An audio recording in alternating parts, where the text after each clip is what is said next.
welcome to our coverage of the VinFast Ironman 70.3 World Championship taking place in beautiful Lahti, Finland. VinFast is the exclusive electric vehicle partner of the Ironman and Ironman 70.3 series in US, Europe, Asia, and the naming partner of the VinFast Ironman North America series, title partner of events including the VinFast Ironman World Championship in Nice and in Kona. VinFast Ironman 70.3 of Vietnam, and today's VinFast Ironman 70.3 World Championship. I tell you what, I am so excited to be here. My name, Michael Lovato, am joined wonderfully and luckily by the Ironman champ, Didi Griesbauer. Of course, out on course today, we've got Ironman champ and Hall of Famer, Greg Welch. And behind the scenes, Matt Lieto. He hasn't won anything, but we've also got the three-time Ironman world champion, Mirinda Carfrae, on that course. Here in Lahti, this is the gateway to the Finnish Lake District. It's located less than an hour from Helsinki. Lakeland is where Finns come to recharge and reconnect with nature. You'll see that today, folks, and Lahti is known for this vibrant urban culture. And also there's bars, restaurants, cafes. You'll enjoy the unique lakeside social life. But hey, once you arrive, it's all within walking distance. Lahti prides itself on being this incredibly beautiful green city, awarded Best Sustainable Destination in Europe back in 2022. Perfect place for athletes and supporters to enjoy world-class racing, and that's just what we're going to do here today when Lahti is celebrating 100 years of sport. Didi, so excited for today. Well, absolutely. As we're taking a look at some of the scenics, we can check in with some of the local weather brought to us by our friends at Roka. Current weather in Lahti is 13 degrees Celsius. That's 55 degrees Fahrenheit. That water temperature, 19.5 degrees Celsius, 67.1 Fahrenheit. The humidity is up there at 97%. Winds are light. And as we can say, Michael, I'm not a meteorologist, it looks a little soupy out there right now. It does look that way, but it looks beautiful. You can see, I mean, barely can tell the difference between that fog in the air and the water. The temperature, or sorry, the colors are the same. Beautiful stuff. But as we look at the Polish flag, these folks here that are in Finland racing, they're excited. For us to be here in Europe and this part of the world is so unique and so special. I mean, I'm just thrilled, and I think that athletes around the globe have been talking about this for a long, long time. Well, and just being around here race week, the buzz over this course, over this community has been top shelf. Everybody's super excited to be here today. Of course, today is our women's only day. If you want to tune in to see the men, do that tomorrow. Men's race day, Sunday, August 27th. Today, all women. All women. We've got 6,400 athletes registered from 115 countries, regions, and territories for 2 days of racing today. Tomorrow, Tri-Club, we've got 1,271 Tri-Club athletes participating, which amounts to 2878. Sorry, those are the clubs, and then the 2878 athletes representing those clubs. So pretty cool. All around the world, these clubs are here, but 26 of them are from Finland. That's a great stat. Tri-Clubs, they're a really great way to bring this sport, make it more team-oriented. It's an individual day, but Tri-Clubs are cool the way they do that. So those are your kind of highlights. And Didi, you said it right. Don't look for men today because they are not going to be on course. Nope, they are still snug in their beds, as all of the women will be taking the course today, led by our women's professional athletes. Of course, the title of 70.3 world champion on the line today. So we are officially at championship race season, Michael. It's here. We kick it off in August. Of course, we have championships in September and October this year, so it's going to be a nice little run for you and I to be sitting here in studio. But this is a cool thing. And you look behind us, this is a sporting region, right? Those ski jumps coming down, the pool adjacent to that.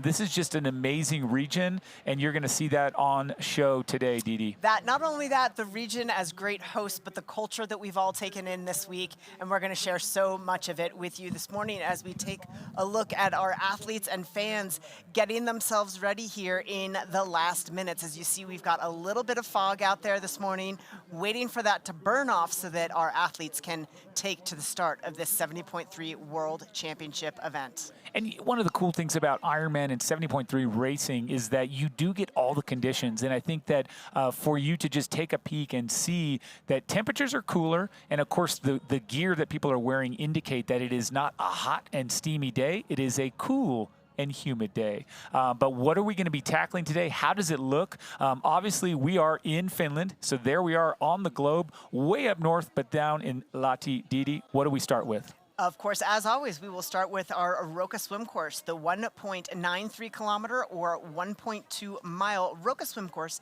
takes place in the beautiful Lake Vesearave.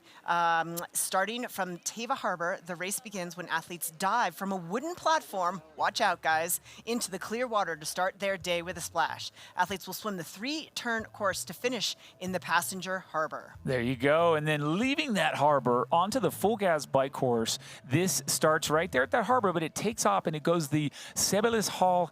That is going to be super cool right at the beginning, and then it's going too fast for me to note all of these. But the cool thing here, Didi, is there's quite a bit of elevation gain in this one loop, 90-kilometer or 56-mile bike course, finishing at T2. Bringing us right to the Hoka run course, of course, 21.1 kilometer, 13.1 mile Hoka run course. It is a 2-loop course out there today, Michael, and it has this really super unique indoor-outdoor dynamic. Starting indoors at the Sport and Fair Center, athletes will dash out of T2, run adjacent to the Ironman Village, and head straight over to a 40-meter arched bridge. The course then leads athletes up a big hill, exiting the stadium, where they will then descend back towards Lake Vesearave along the run path here to the storied finish line here in Lahti.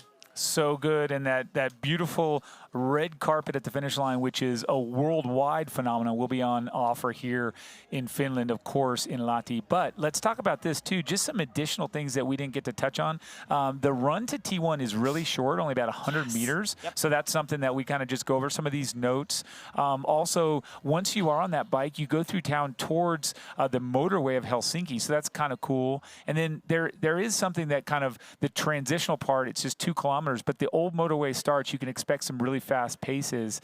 And so just some notes that we have from our local coach there, Taru Schroederus, and that's just great local insight, being there on the ground and having ridden that a bunch of times. Well, we talk about these short transitions, and T2 is pretty short too, but that bike course we mentioned finishes in the last 300 meters on a 7.1% grade hill. So athletes going to have to be juggling that steep pitch as they make ready towards T2. As we look at our race clock this morning, that is local time 7:08, looking to get underway here shortly. Nervous moments, athletes doing their final preparations. Yeah, this is that time when all the fellas and then, of course, just all the fans and family members that are not racing, they're all here supporting the women. And one of the greatest, I mean, you just have to kind of remember that this isn't something we've had forever. It's a great, great feature of our sport, though, where the women and the men have separate days of racing. Yes. It's not only good for the folks on course, but it's good for all of us. I mean, think about it. Even just spouses or boyfriends and girlfriends,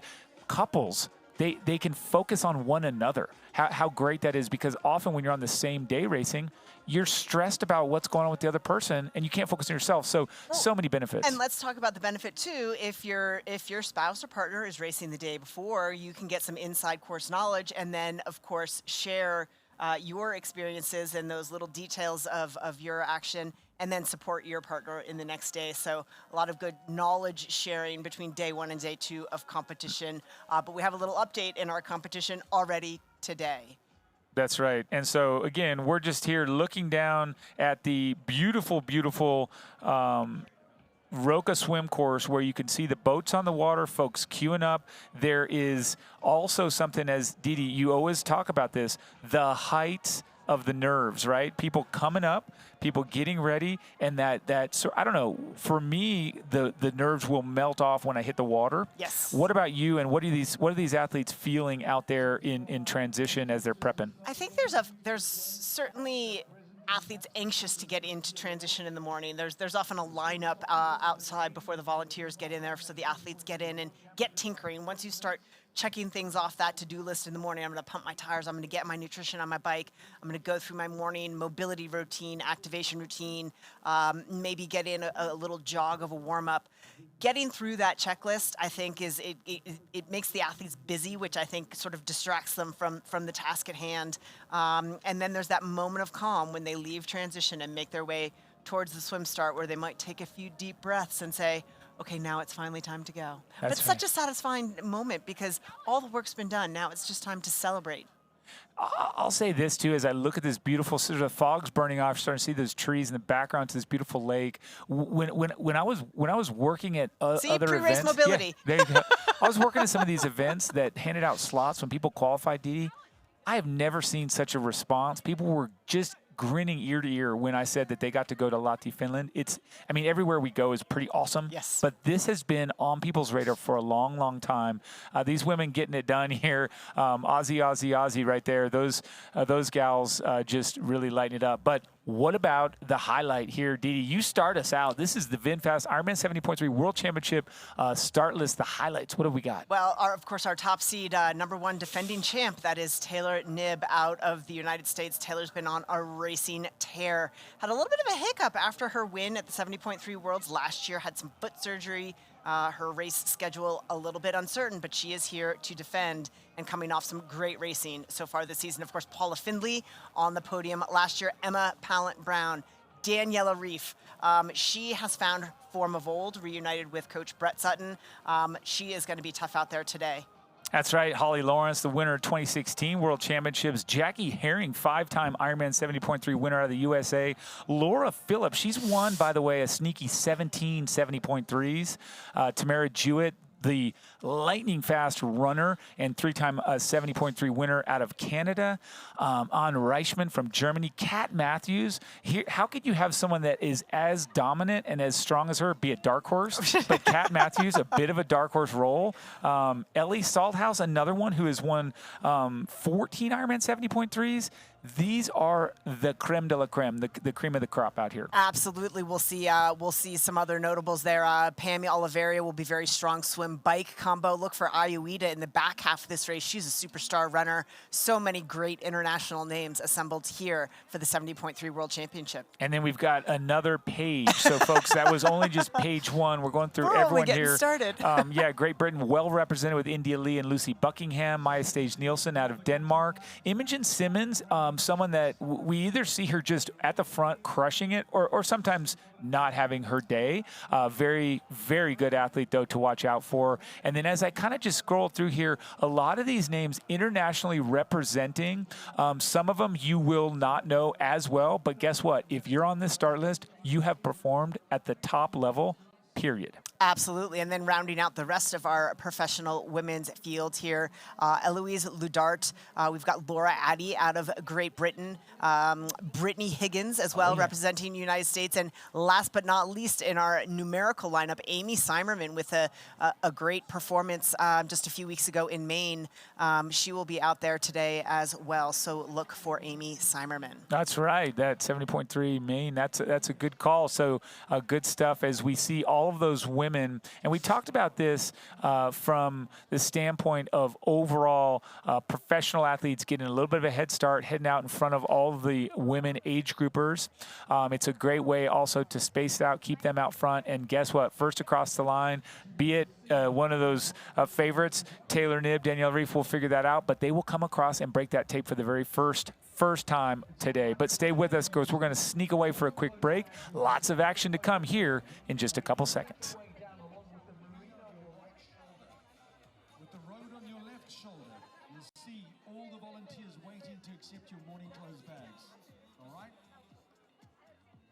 Stick around, stay warm, stay close to your families, to your friends. Lots of hugs, lots of cuddles, lots of good energy. More time to be with your loved ones. And to all the fabulous fans along the bank, on the marina, in the direction of our swim exit, a huge welcome to all the fans. We can see you. Thank you for being here. We look forward to your good energy this morning.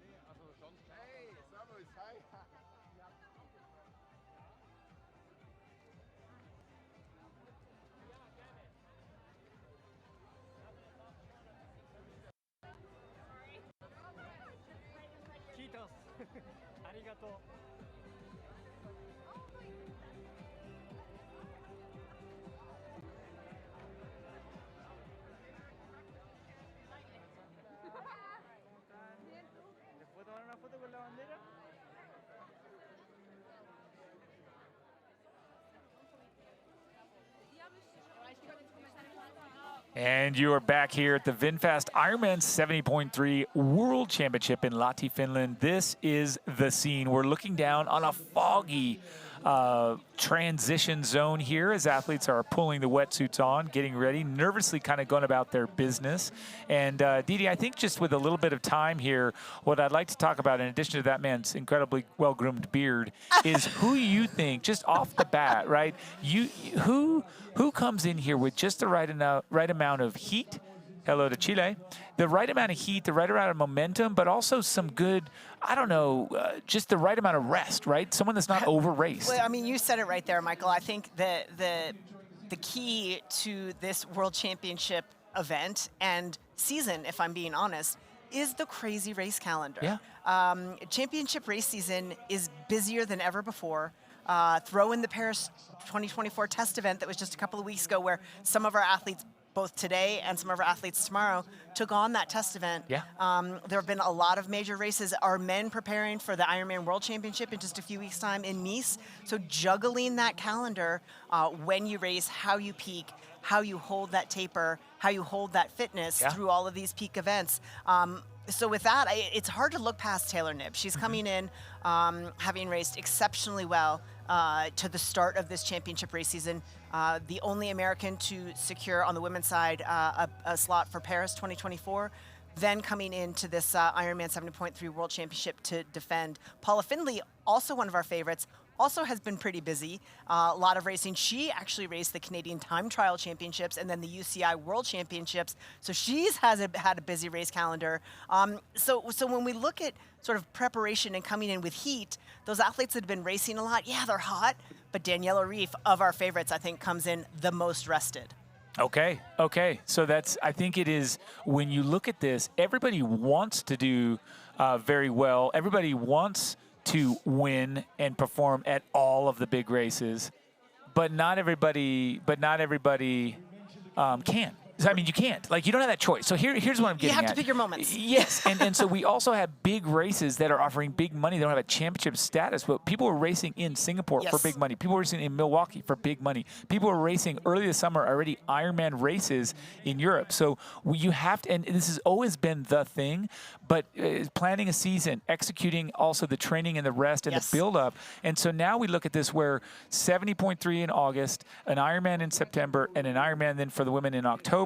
And we look at also, you're really trying to peak maybe twice, and otherwise you just hope that you're on still a good upswing to perform at these races. I think freshness counts, not necessarily. I think a fresh mentality, because when you come here, you have to be really ready to go in the brain. And if you've dug 7 times already, you're a little stale. It's interesting, but we have some of the athletes that have been digging a little bit, hitting some of those major races. Tell us who.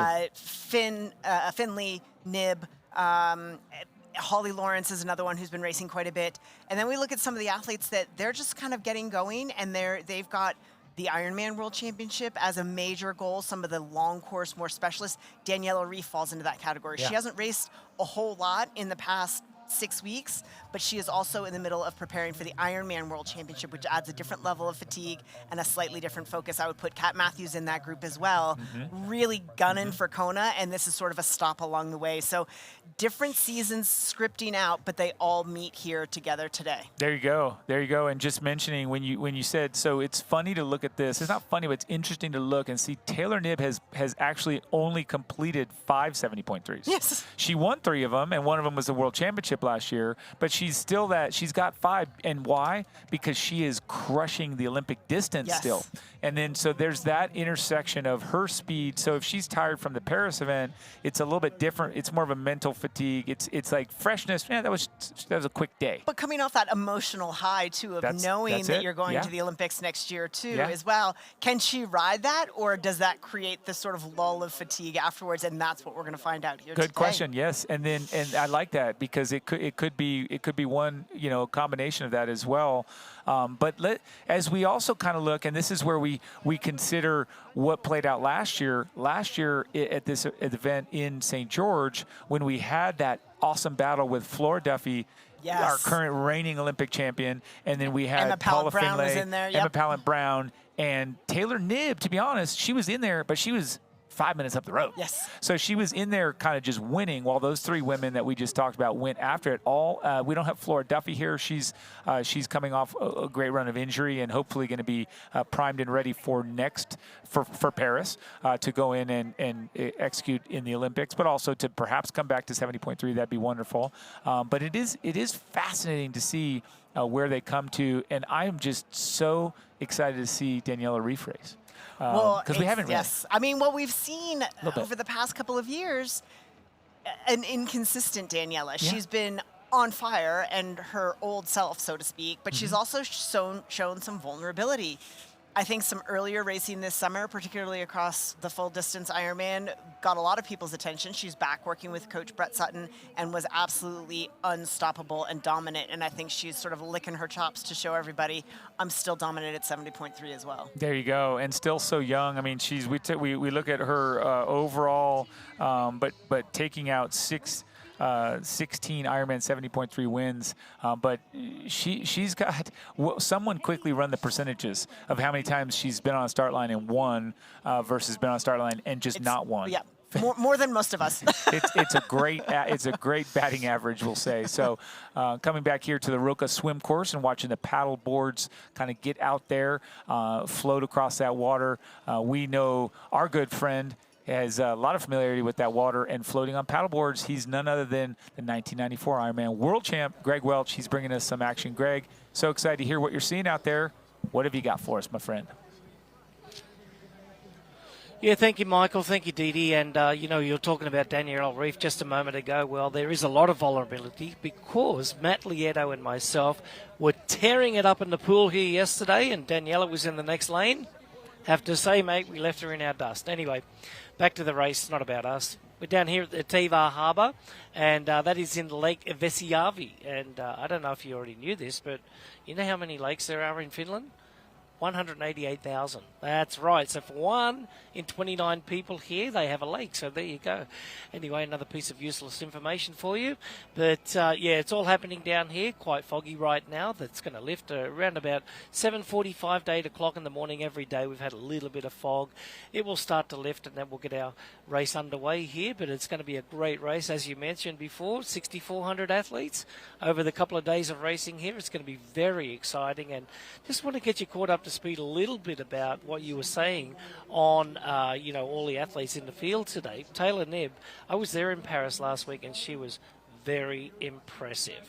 It was an incredible day for her. She swam well. She biked incredible. She was the strength of the field. But on the run course, against the other ladies who are short course specialists, she was right there. She ran from about 12th off the bike right into that 6th position there and punched a ticket to the 2024 Olympic Games in Paris coming up next year. Anyway, but we do have Daniela Ryf, so those 2 ladies are my 2 favourites in the field. We're going to throw it back to you as our fog starts to lift. We'll talk to you soon. Well, as you said it, Greg, the fog's starting to lift, and we do have a quick announcement to make. Due to the dense fog that presently impacts swim visibility at Lake Vesijärvi, we will be delaying the swim start of Saturday's VinFast Ironman 70.3 World Championship by 30 minutes. The race will now begin at 8 a.m. Eastern European time. So official announcement coming. We are on a 30-minute delay waiting for this fog to lift, but if the last couple of days have been an indicator, Michael, we'll be underway by 8 a.m. hopefully. Hope so, and we are prepared for this. We have plans for this. That's a great thing, right? So we're going to see this off perfectly, but also, Dee Dee, just kind of referencing what Greg said, he's been able to watch in person that form and that execution. I think there's something to being there. We saw it online with regard to Taylor Knibb and Paris. I think it's fascinating because you just get a really good insight, I think, in seeing that work effort on the face, on the body, in person. Yep. So some good insight there. I mean, I think she's still a favorite here. Oh, 100%. Yeah. It's hard to look past her. Now on a 30-minute delay to our swim start for today's race. What does that mean for the athletes, Michael? What are they going to do now? It's a good lesson, a good reminder. Always pack some extra calories, some extra fluids. Yeah. In case you get a delay like this, you're going to want to top up. It's going to be a little bit longer to the anticipated start. So #pro tip, extra calories race morning in case there's a delay. For sure. You only make that mistake once. If you're smart, pay attention, learn, always have the emergency food. So you bring what you think you need and then add extra. Very, very good advice, Dee Dee. And if you've never faced a delay, you will at some point. Yes. The odds are in your favor if you keep racing. So stay with us. We will be back for this amazing VinFast Ironman 70.3 World Championship in a second.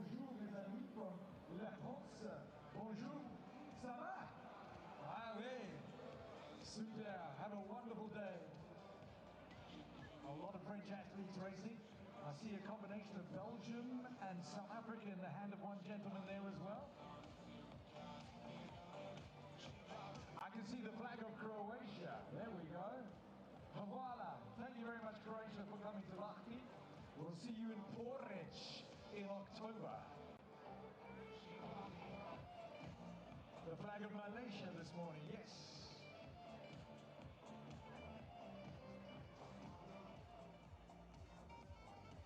Is that the flag of Monaco or Poland? Poland, there we go. We have a big Polish flag over there as well. Paul, have you seen all of our Iron fans and spectators over here just on the dock? Absolutely fantastic as well to see this morning. Everybody along the shoreline there, if you could put your hands in the air and wave to us if you can hear us. All the amazing spectators along the shoreline, we can see you, but we want to be hearing you a little bit later on as well. Lovely to have you with us.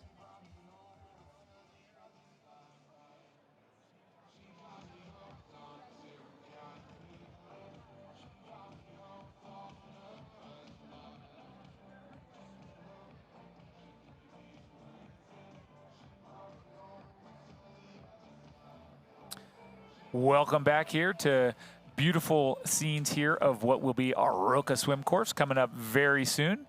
But without any more delay, we'd love to get right down to Mirinda Carfrae and Matt Lieto, who are on the race scene, and they're going to share with us what they've seen so far this morning. Matt, Rinny, take it away. Take it away when I tell you, but not yet. We are not quite ready Take it for away you. in a minute. Right now, we're going to work on Some calisthenics. The Roka Swoot, she's warming up. And this is a good question. So here we are. Dee Dee, a great swimmer, always have been, still competing, have competed for 74 decades. Tell us this. What's your favorite way to warm up on a day like this? You can't get in the water yet. What do you do? Nothing, something, stretching? What do you do? Yeah, I think I would do a little jog, get the heart rate up, and then a great idea to bring, if you have them, those swim stretch cords, just throw a light one in your band. Doesn't have to be your full regular get up, but just a light band to maybe activate some of those lats and that upper body. If you're not able to get that swim warm up, just like we saw that athlete doing some arm circles. Okay. Take a few deep breaths, stay calm. Okay. Okay, I like that. And again, we do talk about the tips. You haven't been around the sport for a long time, or you have. Either way, I feel like the key is that you're always trying to learn something, pick something up, better yourself. The one you brought up about the extra calories is huge because the timing of everything you do is based on the schedule you're given. If you're not taking off at 7:30 a.m., you're not going to be on the bike for these women 7:55 a.m. It's an extra 30 minutes without calories. Right. You have to, you've had your breakfast 2 hours, 2.5 hours beforehand. So you just need to be prepared. So again, due to local weather, a bit of fog lifting, we have delayed our race start from 7:30 local time to 8 a.m. local time. But don't worry, we're just building the anticipation. Good things come to those who wait. That's right. And as excited as I was earlier to share with you our hosts on the ground, now I get to actually do so. So we're going to chat with Matt Lieto and Mirinda Carfrae, who are out there, and they're going to share with us what they've seen. Matt, Rinny, let's hear what you've got. 1, 2, go. Now. Good morning, everyone, from beautiful Lake Visiavi here in Lahti, Finland. Matt and I are so excited to call the race for you today. We do have a fog delay, as you can see, but 30 minutes at this point. But yeah, we'll get the pro athletes in the water as soon as we can, and yeah, we're excited to see what happens. I know, so excited, but now we get to chill out a little bit, relax, right? And some of those nerves are up for the athletes, but then now kind of down. There's a vibe of people are like, well, whatever. And it's normally I think people would be stressed about it, but I'm not really feeling stressed at all. I feel like that's the Lahti vibe, though. Yeah. Since I've been here, it's such a nice, calm atmosphere, the happiest place on earth, right? And yeah, just down at Tava Harbour here, I don't know, mill pond conditions, beautiful, beautiful lake. And yeah, it's just kind of very calming, if you ask me. Yeah, for sure. And the fog kind of adds to that a little bit. Feels like Pacific Northwest vibes from where I'm Totally, from. But yeah, we saw the pros coming through. You and I were in kind of that pro compound earlier. Was there anything that you noticed? It seemed pretty chill, no stress. Yeah, no stress. Yeah, there was no mechanical issues. Everyone was sort of, business as usual. We saw Taylor warming up on the trainer, was probably the only athlete that had a trainer here to warm up on. So yeah, she got that little warm up in. It'll be like an hour ago before she gets in the water. But yeah, I mean, all the women were very calm, cool, collected, as you'd expect from this professional field. Yeah, and I was surprised to see Daniela was one of the later ones actually to put her bike on. That surprised me a little bit. A little walk from the pro compound to where the swim start was. So I noticed that. And then Nadia was an athlete that had one mechanical, but we've got such a crew down there that she just left it with the crew. They fixed it, and now it's all good to go. So, again, no stress. And I think we're going to say that a lot today. No stress here in Lahti, Finland. No stress here. No, yeah, we're really enjoying our time here. But I think the professional athletes, and actually all the athletes in general, have sort of come to Finland. And I think there was sort of we don't really know what it's going to be like. And the general consensus is that this is a phenomenal venue. The swim course is beautiful. The bike course is quite challenging. Matt got a chance to ride it himself. And the run is actually really challenging, a lot of hills. So I think the athletes really like that challenge in a World Championship event. Absolutely. And let's talk about the swim, Rennie. And it's obviously the challenge of sighting, but that's going to be clear before we start. And actually, right now is the first time it's really opened up for me. We can see kind of the other shoreline. So I'm betting we're all good to go on that next start at 8 o'clock. But this would be the one thing that's not challenging, right? Like if I have a favorite in each discipline, the bike, the harder it is, the better it is for Daniela. But on a race with conditions like this, it doesn't really suit the stronger swimmers. No, I mean, I think it brings in a couple of other athletes, Tamara Jewett and a couple of other women. Yeah, like Emma Pallant. Emma Pallant, that's another one. Wetsuit swim, obviously. And in mill pond conditions, that's going to favor some of the maybe not super strong swimmers. But again, you've got Taylor Knibb, who's going to take it out fast. And then it is a tough bike course, which I think is actually favors Taylor Knibb, Daniela Ryf, but also Emma Pallant-Brown, also Paula Findlay coming off, and Laura Philipp. So, yeah, I mean, this is going to be a super exciting women's race. Yeah, no, absolutely. And so I was asked earlier, right behind us, we see these kind of lines marked in of where the athletes are going to start. We're going to get call-ups for, I believe, the top 10 seeded women from last year, and kind of other info goes into the seeding. But where would you line up? They get to pick their spot, and then everybody else gets to chase, where those people started. Where would you line up, Rennie? I'm such a terrible swimmer that it doesn't matter.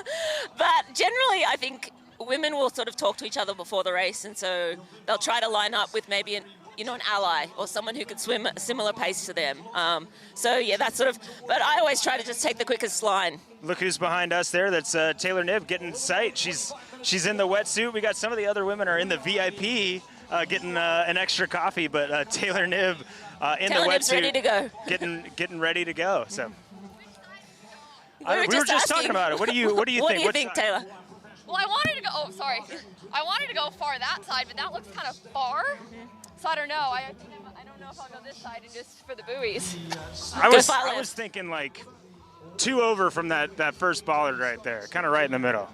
What do you think? Yeah, but the issue is that like at the PTO US Open, like people just come in on me because they like want to get on my feet, but then they're on my shoulder or like, and I'm just like. Far left, Taylor. Go far left. Yeah. Whatever you do will be great. Good luck today. Well, what did we say about no stress? She's not stressed. She's having a good time. Yeah, I mean, Taylor's obviously coming off already Olympic qualification just last week. So she's obviously in good spirits and racing very well. And talk about the ability for athlete to have variable skills over variable distance. She is mind-blowing in what she's able to do. Yeah, I mean, that range, to be able to go down to an Olympic distance race and get that qualification, 5th place, and it was a running race. Taylor's not renowned for her running. She's renowned wasn't, for her swimming. yeah. Yeah, she wasn't. Now she is. And also the bike obviously is her biggest strength in the past. But to get off the bike with all of these runners and run into 5th place in Paris, incredible performance from her. And so I'm sure the confidence is high. It's not normal how good she is, and the rest of this women's field in general. So we're super excited. We're going to maybe get some more info for some of the pros as they get ready, but I know you guys, Michael and Didi, have a bunch more to talk about up in the studio. Thank you so much, Matt. Thank you so much, Rennie. It's always great to see you guys and hear all the commentary. So fun to actually get to see Taylor. She does almost always have that same vibe. We're getting dangerously close to throwing over to our Finlandia hymn, which is an exciting part of this morning. We're going to run on down there for this blessing and ceremony Finlandia hymn. Mikael Saari.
Wonderful. I was going to say, of course, that is Finlandia. It's a hymn or a blessing that dates back to 1899. Actually was a covert protest against the Russian Empire, part of a political protest there. The full performance of that, Michael, takes 7.5 to 10 minutes. So an abbreviated version there, but not the official anthem of Finland, but certainly a deep part of their history. Wonderful stuff. We'll come to a little bit more of this wonderful Finnish traditions, histories, and the like throughout our show. But right now, overhead shots peeking down here on the transition area, starting to see people realize that we're getting closer and closer to our start. The fog having lifted predominantly in this area and seeing it come back out. But soon enough, we'll be kicking off this wonderful race. But in the meantime, let's chat with our good friend Greg Welch. Greg, coming back to you. Thank you, Michael. Thank you, Didi. Yeah, Finlandia. That was a beautiful rendition right there of the hymn. And we're getting very, very close to a race start here in Teva Harbour. Now, the athletes are going to be swimming out there. They'll have one left-hand turn, two right-hand turns as they head back toward Sibelius Hall. But no one's been really talking about Laura Philipp. Now, when we sat down with her at the press conference just 2 days ago, she looked very confident, looked very fit, as did Dani Ryf. So I'm looking toward Laura Philipp, really bringing it home. We all know that she's not the strongest swimmer, in the field out there. The strongest swimmers are going to be someone like Taylor Knibb. She'll be up there trying to get as much gap as possible on people like Dani Ryf and people like that as well. But Tamara Jewett, the Canadian's going to be, having a little bit of a deficit as well. But you know how she runs. She runs like the wind. She runs like Jason West of late, and these two athletes will be coming from behind there as they race through. All right, so the fog is just starting to lift down here in Teiva Harbour, and we're getting ready for a start here in Lake Vesijärvi, and that will be coming up very, very shortly. They will swim in toward Sibelius Hall. Now, the age group transition is right next to the Sibelius Hall, and the pro athlete transition is just around the other side. So it's been really, really awesome. Race directors here, Diana Birch and a team of Rock Fry and the World Championships team have really done a beautiful setup. There's an indoor transition area here, which is very unusual for the age group athletes, but everything for the T2 on the pro side of things is going to be on the outside. So this is Lake Vesijärvi that you can see here in Lahti, and just a couple of years ago this sporting host city did have the ski jumping world championships, which is perched right above where I'm sitting at the moment. There's 3 jumps out there. I call it Mama Bear, Papa Bear and Baby Bear, and right at the bottom is where the pool is, where all of the athletes have been swimming and doing their warm-ups during the week. And as I was saying, Matt Lieto and I have had the good fortune to get out there and have a few laps ourselves, hop in the sauna and do the traditional finish thing. That was Paula Findlay just a moment ago on screen. Had a very, very busy month with the PTO US Open in Milwaukee, then off to the Cycling World Championships in Glasgow, where she finished inside of the top 30 in the women's individual time trial. So we've got a 2-sport athlete there, which was absolutely amazing. But our ladies in our professional women's division are getting all set to get underway here. The swimming warm-up not really allowed at this point in time. The fog was sitting down very, very low this morning, but now that we can see our race directors now making the call to get our women in position here. We're going to throw it back to you in the studio, Michael and Dee Dee, and I tell you what, we've got a great race that's going to be happening today with a very confident USA's Taylor Knibb. Thanks so much, Greg. And confident Taylor Knibb. We saw a quick shot there of Paula Findlay. I believe she comes in here with a bit of a quiet confidence, sort of understated. You mentioned her accolades and the recent successes aboard the bike, doing time trial events and UCI events. So cool that she does that, and she does it well. But I think that for her to come in here as well, knowing that she can just really rip it on the bike, that's got to give her some. She's not the only one venturing into time trialing. Taylor Knibb competed at the U.S. Nationals on a time trial bike as well. So a lot of multi-sport athletes coming to this multi-sport event. But we're getting quick to it as we look at our professional women just dropping their equipment off in that morning clothes bags. They're going to get a quick warm-up in, and we will be back shortly to announce our seeded women and get underway here in Lahti, Finland for the 70.3 World Championships. Quick break. Don't go away. We'll come right back.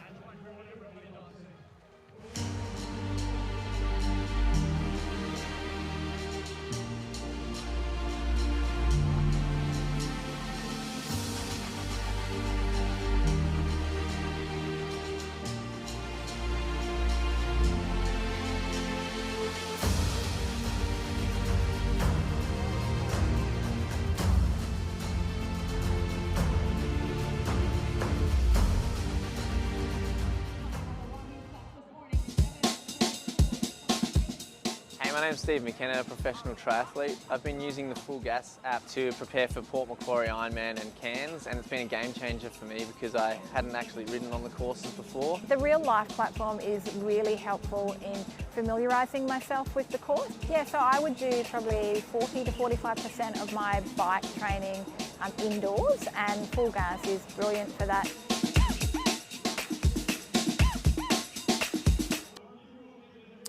Now you're seeing the women get their warm-up swim in, and a chance to take a peek here. Taylor Knibb, who's wearing bib number 1, is also wearing that red swim cap. Neon green, the Canadian Paula Findlay, bib number 2. Emma Pallant-Brown representing number 3 in a navy swim cap. I know it didn't look so on your graphic as much. Daniela Ryf from Switzerland, number 4 in navy as well.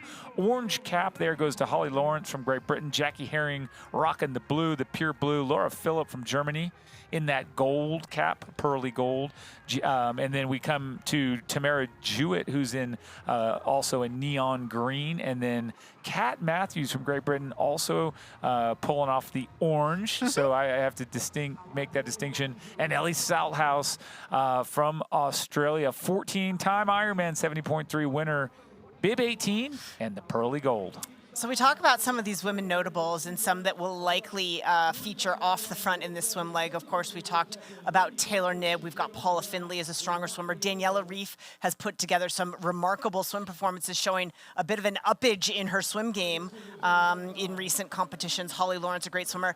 An athlete like Jackie Herring, Laura Philipp, Tamara Jewett, obviously, and even Kat Matthews will be chasing in the water. So we'll see a little bit of a separation of some of our women's notables as we get underway momentarily here. There you go, Dee Dee. The exciting thing here is as we get closer and closer and to dropping in to this race, we can start to wonder what the tactics are going to be. Who is going to try and jump on Taylor Knibb? Who can? Who will? Who perishes if they do that? Who I can answer that, but I'm going to wait until we get underway. Yeah, go. Oh, you want to wait when I'm going to wait the anticipation. Yeah. Oh, you're going to wait so then you can actually say that it's happening when you see it happening. No predictions here. No, I'll make a prediction. Oh, okay. Well, so, no, I'm going to wait. I'm going to wait. Lots of time to talk and talk and talk. Plenty of time. Like to just take a second to say, like so many across the world, we've been shocked and saddened as well to see the level of devastation caused by the wildfires in Maui impacting our Hawaii ohana. Families have felt the significant loss and despair, many left without homes, their businesses, and their loved ones. Hawaii, its culture, its people are intertwined with Ironman's DNA. It's the very core of our origins. With members of our own team, volunteers, friends, and family throughout Hawaii, some of whom have been impacted directly, we extend our aloha and care to all of those who are facing the unimaginable. Many in our community have asked what they can do to help. The Ironman Foundation will be accepting donations this World Championship season. So together with local aid organizations, our team on the ground will channel all donated funds to assist those in need, offering resources, financial support, and in the ways that Maui needs it most. So to donate, simply visit maui.ironmanfoundation.org. Yeah, that's a tough situation there, and our hearts go out to our Hawaii ohana as we look at our age group women getting lined up. They will follow our professional women with a rolling start. So all of the women out here racing today, they will be followed by our men tomorrow. So our professional women in there for their warm-ups, our age groupers queuing for that rolling start, which will get underway just after the professional women here this morning. Rolling start, for those of you that haven't experienced it, most of our races around the world are at this format, but a rolling start is not unlike a run race you might have in your town where your chip crosses the timing mat. That's when your time starts. So you self-seed, and you should seed with people who swim similarly to you. You want to be with those folks that are sub 30, for example, or 30 to 35 minutes. And when you do that, you get to have all the assurance that you can jump in when the time is right. You don't have to worry about waiting. The gun goes off. There should be no urgency. So the exciting thing there is, you get to swim with folks that will help you along. Dee Dee, a lot of folks make the mistake of going out hard, trying to swim with someone faster to see if they can bank some time. But speaking from someone who's done that 1,700 times, don't do it. It doesn't work. Well, you know, as our women exit their swim warm-up here, our good friend Matt Lieto was out on course doing a little bit of a preview as we get underway on this Roka swim course. Let's check in with Matt and preview this wonderful Roka swim course. Welcome to Lahti, Finland, and home of the VinFast Ironman 70.3 World Championship. And I tell you what, this is one of the most epic race venues I have ever experienced, and I cannot wait to show you all around. We're gonna start first with the Roka swim course taking place here in Lake Visijärvi. Starting from Teva Harbor, the 1.93K or 1.2 mile Roka swim course begins when athletes dive from a wooden platform into the clear water to start their day with a splash. Athletes will then swim the 3-turn course to finish in this breathtaking harbor. exiting up the stairs to a vibrant welcome by the crowd gathered at the terrace cafes and restaurants, all in the shadow of the world-renowned Sibelius Hall. I was able to check in with some of the athletes. Let's take a look at what they had to say about this great swim course. Yeah, so the swim is beautiful. It's in the lake behind me, and the water is not too cold. I think it's just perfect for a wetsuit swim. It has a great water quality, and I think, yeah, it will be a great start into our day. Pros will start from the pontoon, so we jump in and then exit right in front of the Sibelius Hall. Actually, it's a really beautiful setting, as you see behind us. The lake is pretty calm, so not a lot of current or waves we have to deal with. I think the water temperature is perfect for wetsuit swim, not too cold, not too warm. And yeah, with this field, I guess it will be a pretty fast swim. Didi, I think it will be a pretty fast swim. Yes. There's nothing that's going to slow it down. Wetsuit, good. Temperature, good. Visibility, good. No current, no waves, no wind. I mean, nothing will slow them down except for blowing up. Well, and here's the thing, that is going to benefit some of our athletes that we don't expect to see at the front of the swim, aided by that wetsuit, aided by a slightly easier swim. So the relatively, and again, this is all relative because these are professional athletes, they're all phenomenal. It's going to help them to mitigate the damage in that water as we take a look and an update of our local weather brought to you by our friends at Roka. 55 degrees Fahrenheit, that's 13 degrees Celsius. Of course, we've got quite a bit of cloud cover in the form of fog this morning. That water temperature, 67.1 degrees Fahrenheit, 19.5 Celsius. And as we heard our athletes say in that course preview, perfect wetsuit swim. Perfect. You're not overheating, but you're not cold, freezing. You can also see, based on that flag, not as much wind. I mean, this flag here, you're looking at the teardrop right in front. There's a little bit more wind coming from behind the athletes, a little bit from the right side. But ultimately, when you look at the water, and it is mostly protected here through the harbor, but it is pretty calm. Please welcome Tamara Jewett, wearing bib number 50, representing the United Kingdom. She was second at the 2021 Ironman World Championship. Please make some noise for Kat Matthews. Bronze medalist at the 2017 Ironman 70.3 World Championship, your 2023 European Ironman 70.3 champion. Wearing bib number 9, representing Germany, welcome Paula Findlay. Wearing bib number 6, representing Great Britain, she is your 2016 Ironman 70.3 World Champion. Please welcome Holly Lawrence. 5-time Ironman 70.3 World Champion and 5-time Ironman World Champion. Representing Switzerland at bib number 4. Make some noise for Daniela Ryf.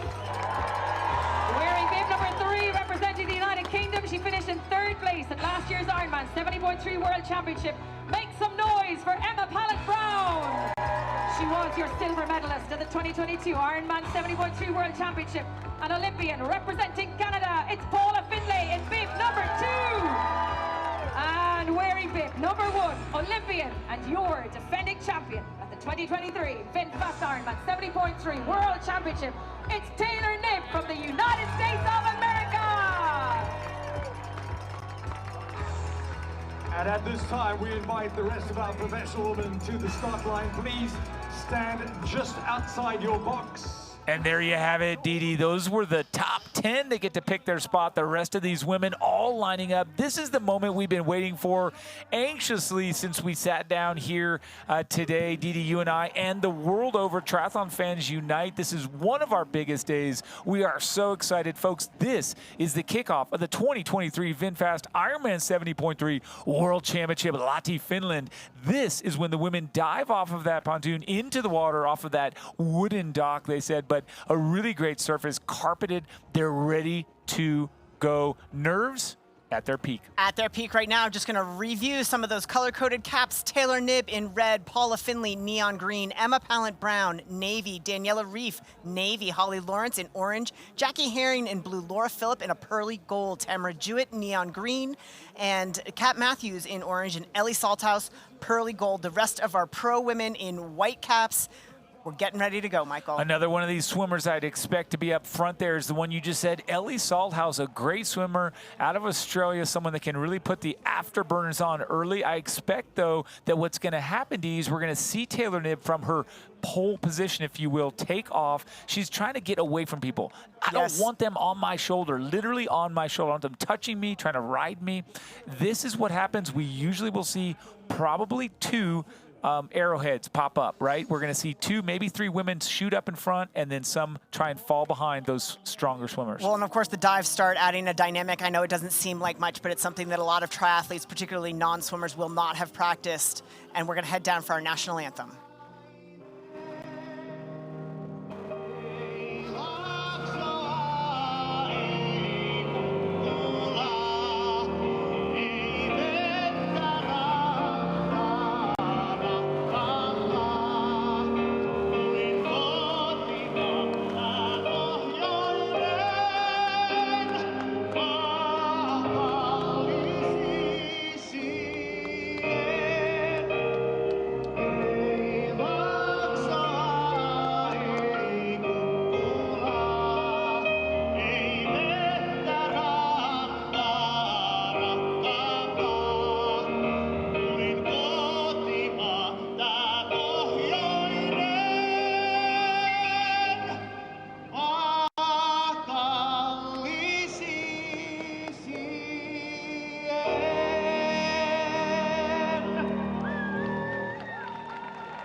What a beautiful rendition there of the Finnish national anthem as we are seconds away here, still minutes, I should say, away.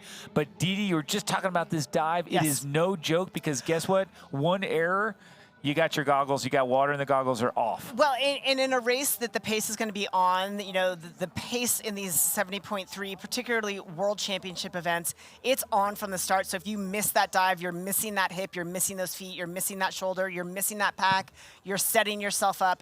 It's not day over. You've got to keep a positive attitude, but the start will be critical so that these women get where they want to be in the groups they want to be with. In particular, we're going to be looking for Taylor Knibb to get out front. I think there's probably only one athlete in the field that's going to be able to hold pace with her, and I think Taylor will welcome a little bit of company to help pull her away from the chasers, who are likely going to be Holly Lawrence, Paula Findlay, and then even further back, the likes of Emma Pallant-Brown. So keep an eye on those color-coded caps for the separation between people like Taylor Knibb and then people like Emma Pallant-Brown, who will be chasing from the start. There you go. Others are our strong swimmers. We've seen Imogen Simmons. We've seen Pam Oliveira from Brazil. Yes. People that can get in there and get with the goods. But here's the story, too. What do you have on the day? What are your goods? Are they good enough? Because some days, Didi, you show up and you got 98%. Oops, it's not going to do the trick. So those questions are going to be posed here in a second when they hit the water. But I have to say, I love the dive start. The Roka swim course that begins on land. This is going to be great. Really going to shake it up. And you can also watch if anybody tries to take an early jump. Hey, false starts do happen in triathlon, although rare. Although rare. And it's not, I was down there checking it out, it's not a low dive. I mean, there's some amplitude there. It's not exactly a 10-meter tower, but it's a bit of an intimidating dive as we take a look there at our women's professionals getting ready to get underway. A smile there from Olivia Mitchell. That's bib number 26, gave us a smile. She's getting ready to go. There you go. And folks, 30-minute delay due to that fog that was dense and clouding our visibility has now lifted. Beautiful and crystal clear water here welcoming these athletes. Once again, the Women's World Championship kicking off today. It is all women all day long. We're so excited. I absolutely love this format, and it is a highlight for us to get to call the race. Didi, I'm going to go out on a limb right now and just put my money right here, right now behind Taylor Knibb. I did it for the win, and you can call me a wrong loser later. But in the meantime, if I am, in fact, a wrong loser. Didi, we're seconds away from kicking it off, and these women are, again, at the height of nerves and excitement. We're going to kick off into that water here in just a second. Your final time check, 30 seconds. 30 seconds to go. 30 seconds to go. A few more claps of the hands, a few more slaps of the thighs, a few more swings of the arms. All of the nervous shakes, right? Couple of deep breaths as we take it down to our start. And what a great shot there behind Didi. The age group athletes queuing up, lining up there, getting ready to go. And here we go, folks. We're going to jump right down there on the pontoon to hear this cannon fire. These women plunge into the one-lap Roka swim course. Marks. sounded a lot more like an air horn, but I'm not one to be particular about sounds. Out to the outside, Didi, you see just what we thought. Taylor Knibb taking that leftmost spot, and to it, folks, once again, we are going to get to Matt and Rennie, who are on a boat on the water at water's edge. The rest of us kind of picking out caps and trying to call out arm strokes. But look, there you go, right in the middle. In a white cap? In a white cap, and I'm not gonna guarantee it, but I'm gonna be a betting woman. I'm gonna guess that's Lucy Buckingham. Probably my call, one of the only swimmers that's gonna be able to hold pace with Taylor Knibb. Taylor Knibb's probably gonna be out there looking for Lucy Buckingham. She's an extraordinary swimmer, and it'll be a great ally for Taylor Knibb, who I think we see on the left-hand side, the top of your screen, leading that pace from the inside line. She will be met by, not gonna guarantee it, but I'm gonna bet that's Lucy Buckingham leading the other charge, bottom of the screen. So we see already a couple of pace lines forming at the front of this race. And we talked about that, two kind of arrowheads. And when you have two elite swimmers like this, and you can see there it is, the red cap of Taylor Knibb just past that first sight buoy. The white cap, not one of our seeded athletes, only means that she's not had that call to possibly a top 5 finish. We're trying to earmark some of these women with those colored caps. Certainly no disrespect, but Dee, you're spot on there. Is Taylor Knibb now trying to really make that gap stick, where if it's Buckingham, the woman in white there, really trying to make it happen, but I don't really see any of our seeded caps in that front 2 or 3 that are trying to jump in. They are definitely, I would say, mid-pack at this point, and I think we are going to see a strong chase pack form. I would anticipate Paula Findlay, Ellie Salthouse in there. Holly Lawrence definitely would be in the mix. And again, let's talk about Daniela Ryf. She had put together a remarkable swim split in some of her early season races, swimming with the likes of Fenella Langridge, who's not swimming here today, but one of our sport's great swimmers, and Daniela was able to hold pace with her. So Daniela's showing some real great swim strength earlier in this season. So I anticipate she will be a part of that second pack, not likely with Knibb, but not far behind. Interesting enough, the first turn in this race is to the left, and then we have right turns after that. So it's a little bit unique. It's not customary to have that. You often have one loop or one square triangle. This one, just watch for that, because every time there's a turn, there's an opportunity to accelerate, drop someone, or catch up. And right now what I'm seeing is there are people on Taylor Knibb's feet. Again, speaking to this wetsuit lake swim. We'll be right back.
You are watching the VinFast Ironman 70.3 World Championship, brought to you by VinFast, Boundless Together, and by Roka.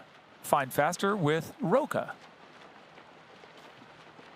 Didi, there is a close shot right there of Taylor Knibb, red cap on the far right of your screen. Right behind her, bib number 29, Lucy Buckingham from Great Britain, sitting on her feet. Did not get dropped, but not only did she manage to get the feet, she brought company. And so kind of the worst nightmare, not necessarily, they're not touching her shoulders, Taylor's shoulders, no, but they're with her. She has not gotten away. Well, here's the thing. Taylor is, if nothing, Taylor is a great deal of things. She is very, very many things, but she is also a meticulous student of racing. She will have studied, she'll know, she's gonna know that Lucy's there, and that Lucy may have brought company with her, and I'm not sure she's gonna be bothered by that. We're gonna throw it down to Matt and Rennie, who are out on the swim course, I hope in a boat. Guys, what are you seeing down on course?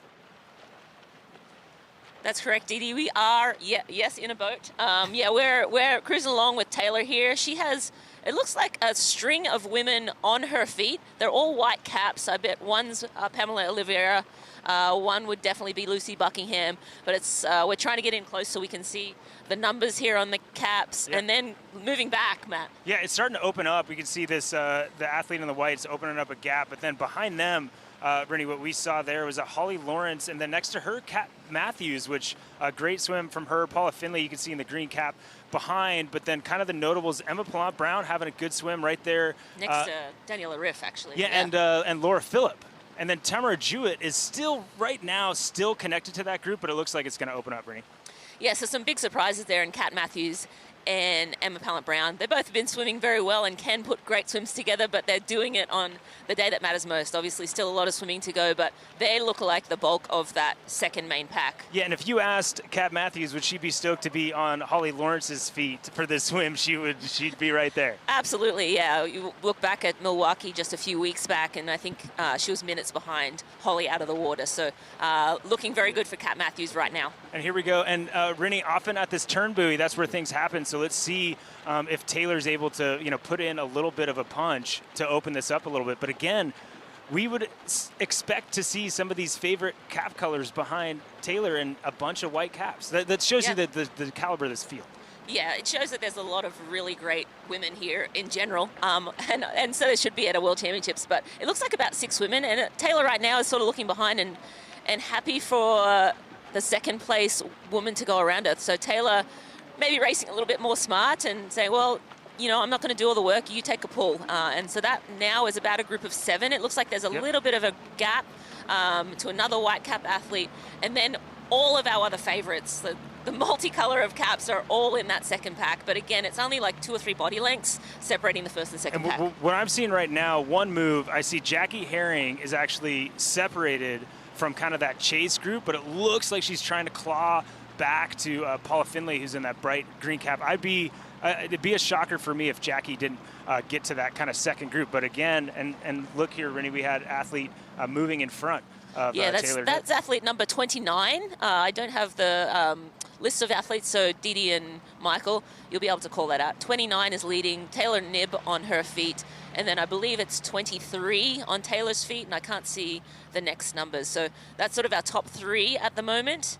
And they're definitely establishing themselves as a front pack. Now it's probably out to 3 or 4, 5 body lengths now, and I'd imagine that's just going to open up as we progress through the swim. Well, your new nickname is going to be Eagle Eye Rennie because that's I'm impressed by that. One thing I'm noticing here, Holly Lawrence is trying right now to bridge up to that front group. So she's dropped Kat Matthews and kind of the rest of this group, and it's starting to splinter a little bit, Rennie, and to me, I'm a little surprised with how calm this lake is that it's opening up as far as these gaps, but still one pretty main group, but again, these stragglers trying to maybe bridge up. And how hard is it once the pace is established to bridge up to a group like this? Yeah, in a long straight away like this, it's really hard to, these women are redlining and they see those feet just meters ahead and they know it's much easier just to hop on the feet and sort of chill in there.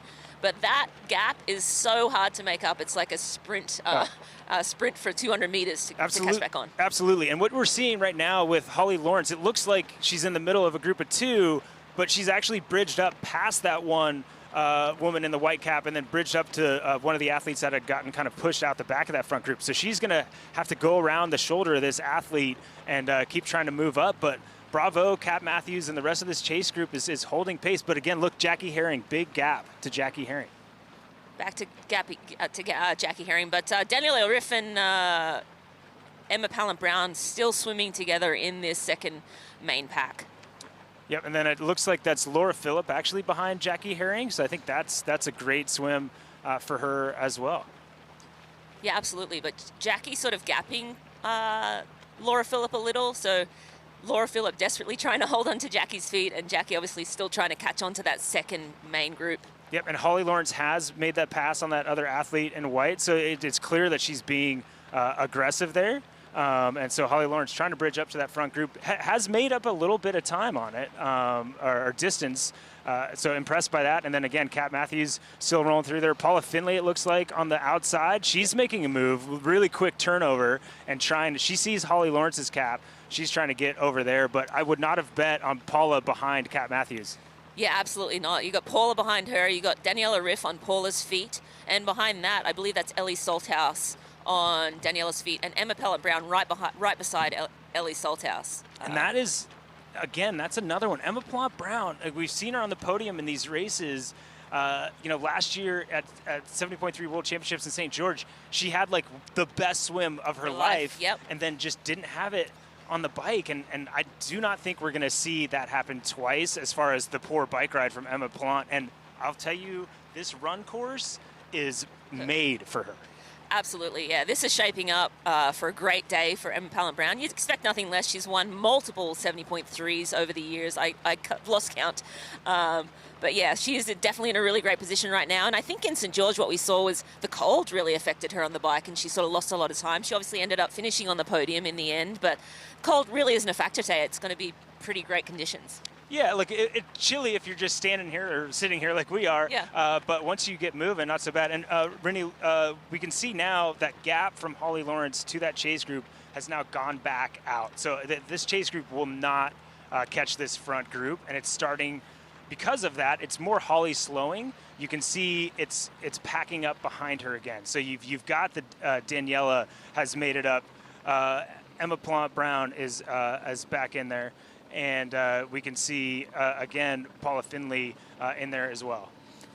Yeah, this is definitely establishing itself as a very, very strong second pack. But again, Taylor Knibb, I just saw her looking behind and sort of checking out who was on her feet. So she's still sitting in second, sort of sitting pretty, I'd like to say, in second place there, being very smart. The gap is not that big to this second pack. I didn't get a split on it just now, but I would say probably 20 to 30 seconds at this point. So we're probably looking at maybe a minute, maybe a minute plus by the end, but we'll try and get a split coming up here soon. Yeah, and Rennie, talking about the bike course, because we have this huge group of favorites. I say it's like they dumped a bag of Skittles out in the middle of the swim course. That's our favorites are in those color caps.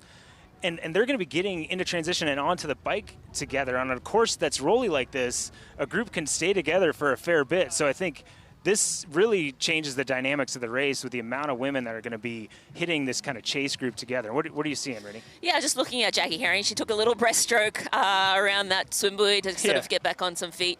But Tamara Jewett, looking really well. She's trying to get back up onto the feet of Jackie Herring. And again, this group, I want to say, the third group is establishing itself. But again, sort of Tamara sort of maybe 4 body lengths behind Jackie Herring. Jackie Herring's just with 2, and they're still only maybe 6 body lengths behind that main group of second pack. So pretty close overall.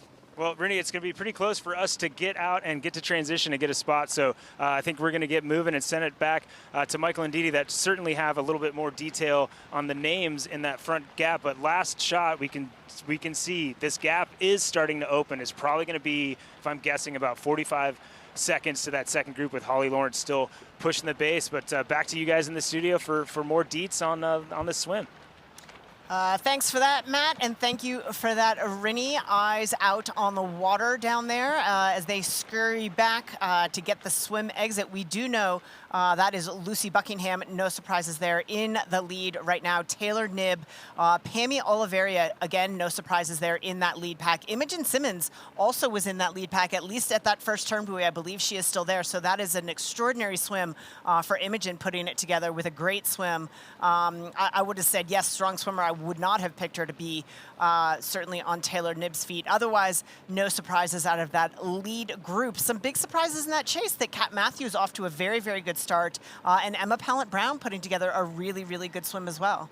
Didi, look at the drift as well. When you get up high here, the lead group well to the left of the sight buoy where that chase pack, notably to the right of it. And folks that are kind of following along, most of you guys know you can go on either side of the sight buoys, but there could be extra distance swum when you have to come back and make that, get to the left side of that yellow tetrahedron, the turn buoy, it comes back in. So folks, just kind of interesting the way it shakes out. We're going to be here for the conclusion of this race. Close your eyes and it's done, but we'll be back as as they come out. So please do stay with us as we finish out the single lap Roka swim course here in Lahti, Finland, because we will be right back.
"16 minutes into this professional women's race. You're watching Lucy Buckingham right there at the white cap in front of Taylor Knibb.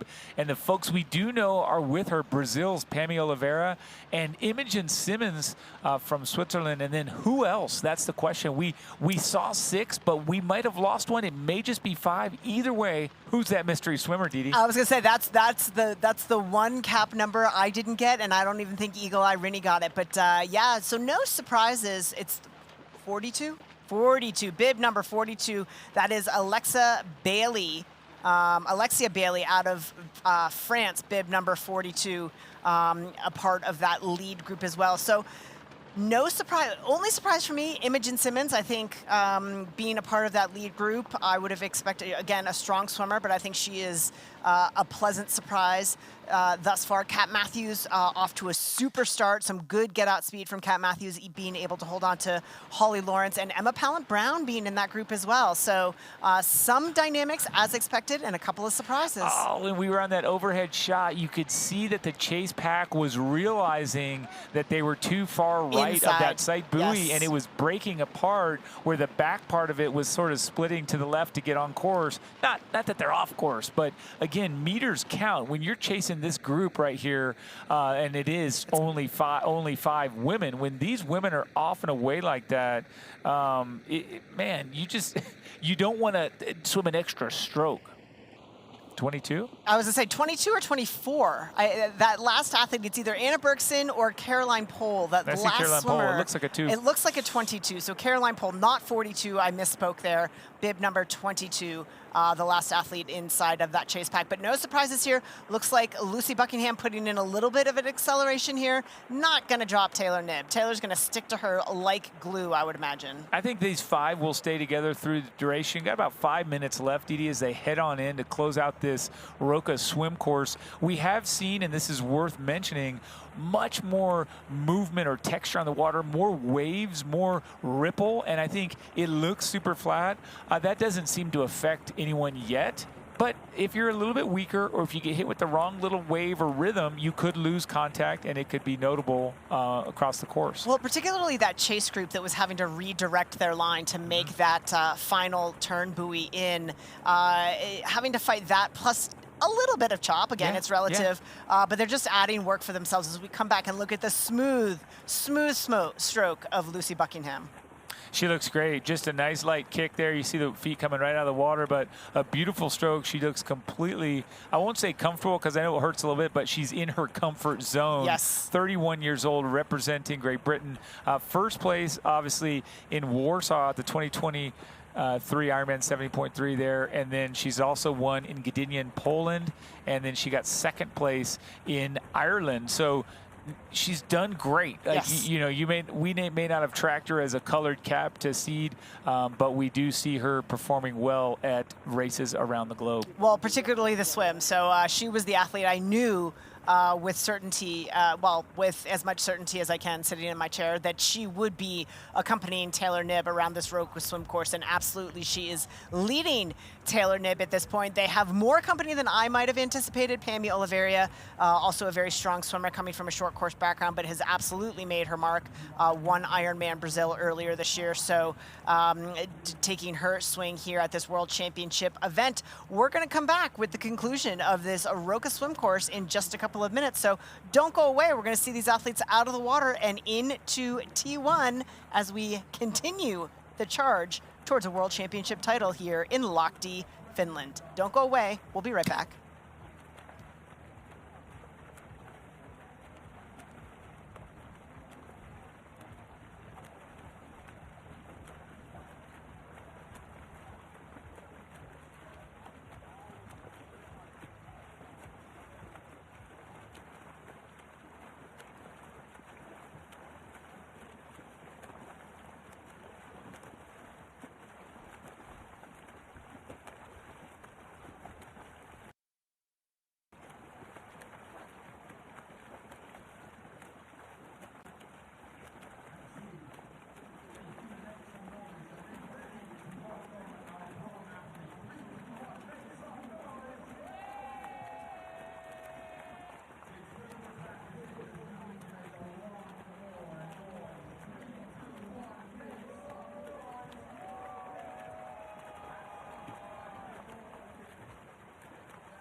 We are 21, almost 22 minutes in here now to the Roka swim course, almost at the conclusion. You can see that acceleration from Lucy Buckingham as she comes here all the way from Great Britain to rock this swim, and she's doing a great, great job. Watch it. Does she add a third Ironman 70.3 title by way of the world champs?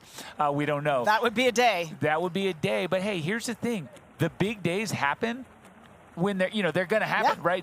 These massive efforts where you come on and you break through, they do happen on the big stage. As the women getting ready to exit the swim course here, one of the interesting features of this course, it's a very short run up to transition. So whereas other courses, an athlete like Taylor Knibb or somebody could take advantage of their ability to sprint through transition with a really quick transition, because there's not that much distance, I don't think we're going to see much separation from these groups in transition itself, because it's such a short amount of real estate, not much separation, I anticipate, as we move through T1 here in a couple of minutes. And we did talk about 23 minutes and change. Looks about correct as they come in here and finish out the first portion here, the first discipline of 3. And you can see there right behind. That was the one athlete that got shot out the back. That might be Imogen. I'm not 100% sure, but one of the athletes that was early in this lead pack got spit out about halfway through. And I was trying to get that overhead shot to see how far back the chase is. Optically, that's looking like at least 100 meters, maybe a little bit more at this point. For sure, and we'll see. If we had been at 45 seconds, probably likely to be over a minute. So I think you're pretty well correct there. And that woman that was 6. So here's the thing: she did get spit out, but guess what? It worked. She's got separation. So she got separation. She may be able to close that gap in transition or on the bike, but she's not with the pack, so that's wonderful for her. And you can see again those top 3 really breaking away at the very end. So that acceleration is a real problem if you're not ready for it. Well, this amount of fatigue, you're starting to think about your transition a little bit. So that fourth swimmer there, slightly different line. You could see towards swim exit. So still right there, but a little bit of a loss of focus, and you're just gone off those feet at this rate. And now even a tiny gap there for athlete number 3 from Taylor Knibb. Tiny. I mean, you can see that Taylor Knibb is right in the feet of Lucy Buckingham. Nibbling on those toenails. There you go. About to hit solid ground and conclude, run into transition 1, and the quick jaunt over to the bike where we'll kick off full gas bike course, 1 lap also for that. So exciting stuff. Stay with us here as we jump down, start collecting these splits in a minute. But Dee Dee, here we go. Lucy, kudos go to you. We're used to having some Lucy up front. And Taylor, and then quickly looking for the splits to refresh as those timing chips come across and we get the data. Number 3? Number 3, Pamela Oliveira, identical time there to Taylor Knibb. So Lucy Buckingham first out at 24:43 unofficially. 2 seconds later, Pamela Oliveira, Taylor Knibb. Was Caroline Pohl, bib number 22 in 4th, and Imogen Simmons in 5th. So interesting dynamic here in the early stages. Those lead 3 with a very close Imogen Simmons and India Lee now in 6th place. So she was the 6th swimmer in that group that got sort of kicked out the back. She's 34 seconds down, still waiting for that primary chase group that was going to have Holly Lawrence in it, et cetera, et cetera. We'll see if Kat Matthews and Emma made that group. We're going to throw it down to Matt and Rini, who are in transition. Hey, team, what are you seeing down there? Yeah, the ladies are just getting into transition now. We have Taylor and Lucy Buckingham sprinting into transition, getting their helmets on very quickly. Pamela Oliveira kicking her wetsuit off right there. Yeah, this group of 5, pretty good gap. We see Indy Lee, I believe, behind as well. First out, guys, is Lucy Buckingham. Very, very quick transition there. Taylor Knibb putting her socks on. We've seen it before, so that's some time she won't get lost in T2, right? Yeah, Imogen Simmons as well, I believe, right there. And then we have number 22. Not sure, but solid little group there. That was fast and furious through transition as always. And that last athlete dropped their visor, so a second where they had to go pick that up. And so we're going to get here, we're going to see a little bit more from these athletes chasing. So here's that chasing group. We see Holly Lawrence at the front of that chase group. Ellie Salthouse, who else do you see? Ellie Salthouse, we have Kat Matthews there. Daniela Ryf. India Lee in there. There we go, Emma Pallant-Brown, Paula Findlay, Tamara Jewett. Tamara Jewett caught up to that pack, so that's a big swim from Tamara Jewett. That's incredible from Tamara. To me, that's, if you couldn't tell by the inflection of my voice, that was the surprise there that Tamara Jewett was in there. So there we go, Ellie Salthouse looking really good, really calm. Holly Lawrence as well. And Kat Matthews, fantastic swim from Kat Matthews. Daniela Ryf right in there too. Emma Pallant-Brown. So all of our favorites outside of Taylor Knibb right here in this group. I didn't see. Okay, here we go. Sorry, a little action there. Kat Matthews getting yelled at, but she's good to go. She's out there right behind Ellie Salthouse, Emma Pallant-Brown, Holly Lawrence right there. What we didn't see was Laura Philipp, as I have not seen yet. So yes, that's the only favorite that I haven't seen. That's correct, Matt. I haven't seen Laura Philipp either, so we'll be looking for her. Interestingly, I saw Daniela stuff a bunch of stuff down her front, so trying to get that aero advantage. Here's Jackie Herring. And here's Laura Philipp behind, right there. So to me, a little surprising to see her that separate from like Emma Pallant-Brown. Both Jackie Herring and Laura Philipp. I would have expected to see those two up in that main group. So a little bit of a slower swim from them, but and here's Marjolaine Pierre coming out on the bike. We just saw Ayueda come through here. Rach McBride having a great swim as well. This is our athlete that had some technical issues in transition earlier, but was able to get past it. We see Jackie Herring getting out of that helmet. That's kind of a rub your stomach, tap your head situation there. It's always a challenge to get the helmet on when you're getting the wetsuit off, but her and Laura Philipp also putting some stuff in her kit as well. Yeah, so you'll see athletes putting their water bottles and stuff down their front. They've found that there's a really good aero advantage to having that area between your chest and forearms filled a little. So Laura Philipp running out of transition right now. That's Ayueda, our Japanese athlete. coming out. She will roll on this run course. She will, yeah. She's a great, great little runner. Amelia Watkinson from New Zealand rolling out now. Rach McBride. Out of this group here, you see Amelia Watkinson, Laura Philipp. Amelia's great cyclist, right? Those two together will be able to maybe have an effort or an opportunity to get up to that second group. Yeah, absolutely. I think Laura Phillips kind of in a class of her own, but you're right, yeah. Amelia Watkinson, very strong cyclist too. Yeah, so a ton of action down here. As far as what you saw on faces, to me, Daniela Ryf looked like very focused and not panicked, but the laser focus. The laser focus, but you could tell she was like, okay, we've got a gap. She's already thinking about getting to that next group. Anybody else you saw that looked maybe uncomfortable or a different expression? I don't think so. I think they all looked cool, calm and collected. And yeah, I mean, it's fast and furious transition. You're getting the wetsuit on, getting that helmet on, just trying to get out onto the bike. But yeah, fantastic racing. And I'm excited to see what shakes out on the bike here. Yeah, no, awesome, and not too much that we didn't expect, but a couple of those athletes that didn't have maybe the best swims, but so much more is going to happen on that bike ride, Rennie. Yeah, absolutely. Yeah, there's going to be some interesting cycling coming up, and I'm looking forward to following along. That's awesome. Back to you guys in the studio to show us what's going on that bike course. Well, I'll tell you, Michael, some surprises for me out of that swim. Great swim from Imogen Simmons. I think above expectations. Kat Matthews, above expectations. Emma Pallant-Brown, above expectations. Tamara Jewett, above expectations. So far, below expectations with some of those slower swims, Jackie Herring and Laura Philipp for me. There you go. You nailed it. So as we're here with the front riders, you got Taylor Knibb, who's overtaken Lucy Buckingham. They're together dangerously close there, and I just mean dangerous from a competitive standpoint.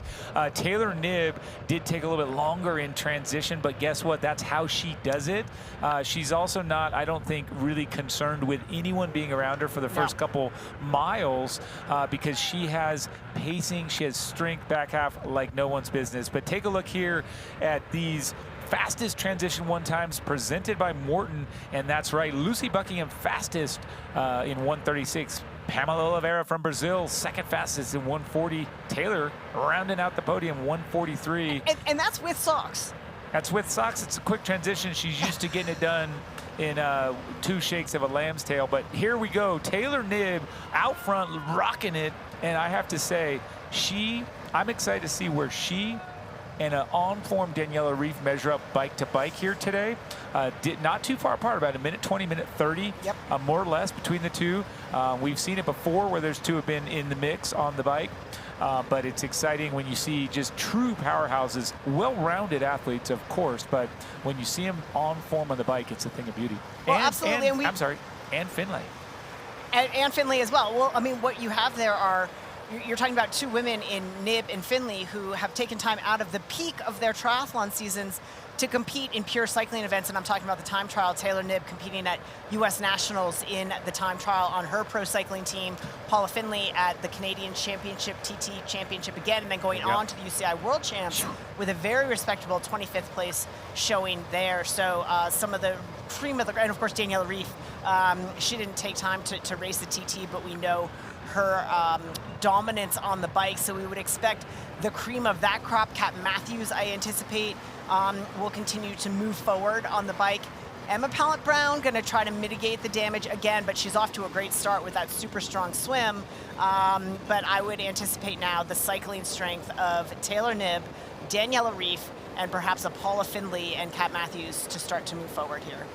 You got it. And here's Pamela Oliveira from Brazil looking back. Kind of, you have to think she's wondering, where are the others? I need some help. I've been dropped by Buckingham and Knibb. Where's some more company coming at me? But it is on right now, and it will continue to be so across the course of 56 miles of the full gas bike course. Didi, the action is heating up now. Temperatures, not so much. Please do stay with us because we have a lot of racing to watch and share with you. We will be back after a quick break, I promise. No time to waste, slow it down, cause everybody knows Speed King's backing down. Speed King's backing down. Speed King's backing down.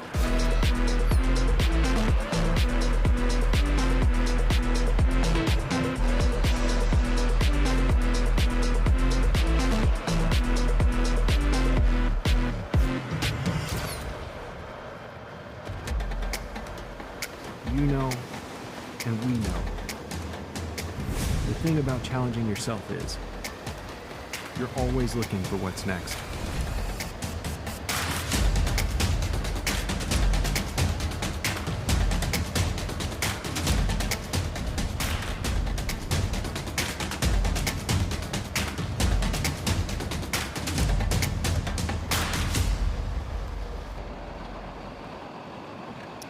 Didi, here we are together with Pamela Oliveira out of Brazil. She was right there at the front and has been dispatched a bit, but still at a very, very good spot in this race. Yeah, no surprises there. Very, very strong swimmer, but this is the woman all eyes are on. She had some company in the swim in the form of a Lucy Buckingham, Pammy Oliveira, Imogen Simmons, Caroline Pohl, but it is Taylor Knibb getting to work here, no doubt, in the back of her mind, the likes of Daniela Ryf, Emma Pallant-Brown with an extraordinary swim. We'll expect Paula Findlay to work her way through that chase group as well. Ellie Salthouse with a very strong swim. Gosh, look at 8, 9, 10 on your Yes. leaderboard there. Matthews, Pallant-Brown, and Ryf. That is, I mean, of course, everyone in the top 10. But those three, to watch them, and Salthouse, if those four, they're going to be in the top 6 in a minute. Any one of those women would want to utilize the strength of Daniela Ryf to keep them very much in this race and not lose too much time. But the danger there is that when you try, and I remember this quote from years ago, the first time that Paula Findlay had raced Daniela Ryf, Daniela came by her on the bike, and Paula said to herself, how hard can it be to ride with Daniela? And about 10 seconds later, she figured out it's pretty darn hard. So you run the risk of blowing your race. You want to take advantage of that asset to maybe chip away at that minute-and-a-half deficit that those chasers had on the lead pack, but you don't want to overcook it this early on the bike. No, that's well said. And it's funny that you have to ask that question. But here's Imogen Simmons rocking and rolling through, looking and speaking to the cameras, a 6-time Ironman 70.3 winner. You got to watch out for her. She represents Switzerland. She's had some great results. And I can think back to some of the times where she's been shockingly good, where you look over and you say, holy smokes, I can't believe what I just saw right there in the mix, including Ironman World Championships in Kona, everything. She just really excels when the stakes are high. Yeah, she does. She rises to the occasion. We've seen her be slightly vulnerable in terms of her consistency, but she does seem to rise to the occasion in these big races. And a great swim from her, and she is very much hanging in the mix right now with Taylor Knibb driving at the front. That's Lucy Buckingham in second position, and Imogen Simmons now in third.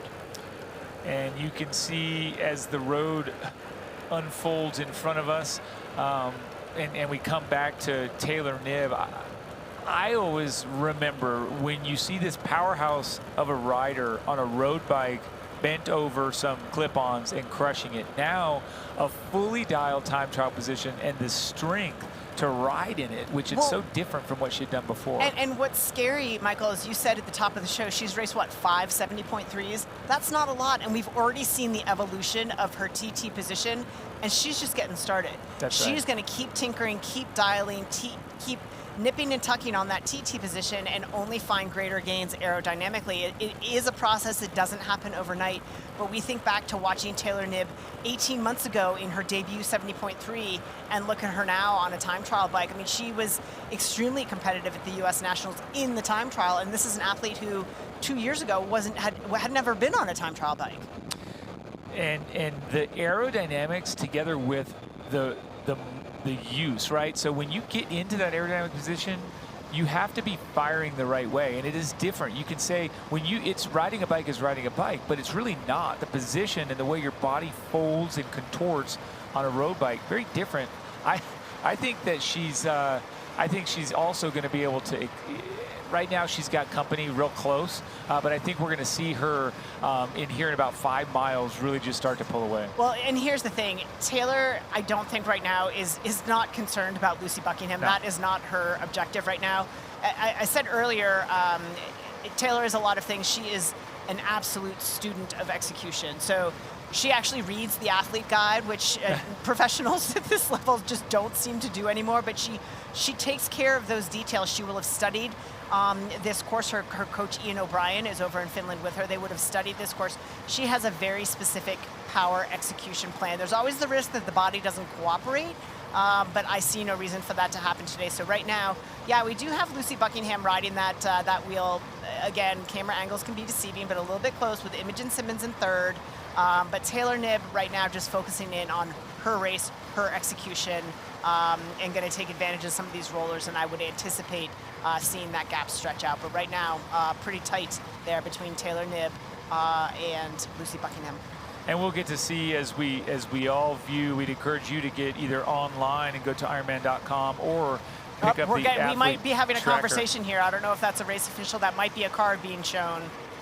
I think that, again, what we do know is that you can get these splits and check out these results. That's a card. That's a card right there. Well, there you go. Yep, and she's backed right off, so that gap is extended. As you saw that, what is an infraction that we all know very well. When you're handed a card, there's really only one way to view it. If you see that blue card, that means you've been too close. We don't so much give warnings in the sport. You're allowed to give a verbal, but really again, we don't like to call these things from the booth, but it did look pretty tight to me, so not surprised to see the race official go up and have a conversation there, and we'll get confirmation as to what that card was. But my bet, being the betting woman that I am, that was a drafting infraction for Lucy Buckingham. And what you can tell is that gap is much, much larger now. So we do know that was verbalized. It was effective. As we look to the splits that we're anticipating, 14.3 kilometers would be where we wait to see them go across the mat and give us a split, so we can also check on the status of Matthews, Pallant-Brown, and Ryf, the three primary chasers that are rolling through. And then we are looking at Imogen Simmons now second wheel, and we can say that that we're going to check with our officials out on course to confirm what we saw, but we'll give you conclusive and concrete information in a minute. Right now, it is Taylor Knibb up front with Imogen Simmons just behind, and a slightly dejected You can see it just Lucy took the Buckingham. wind right out of her sails. I mean, at this level of competition, a drafting penalty, I mean, that's, your day is not over, but your hopes for a podium certainly are at that point. If Lucy Buckingham had hopes for a podium, they are certainly gone. Top 10 still obviously salvageable. She's at the front of the race, but that's just wasted time that you cannot waste at this level of competition. It's just too much time, and it would have been a dagger straight to the heart. And you could see the wind just sort of sink out of her sails, but Imogen right there to capitalize on it went right by her, now sitting in second place. And here we have Brazil's Pamela Oliveira. She's in the chase group, looking to probably roll up upon Buckingham and wonder, hey, what's gone down? What are you doing back here? She may have seen that from a distance with the motorbike next to her, but ultimately you just have to play the cards you're dealt. So I'll say this also, for someone that is watching and saying, hey, what do you mean game over? Well, you could take this opportunity and say, look, it's a 5-minute penalty if that's in fact what happens. You're going to lose that time. You can still say there's some things to be gained here, not just a top 10 finish, but how do you overcome a devastating blow mentally? Yes. Because those are things that will always serve you, not just today in this race.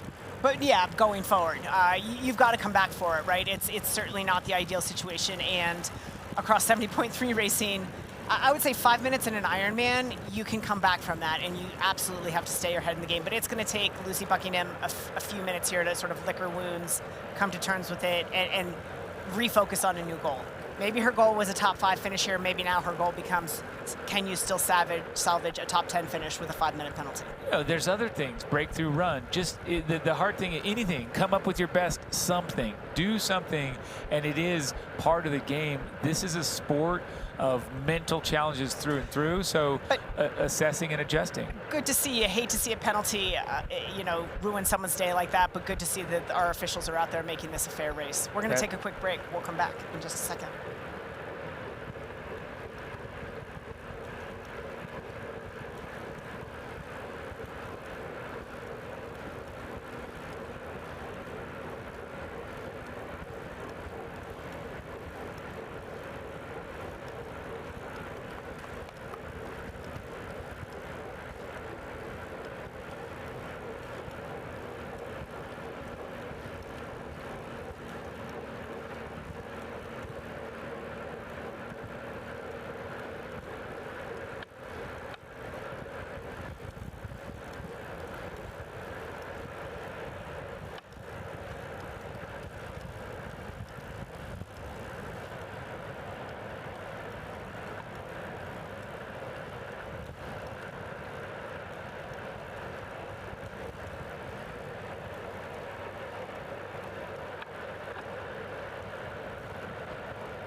And now, Didi, it's 45 minutes into this women's professional competition here at the VinFast Ironman 70.3 World Championship. Taylor Knibb from the USA doing what we all expected.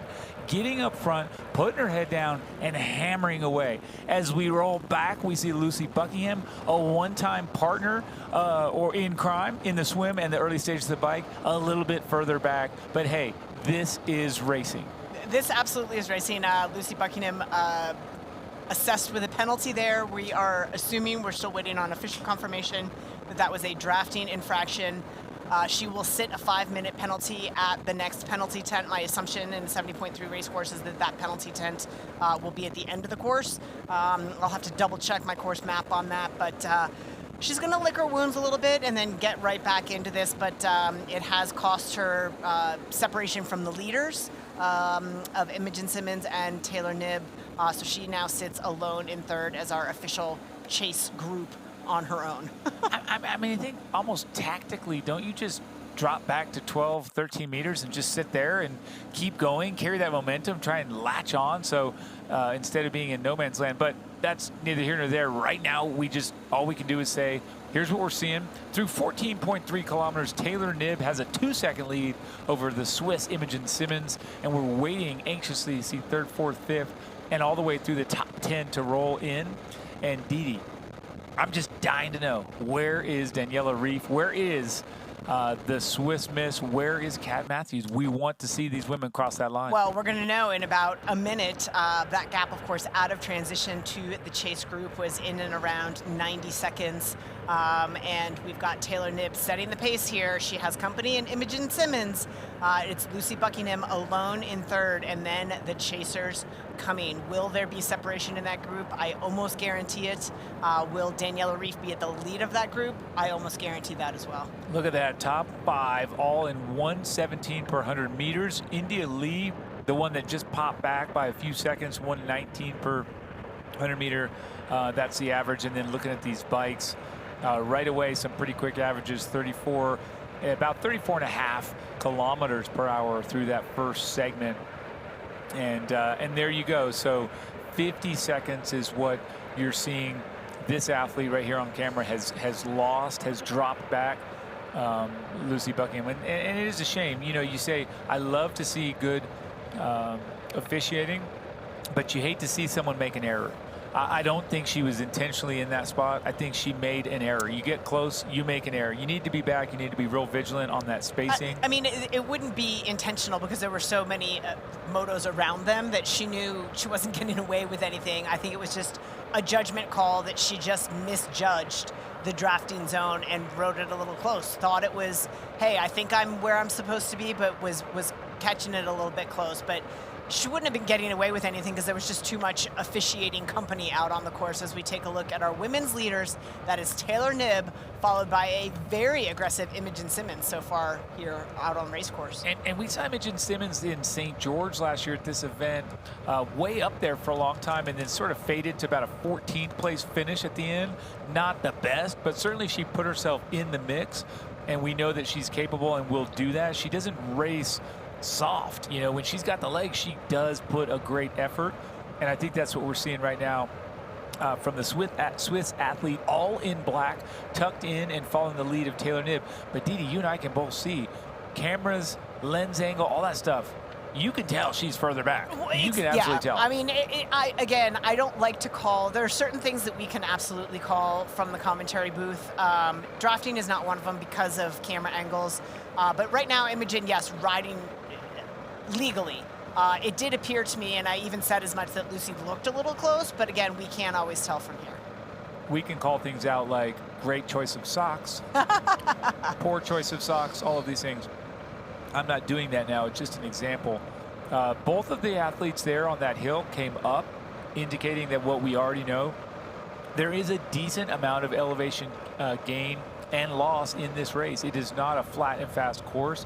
Good pavement, but also good hills, which we like. Good ability to challenge yourself, get in there and work through those hills. And here we're back with Lucy Buckingham. A very nice aerodynamic position that she rides in, very tight above the handlebars in front. Looks super clean to me.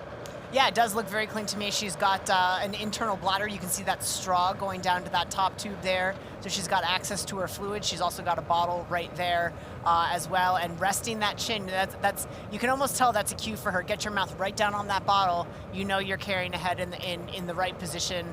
That aerodynamic helmet just hugging the dip in her shoulder blades there. So she is tucked in tight to her aero position, no doubt, kicking herself a little bit just for that lapse in judgment, riding a little too close to Taylor Knibb. Well, look at that. We've just the opposite. Ryf, Findlay, Matthews, Salthouse, and Pallant-Brown have all lost time in the opening segment of 14.3 kilometers.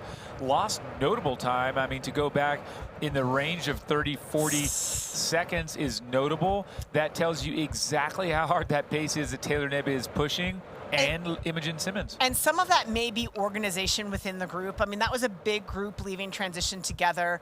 There were a couple of twists and turns before the athletes make their way out onto this motorway. I think just that group getting organized could have caused them a little bit of time. Absolutely could be. We'll find out. And I know this, our guy, the man you see on camera often, you want to see him more, is Matt Lieto, and he caught up with some of our favorite sponsors earlier this week.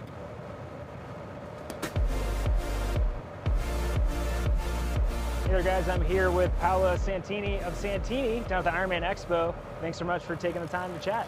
Thank you. I'm so happy to be here. The atmosphere is amazing, and I cannot wait to see everyone racing tomorrow and Sunday. Tell us a little bit about why the partnership with Santini and Ironman makes so much sense. Well, Santini is a quite old company. We were born in 1965. Cycling is our core, but triathlon is a passion for us, and it's very good to be involved in triathlon because triathlon clothing is even more technical and more interesting than just cycling clothing, because puts together 3 different sports. So this is why being associated with Ironman is for us an honor, and at the same time it makes us and pushes us to do better and better in making the triathlon clothing. Now, more on that, you know, obviously it's for 3 different sports, but for different conditions, and the athletes here are going to have maybe different conditions. Tell us a little bit about the technical side of athletes picking apparel for the race this weekend.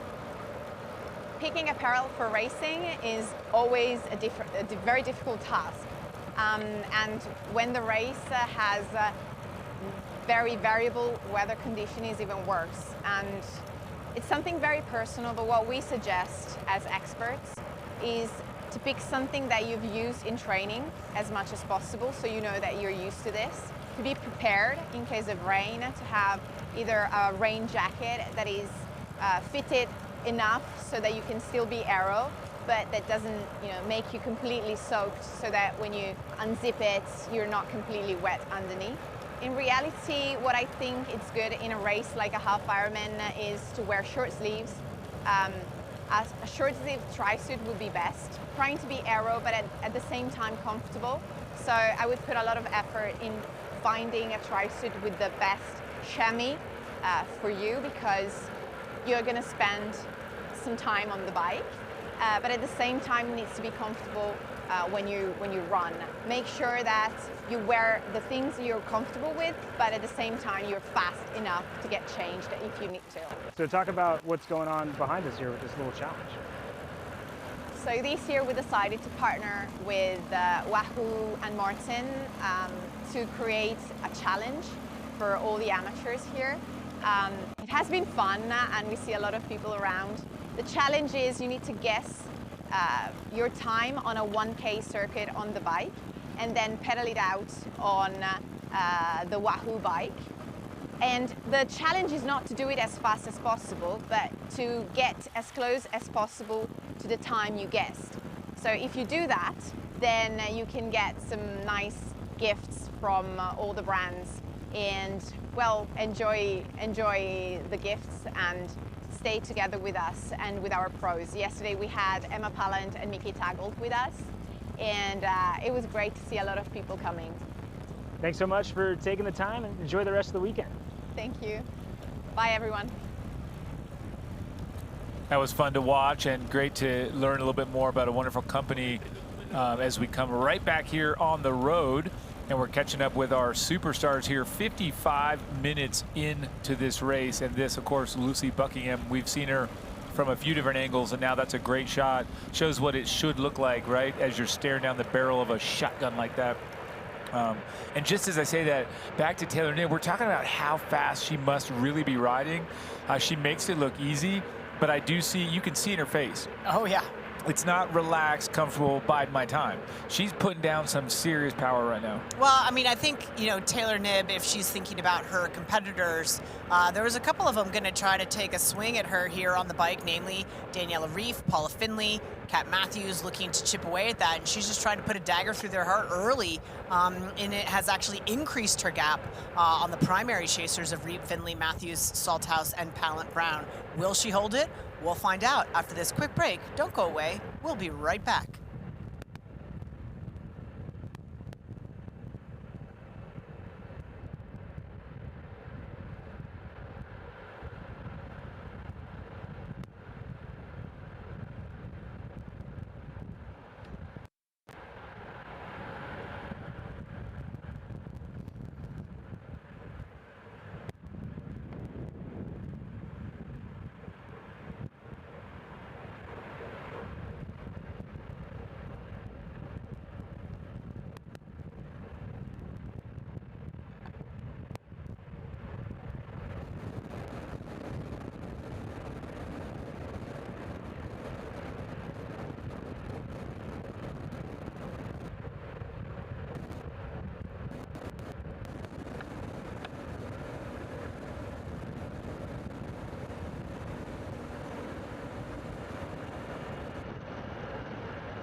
As you watch Taylor Knibb power down the road, glance over her shoulders, just take a look at the splits, the paces, I should say.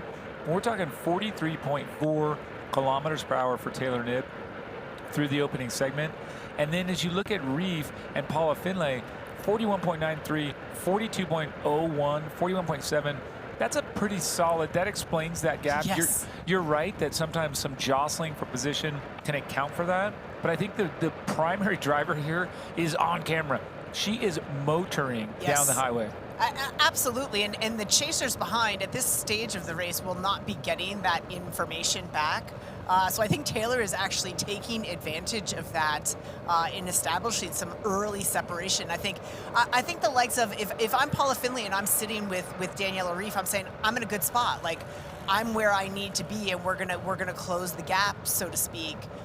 And they have no idea the power output that Taylor Knibb is putting out right now, and that impressively is being matched by Imogen Simmons at the moment. It did look like you were starting to see Imogen get dropped, but not the case. So interesting stuff here, and we'll stick with it. This is women's chase. She's the second place. She's in the front of the race, so not to be confused. The true chase pack, if you go way back, we're talking about, not way back, but we look back, the real chases with Findlay, Matthews, Pallant-Brown, and Daniela Ryf. So those are the true chasers here as we're back on the road, watching a nice perspective as Imogen Simmons from Switzerland follows USA's Taylor Knibb. We're still so early, just about to tick over an hour of a 4-hour race, so nearly a quarter of the way done. But Didi, you know how this race plays out. Most of the action on the bike happens in the second half. Right. Really the last third. Well, and it's interesting when we talk about it, because you talk about an athlete like Daniela Ryf, who is so dominant on the bike, certainly across the Ironman distance, obviously across 70.3 as well, but the way she executes the Ironman, where she really sort of puts the final nails in the coffin is in the second half of the ride. So I anticipate again, we've waited before, like we get patient for Daniela. Yes. Is she coming? Is she coming? Is she coming? When's she going to make her move? And sometimes she stalls. That's right. We don't anticipate that because she has been racing very, very well, but her strength is in the back half of the race. And right now, Taylor Knibb capitalizing on that, increasing her lead over her primary chasers. Correct. Those of you watching from home, getting inspired, saying you want to get in there, throw your name into the race mix. Here's one that'll get the party started on June 16th of 2024. Ironman Klagenfurt, Austria, is celebrating its 25th anniversary. And since its debut, this event has garnered a reputation for some of the most beautiful course scenery in the world. It's a swim in the crystal clear waters of Lake Wörthersee, surrounded by the breathtaking alpine landscape, a rolling bike course that guides athletes through picturesque countryside and charming villages. Energizing ambiance. Get over there as athletes run along the scenic lake shore. Join the party. Register today. Ironman.com/IMEurope. Yeah, big fan favorite there. Great, beautiful, stunningly beautiful course like this one right here. This course has gotten a lot of super positive feedback from the athletes during race week. The bike is challenging. There's some elevation out there. The wind can play a factor, and the run course also very, very challenging. So while the course description is rolling and it can be fast, it is not an easy course. No, and that's great because championship racing should not be easy. It shouldn't be flat and fast. Now we're back here a couple doors down here with Pamela Oliveira from Brazil. But Didi, you love that. And then everything gets harder. Moderate swim, more challenging bike. The toughest part is the run. Great way to finish. Put everybody in that effort zone to finishing it across the line. Stay with us. We will be here through the very end. And we're just going to take a quick break now.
Welcome back to the VinFast Ironman 70.3 World Championship, brought to you by Full Gas.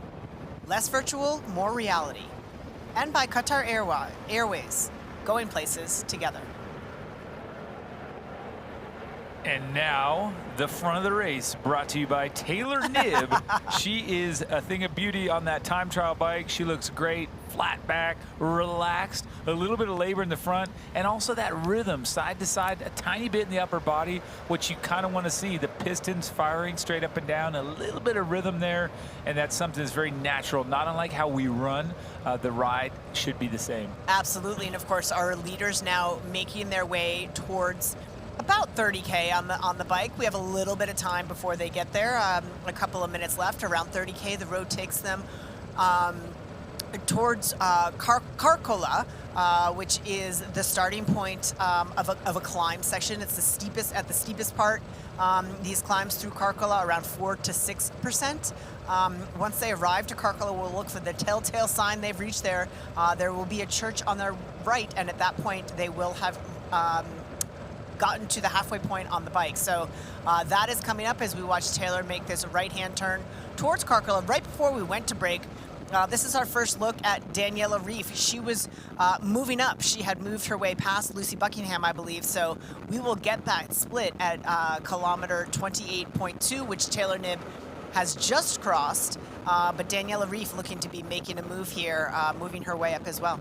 That's right, in 6th place currently, at least looking at those standings. Daniela Ryf, when she's on form, man, watch out because the power just comes at you almost out of nowhere. We're just seeing splits here at 28.2 kilometers as well on the Ironman app if you're following along at home, or on the desktop, Ironman.com. Taylor Knibb, 45.52 kilometers per hour in that last segment. And then 6 seconds back, Imogen Simmons matching her pace, 45.36. The interesting note will be when we get this woman across that line. Does she have company will be another question we'll want to answer. But Didi, Daniela Ryf, she's doing an incredible job right now showing me that it's the good Ryf. Yes. It's the one we want to see, not the stall-out Ryf, the one that really gets in and flies away. She looks good, and to me at this stage, we tend to think of Daniela as one who pushes a really big gear. She can grind away on those gears. She actually looks a little lighter in her cadence to me. Could just be a factor of this section of the course, but she's turning the pedals over, so stylistically looks a little smoother to me than she sometimes can. Obviously a huge, powerful rider, but right now looking very, very smooth as well. Totally smooth. And the high cadence thing too, sometimes we look at her like if the road pitches up at all, you start to get that cadence slow down. Maybe she's just on a super fast section, but it's a cool observation nonetheless. And a great, great overhead shot as you see that line of chase women heading down, trying to keep track of Taylor Knibb. And I'm sure a lot of you guys are wondering about how we got up here where we are now. What was it like back in the Roka swim course a while back, about 45 minutes ago? Well, we'll give you a little look-see at how it played out earlier today. The Roka swim course recap. Go with me, Didi. They dove in, by the way, 1.5 meters down, so that's a high dive. Yeah, a medium dive. High dive into the water this morning, and no surprises. Immediately, we saw Lucy Buckingham and Taylor Knibb take to the lead. It was Knibb in the early meters, but shortly thereafter, it was Lucy Buckingham who went round Taylor and took control. It was a sizable lead group with the likes of Imogen Simmons and Pammy Oliveira in there as well. And then you saw this other giant chase pack that we saw all the favorites in. Matt Lieto called them Skittles because every favorite color cap was in that group.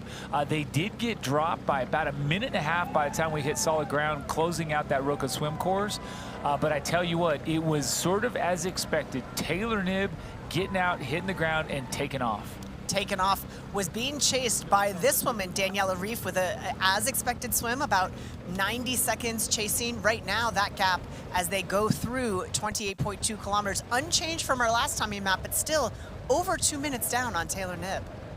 And here's Pallant-Brown in a very assertive aero position there. She's tracking very well, but she's someone that you don't want to be anywhere near when you come into T2 because she's proven on all kinds of courses how quickly she can run up, down, around the corner. So keep an eye on the woman from Great Britain who makes home there and in South Africa.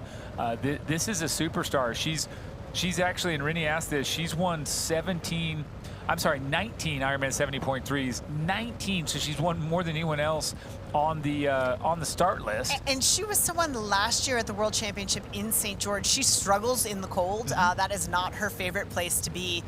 She struggled on the bike a little bit, and I don't think we counted her out, but she really leaned on her poise and confidence to run her way back into the race last year, and we anticipate that we can't make that mistake again. Even if she's not factoring in and moving up on the bike, she is very much a part of this race, and we will see her continue to feature as we make our way, particularly through the run segment. But looking very good at this point. She talked about how she ran hard to warm up, right? Yeah. I mean, she froze on that bike in St. George. Not the case today. She looks wonderful, so we'll come back and see more of Emma Pallant-Brown and company after this quick break. Do stay with us.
So as we watch Taylor Knibb come up this hill out of the air bar, showing us that it is a challenging course, as you stated, Didi. She's got a great cadence, a great rhythm, and she's aware. She's looking back at what, to me, is a defining part of this race so far, the contact that Imogen Simmons has managed to keep with Taylor Knibb. And it's no disrespect, it's just that we're used to seeing Taylor Knibb put time into everyone. Right now, still, we've got company. We do have company. I will say that between the 14 kilometer and the 28 kilometer, it's stretching a bit. It was 2 seconds, which is about draft legal distance, and that Imogen was absolutely right there. It's leaked out to 6 seconds. I like your style. It is blown up. Well, it's not blowing up, but No. what I'm saying is that even at riding a draft legal distance, you're getting benefit from the rider in front. At 6 seconds, I don't think Imogen's getting that same benefit, so I think we are going to continue to see that. Taylor might have looked over her shoulder. Again, I can't see where Imogen is, but my guess is it goes from 2 to 6, and then it goes to 35 seconds. I think you're spot on, and it's interesting. Just when you kind of run those numbers, someone do the math at 45 kilometers an hour, 2 seconds or 6. What's the distance? You're right. It is. It just makes me laugh because when you see that, it's tripled. The lead is tripled from 2 to 6 seconds. But it is of a great observation. Taylor Knibb also just looks, she has less pain and now more intent in her face. If you look, before it's kind of like a little suffer. Now it's more, let me do some work. By my read. So we saw Emma Pallant-Brown earlier. She looked great. She's had 19 70.3 wins. How does she do it? Well, I don't know, but we did catch up with her earlier this week. Have a look, have a listen. Can I have a swim, please? Straight down, I guess. Straight and right. Perfect. Thanks so much. I know, it's so cool, hey? And like the run course, I'm assuming, comes down here, and it looks like goes over this bridge. And then, yeah, it's quite addictive actually. But I don't know if we go, it would be cool if we go into the stadium, but I don't think. Yeah, Oh, we do? So you go We in, run and around? this top end, I think you do 3/4 of a lap. Oh, amazing. What a dream. So yeah, you're running around right in front of this. Oh, that's going to be awesome. Morning, morning. So this is that half sleeve you were mentioning? Yeah. It looks pretty good. How'd you feel in it? This is, I know they say never do anything new for race day. It's the first time I've won it. Yeah. Feels okay. I think I'm just, my only worry while I'm practicing now is when I take the wetsuit off, that it just doesn't unzip or fall off. It's going to be the practice. Oh, easy, no progs.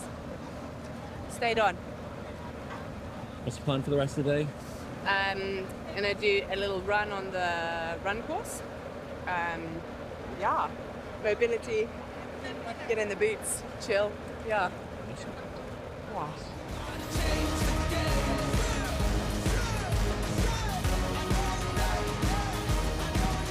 We do believe she's got a fighting chance to take a podium spot, top part of the podium, somewhere on that top 3 for sure. It's cool to see her kind of just behind the scenes. Yep. Day in the life. What do you do? You're out there, you're experiencing this, and guess what?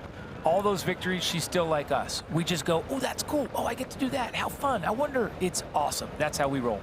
As we look at Taylor Knibb, we saw right before that check-in with Emma Pallant-Brown on our A Fighting Chance series, which, by the way, you can find on Ironman's YouTube. So if you missed it or if you want to rewatch them, head on over there and give a click. But Taylor looking over her shoulder, and we did see one camera angle that looked like there was no Imogen Simmons there. So my guess was correct that it went from 2 to 6 to about 35 seconds. Yeah, so Taylor Knibb extending her lead at this point. And here we see the next Swiss athlete on course, Daniela Ryf, who, if we see Imogen popping out the back and coming back to the group, you're going to see this woman overtake her first. Daniela Ryf, clearly, there's a little bit slower down cadence, but still higher than we're used to, right? Well, and the thing that is interesting to me as we look down and run through our top 10, and this again is back at 28.2 kilometers, but that group of Ryf, Findlay, Matthews, and Emma Pallant-Brown, and Ellie Salthouse staying together.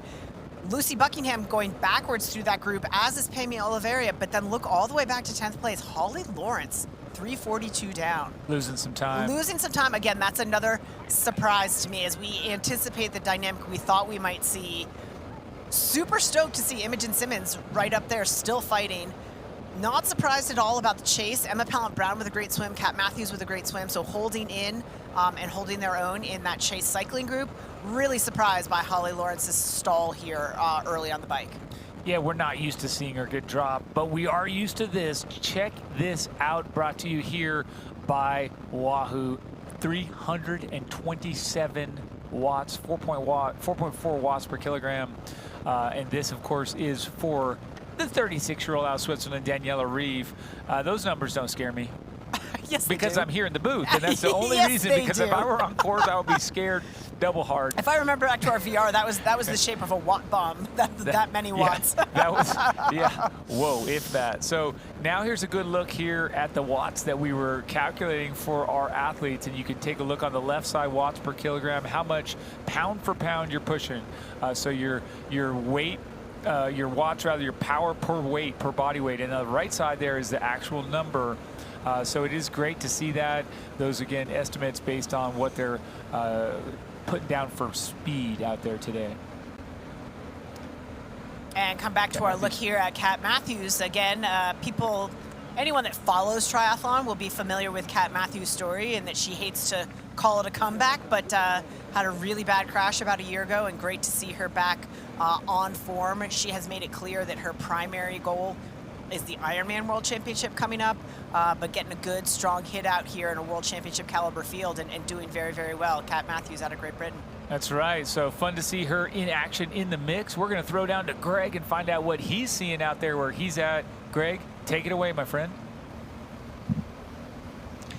All right, thank you, Michael. Thank you, Dee Dee. Joining us in studio right now here at the finish line is Mark Allen, 6-time Ironman world champion. And Mark, the race thus far has given us everything that we sort of felt was going to happen early. But the big surprise, Laura Philipp being a little bit further back, but now she's punching her way back through the field. Taylor Knibb giving us everything that we know that she's going to give us. But Mark, right now Daniela Ryf doing her thing. And pulling like Paula Findlay, Ellie Salthouse, Emma Pallant-Brown, some of the other favourites of the race to the front. So we've got a great race happening here in Lahti. Yeah, I was actually surprised that the gap was as big as it was out of the water, a minute and a half. I know that obviously Taylor is an excellent swimmer coming from short distance racing and also bridging the gap and being a defending 70.3 world champ at this distance. So, but that was a little bit bigger gap than I thought. Then they have lost another 30 seconds. But as you know, Greg, Daniela is a great second half of the bike kind of rider. Like a lot of times you think, oh, she's not on her game today. And then all of a sudden she just clicks it into the next gear and she just pulls away. 5 of them together that are really a solid group with Ellie Salthouse, Emma Pallant-Brown, Kat Matthews, Paula Findlay, Daniela Ryf, all basically together there. I think Laura Philipp is the one that we're not seeing in the picture right now that might be kind of in the mix as the race progresses, though. Yeah, and I think that Laura's going to have to go through, people like Tamara Jewett. So Tamara being the runner that she is, Tamara's going to want to stay as close as she can to Laura Philipp for as long as she can right there. But Taylor Knibb right now, you can see that this young lady's been amazing over the last, 6 months or so after coming back from a metatarsal injury. As Emma Pallant-Brown, the World Duathlon champion right now and third place finisher at last year's 70.3 World Championship, is making her way through the field. Looking pretty good as well. Emma's one of those athletes. She's really focused on this race this year. Daniela Ryf out of the saddle, just punching away up one of those hills there. We could see the amount of watts that she was putting out there before. But what I did notice too, Mark, is the other ladies are matching those watts. They are, and as you can see there, she's not putting any kind of surges in to move away from this pack. She's just content at this point. The thing that's interesting to me about this race is that it's probably the coolest that we've ever experienced for the 70.3 World Champs. Usually, summertime, it's hot, it's often humid wherever the race is. It's right now, I was just checking the weather app, it's 59 degrees, 15 degrees centigrade. That That's cool. I mean, I know that you're dressed for Kona today, but you got some goosebumps going here. So I do have some goosebumps going, but that's a very colourful Ellie Salthouse just fueling up right now as we go back to Taylor Knibb that's sitting in the front of this race now.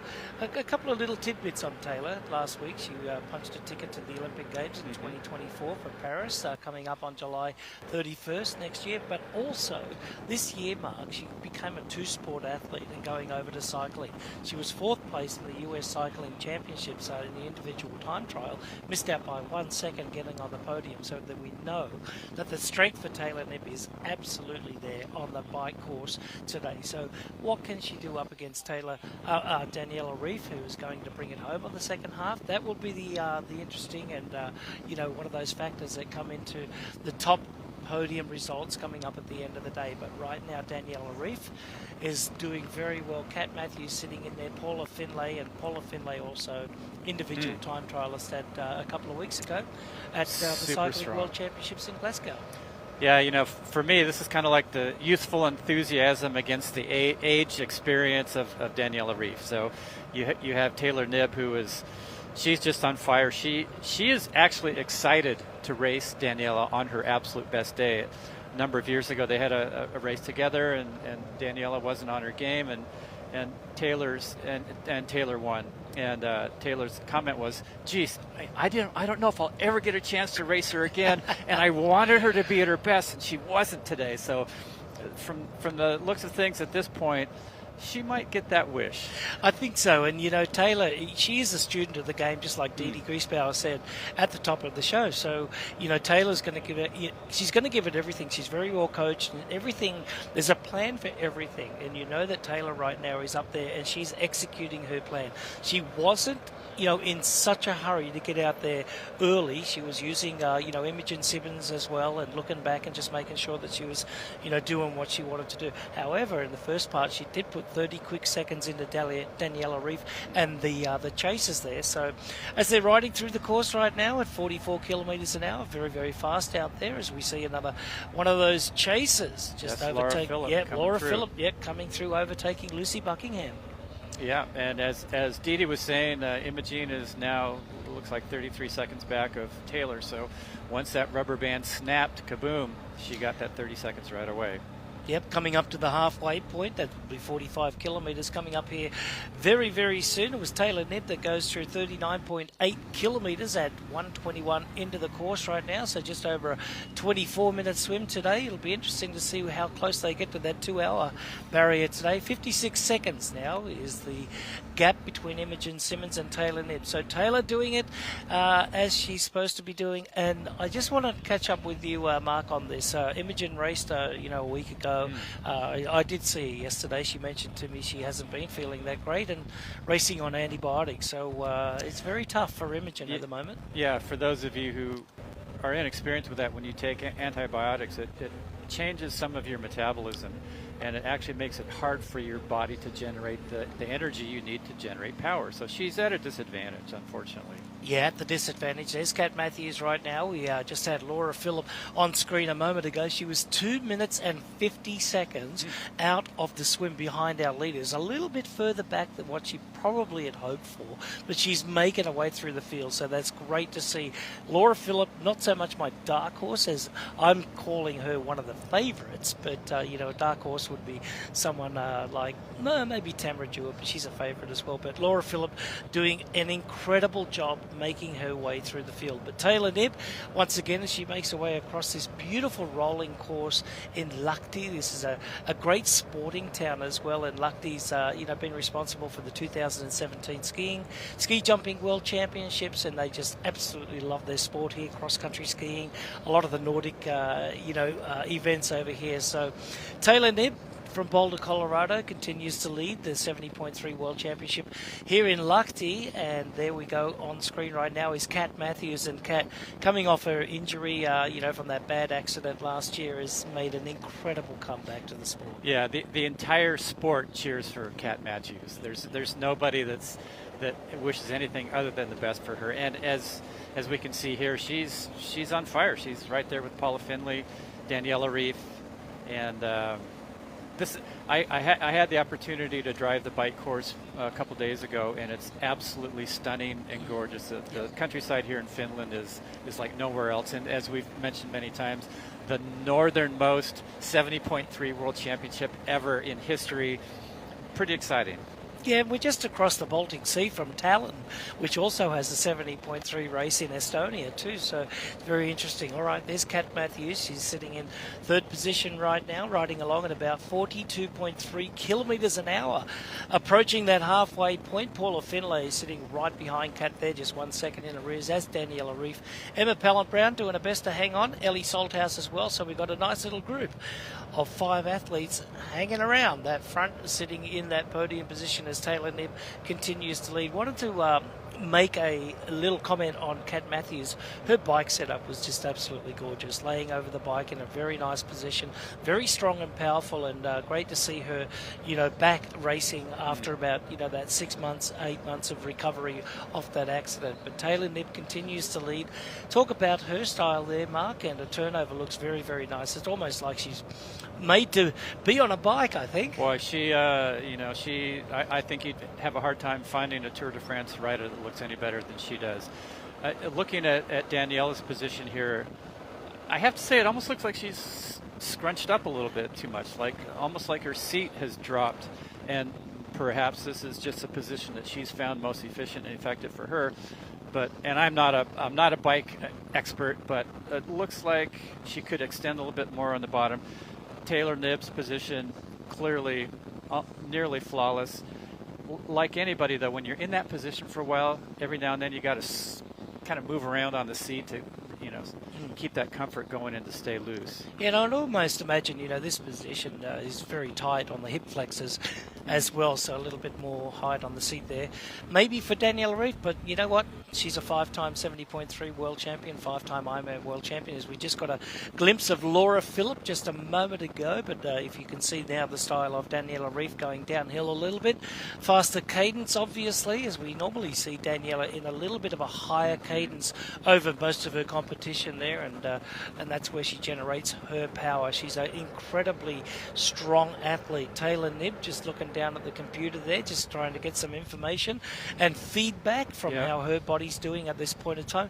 Very interesting, Mark. A lot of athletes go off field, and a lot of athletes are quite calculated and formulated in their approach. And Taylor is her coach, Ian O'Brien.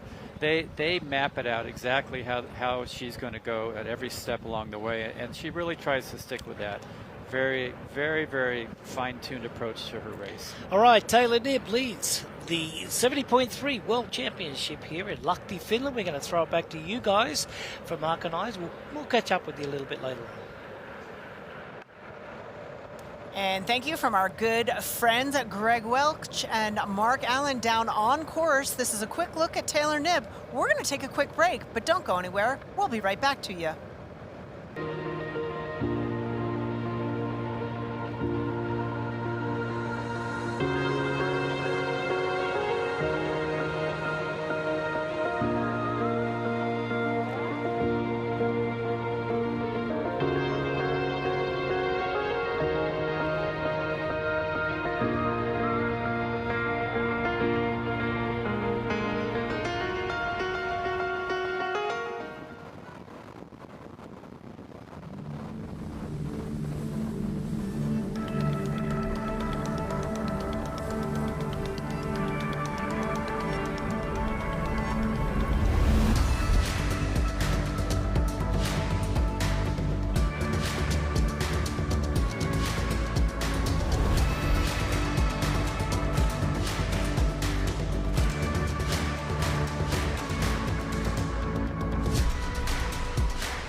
We are now with Paula Findlay from Canada, wearing bib number 2 due to her second place finish at this event last year.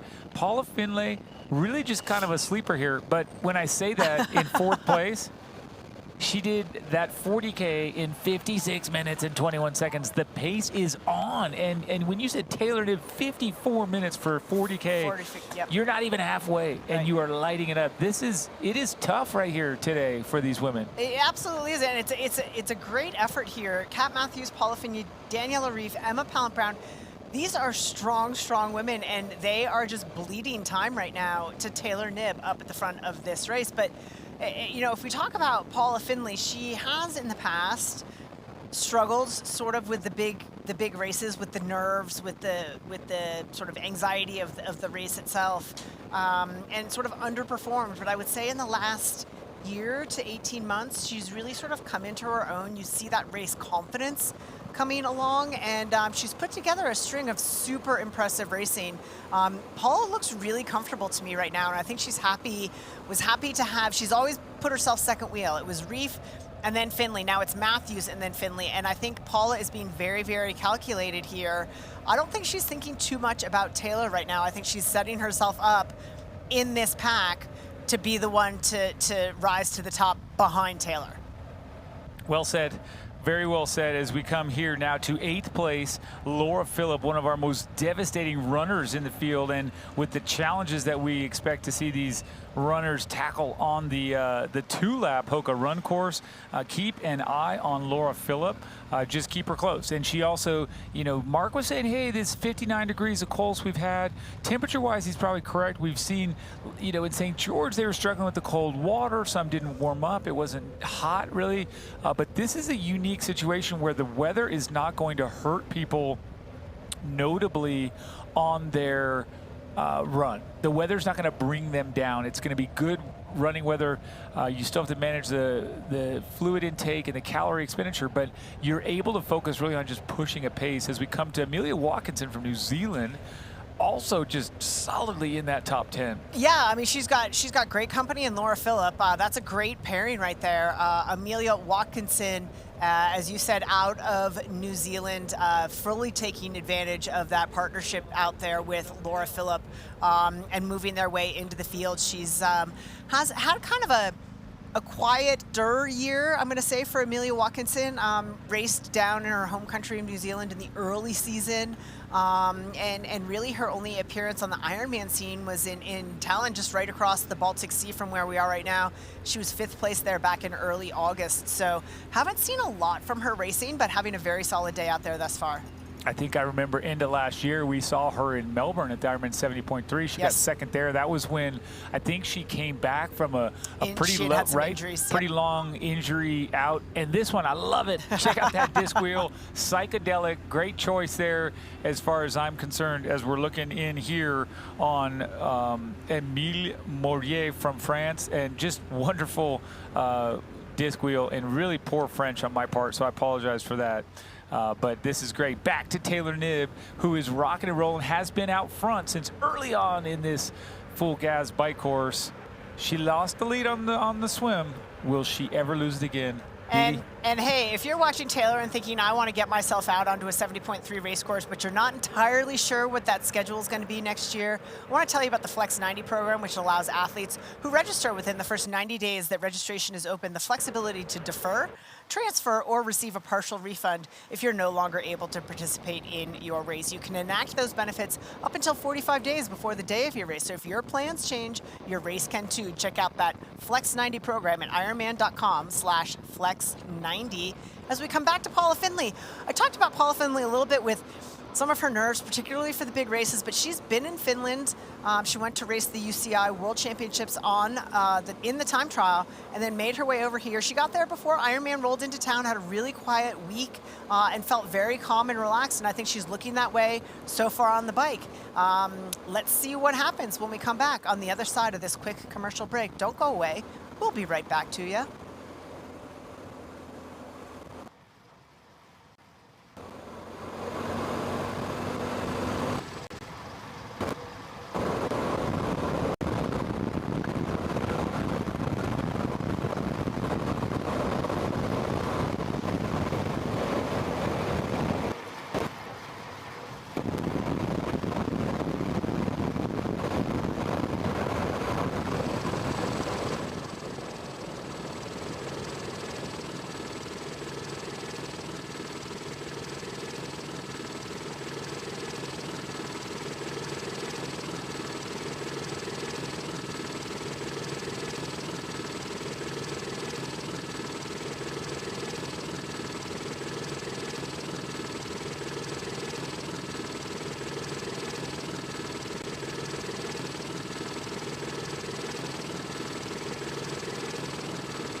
watching Taylor Knibb expertly navigate these turns, looking over, gradually kind of taking a peek over her shoulder, see if anyone's there. Nobody's there. You've got almost a minute at the last time check, but probably more by now, most likely to everyone. We talk about Taylor Knibb being a student of the sport, and one of the things she took away from her recent race in Milwaukee, she was disappointed with her bike, and her coach had said it's not necessarily the power output, it was moving her head around, it was head position things. So I think she's really internalized that, and you see her not looking around as much. She's looking around at the turn. As we take a quick look at Holly Lawrence, who is struggling on her day today. She is way further back of the field than we would have anticipated. Right from the outset, her swim wasn't characteristic. Her bike is certainly not characteristic. This is the 2016 Ironman 70.3 World Champ down in Malula, but she won. She's won 17 Ironman 70.3s. She's usually at the top. She's usually in the top 5, so to go backwards is very atypical for her. To have been with that chase group, Paula Findlay, Daniela, Emma, she can ride with those women, so something is not quite right here today with Holly Lawrence. But a lot of racing, she still looks invested, looks motivated, keeping her head in the game, just losing a little bit of time. There you go. So it will kind of hang in there and see. We talked about the Canadian who took second last year. We've seen a lot of her today, and we did catch up with her this week, so stay with us here now and watch this, a little catch up, Paula Findlay. Here we are. Got everything we need. This is the living room. This for my bag. Comfy couch. Big bathroom, and it's got a washing machine, which is really critical. We're here so long, I just gotta do the loads. Bedroom, and then the kitchen. This is my drink of choice, lemonade and fizzy water. I drink this all the time. Half lemonade, half fizzy. It's the secret sauce. Last hard workout, so now race week is just tapering and resting, and it's nice to be here early so I don't have to recon the course or anything. I can actually relax, so yeah. The only challenge was finding someone to watch the dog for a long time. That's him, right? That was this morning. Is he happy? Not this morning? Yeah. Do you like a daily update? Oh, several updates. I don't have a super picky diet, or I try to keep like pasta, rice kind of stuff simple, but if I need to eat something else, I'm pretty flexible. But having a kitchen is nice because I can make what I'd make at home, and the grocery store here are great. There's everything that you could ever want. So definitely. Also, by the way, if you're here, this is the best chocolate. It's like Finnish chocolate, I think. Milky. This is milk, but I think they have dark. My Airbnb person left me a whole box of them, and then someone gave me this too, so. I'll definitely eat this all before the race.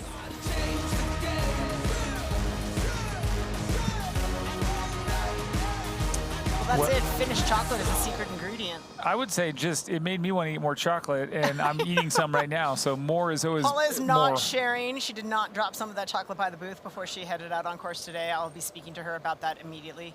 Look how much time has passed since we watched Taylor take that turn. A lot. So again, we'll catch a split here pretty soon.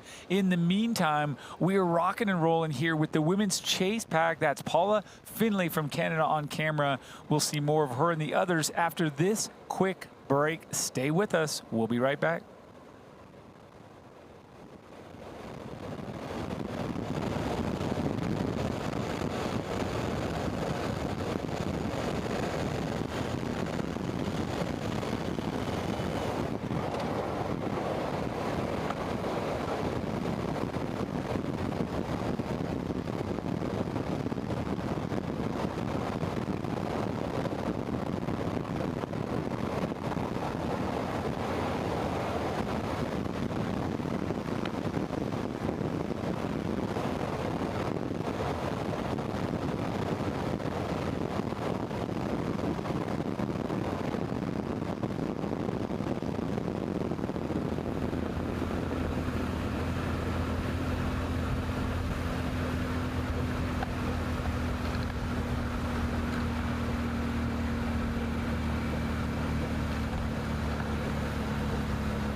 And here we are, Paula Findlay on course. You can see the beauty of that finish course in the background. We knew it, we heard about it, and now you get to see it up close and personal together with the Canadian athlete in the chase pack here.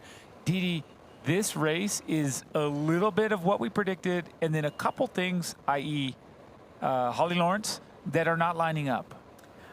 Absolutely agreed.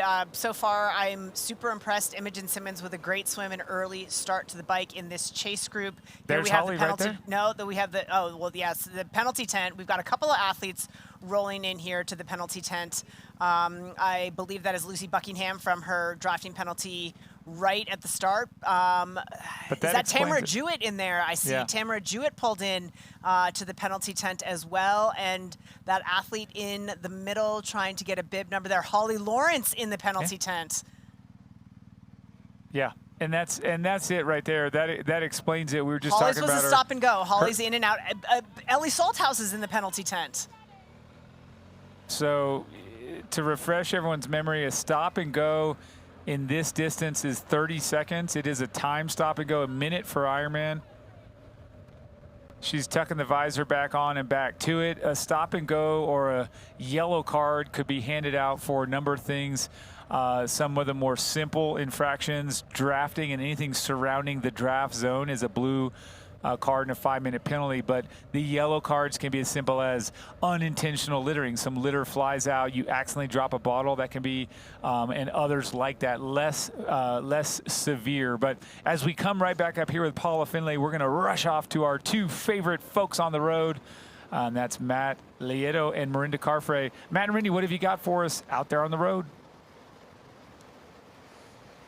Hey guys, we're down at the Hoka Hub on the run course. We're making our way over to T2. We've been hanging out a bit, checking out the crowds and enjoying ourselves, but one person who's not enjoying themselves is India Lee. Unfortunately, we've had word from the course that she had to pull out at around 25 kilometers on the bike. We don't have full detail of what the issue was, just that she was going to ride her bike back, was upset, and just not her day. So not exactly sure what the reason for pulling out was, but really disappointing to see India out of this race. Yeah, and I mean, sometimes as an athlete, and she was riding well as far as going through those splits, right? So you know if you have it or not, and we don't know if she's, you know, there's been some illness kind of rolling around, and you can quote unquote kind of fake it for like 45 minutes or an hour, but right around then, and again, we're assuming things here, but she knew that she didn't have what she needed to perform at World Champs today, and that we're happy that it wasn't an injury or anything like that, but she's now heading back. So, guys, Yeah, I don't know if you can hear me. really I have a hard to quick see. question for you. We had a quick shot of the penalty tent. Holly Lawrence with the stop and go. We had Ellie Salthouse in there. Tamara Jewett. Tamara Jewett was in there. Are you getting any word that there was a party going on in the penalty tent, and I'm assuming it wasn't a fun one? Definitely not, and those are three real key players in this race. I'm not exactly sure on the details. We've been trying to get information as well from those penalties, but yeah, either riding a little too close or yeah, I mean, I think you guys mentioned maybe a littering penalty could have been one of them, but yeah, always disappointing to see, but that's sport, right? Like, you've got to keep it fair. You've got to be really careful that you stay outside of that 12-meter draft zone and pass in a quick fashion. So yeah, disappointing to see those names in there, especially Tamara Jewett, because at 5 minutes down, she was still within reach of a potential podium, in my opinion, with her run pedigree. So disappointing for Tamara, but again, we still have some very, very fast women in play. Obviously, Taylor up front, making her way through, like, just blowing up the field right now. Yeah. And then the likes of, well, not the likes of Daniela Ryf, Paula Findlay. These women can really ride bikes, and they're all together in that main pack. So still some amazing racing coming. Oh, no, absolutely. And I think, you know, we had gotten word from, you know, source out on course that second group was getting a little tight. And not only is it, obviously, we don't know details of these penalties if they're drafting, but then you get the position fouls, and even, you know, you might not, you have so much going on that maybe even the likelihood of littering goes up and not being able to notice things. So there's a lot of confusion and stress that's added with that group. And we talk about being in groups as always being an advantage, but if you're not used to it, it can be a real challenge. Yeah, and on a course like this with punchy hills and rolling hills, it's really, really hard to maintain that 12-meter distance, and you really want to sort of sit on the line 12, 13 meters. You don't want to gap it much more because, once you start, leaving a little bit more space, the athlete behind you then will try and slot in, and then that sort of creates even more dysfunction in the group. So, race like this where it's rolling even harder, and you have to just stay so mentally engaged, and that's something Taylor Knibb's not having to worry about. Yeah, well, that's guys, one of the benefits of being off the front, right?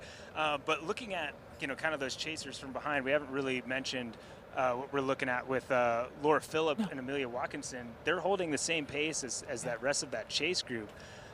Right now, if you look at that list, it's getting the kind of our favorites are the ones in that chase group. Anything that's surprising you before we head back to the studio? No, I think that Laura Philipp and Amelia Watkinson group, very powerful, and obviously riding with, Paula Findlay, Daniela Ryf, so I don't see that changing much. Very strong cyclists, but it's going to be a run race. Guys, before you go, I do have a question, and I love your perspective on this. Each of you, please. We're seeing now 3 minutes, 30 seconds, but Taylor doing just what she did last year. So the question is simple. Is there going to be anyone in that group, Matthews, Findlay, Ryf, Pallant-Brown, can they catch her, or is this just a repeat of St. George? No, I think it's a repeat. I mean, Pallant-Brown is probably the one athlete I look to in that chase that is going to be fantastic on this course. Such a great runner. But Taylor Knibb is in a class of her own right now. She's tearing it up, and she's showing us who's boss. Well, and we say that not because we don't think Emma Pallant-Brown or any other these other athletes, or Laura Philipp, if she moves up, don't have a chance to maybe on a great day possibly outrun Taylor by 3 minutes. But it's going to be 5 or 6, right, with the way it's going. So that we look at that from that perspective. But this run course is quite difficult. So I was just going to say, and the dangerous thing is that Taylor's running very, very well right now. She clearly showed that when she qualified for the Olympics just last week in Paris. Crazy. One of the top 5 splits in the short course racing. So she definitely has that speed right now. And, I don't see anyone touching her. And it's funny, for some reason, Michael, we want to think still, because, she's done 5 of these. We still want to think that running isn't her strength, but she's continuing to show us that maybe it isn't, but that's only because she's such a phenomenal swimmer and cyclist. She is a great runner. Great perspective. I appreciate that. You two are awesome. We'll see you again here in a bit. Thank you so much. And then coming back, Didi, with you, I want to sort of stay with that for a second, because that's exactly what we saw. Was she had that 5 minutes. She's on track to have 5 minutes. She is a fantastic runner, and I think what slowed her down in those first 2 or 3 70.3s was GI distress. Yes. She said, I've done 3, and each one of these I've been in the porta potty. So if that's gone, this is our star. Yeah, I mean, again, I think even if it's not gone with a 5-minute lead, she can afford one of those. I hate to say, and I do agree wholeheartedly with Rinny in that if we look at that chase group, Kat Matthews, very good runner. Paula Findlay, very good runner. Daniela Ryf, very good runner. Emma Pallant-Brown, really the cream of that crop. And if anyone can do it, Emma Pallant-Brown would be the one. But again, I think Taylor is just, she's shutting it down on the bike. Yeah, too good. So that she can run in control. She doesn't have to be challenged on the run, and she's setting it up absolutely that way and putting pressure on the others that if they're going to take it, they're going to have something really extraordinary out there. Something crazy. And now here we are with Anna Bergström. She looks great. Very nice aero position. Very good effort, I would say, as I watch her. And then also, here's the story, Didi. You talked about this before, and there is some good stuff as you look ahead to 2024. And we'll say this, registration for a great selection of 2024 mid-year Ironman 70.3 events is opening on Wednesday, adding to an already great season lineup from scenic New England charm of western Massachusetts and Maine to the lush vineyards of Oregon, USA, the 9 lakes of Sweden's Jönköping to the harbor city of Swansea, Wales. There's a Northern Hemisphere summer race for you, so whether you're seeking to challenge yourself or discover a destination, your adventure waits when registrations opens on August 30th. Next week, save the date. And back to Paula Findlay here, part of that primary chase group, including Kat Matthews, Daniela Ryf, and Emma Pallant-Brown. And Paula, again, to me, probably not thinking about Taylor Knibb, but probably trying to set her up within this group to run the best so that she can still wind up on that podium. Yeah, you have to start to think about that and assess the output that you give when you're in this situation, because take out Taylor Knibb, Simmons, Matthews, Findlay, Ryf, Pallant-Brown. Whoa, that's 5 of the best of the best of the best. They can all battle from here on out. Yeah. So you do have to say, I'd love it if something happened to Taylor Knibb, but if not, I got to beat these gals. Let's see what happens. We're going to take a quick break. Please do stay with us. We will be back.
Welcome back here as we're watching an hour and 52 minutes into this professional women's race here in Lahti, Finland at, of course, you guessed it, the VinFast Ironman 70.3 World Championship. This is Alexia Bailey from France, and she looks great. Bib number 42, pushing along in a nice way. Great work to the cameraman, to the crew here who's producing this for us, to get all these women on camera, give us a look at everything, and also give us that great insight into what was going on with some of those chasers, all those penalties, lots of questions still out there that we'd love answered, but together with you, we will wonder, did they get too close? Did they litter? All of the above, none of the above, position foul, all the stuff. So great to see. And this is also great to see the VinFast performance analysis at 2:06 into this race. 40.22 kilometers per hour for this woman, Taylor Knibb out of the USA, smoking fast, as is shown to you by the VinFast performance analysis. Great stuff. And gosh, she looks a little bit of labor, but she really looks pretty darn good. She looks actually really relaxed to me now. Gosh. I mean, there was a little bit more intent at the start of the race, but she looks as though she's in a little bit of a settle-in phase right now. She doesn't look quite as intense, but why would you? You have a minute and 37 over Imogen Simmons, and it's going to be upwards of, what, 4 minutes now on the rest of the chasers. There you go. Lottie Lucas from the UAE. She's there with a big smile and taking a look at the camera. Great stage to be on. Unfortunately, now pulling over, maybe a drop chain. It didn't look like anything too major, but yeah, drop chain. You saw it limp there, and so she's popping it back on that big ring. I was saying, she looks like she just crested a hill and putting it back into the big ring, and it just slipped right off. Didn't go. Dee, let me say this, because this is something that I keep thinking of. Back in Oceanside, back at 70.3 California, when we saw Tamara Jewett from Canada win, what else we saw, and this is to me very important, we saw Taylor Knibb sitting right next to us at the booth doing commentary for this race. And why I bring that up now is because I think a huge advantage, it's a two-part advantage. She was here hungry, sitting out, watching, unable to race, injured, the defending world champion on the sidelines. So she got this great perspective of patience and had to wait. You don't like that. But in addition to that, which is, hey, you get even hungrier, you also have a little bit of freshness. I think it helped her. We're seeing that today, but this quick break will be just that, a quick break. See you in a minute.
So, Dee, we are back from that quick break.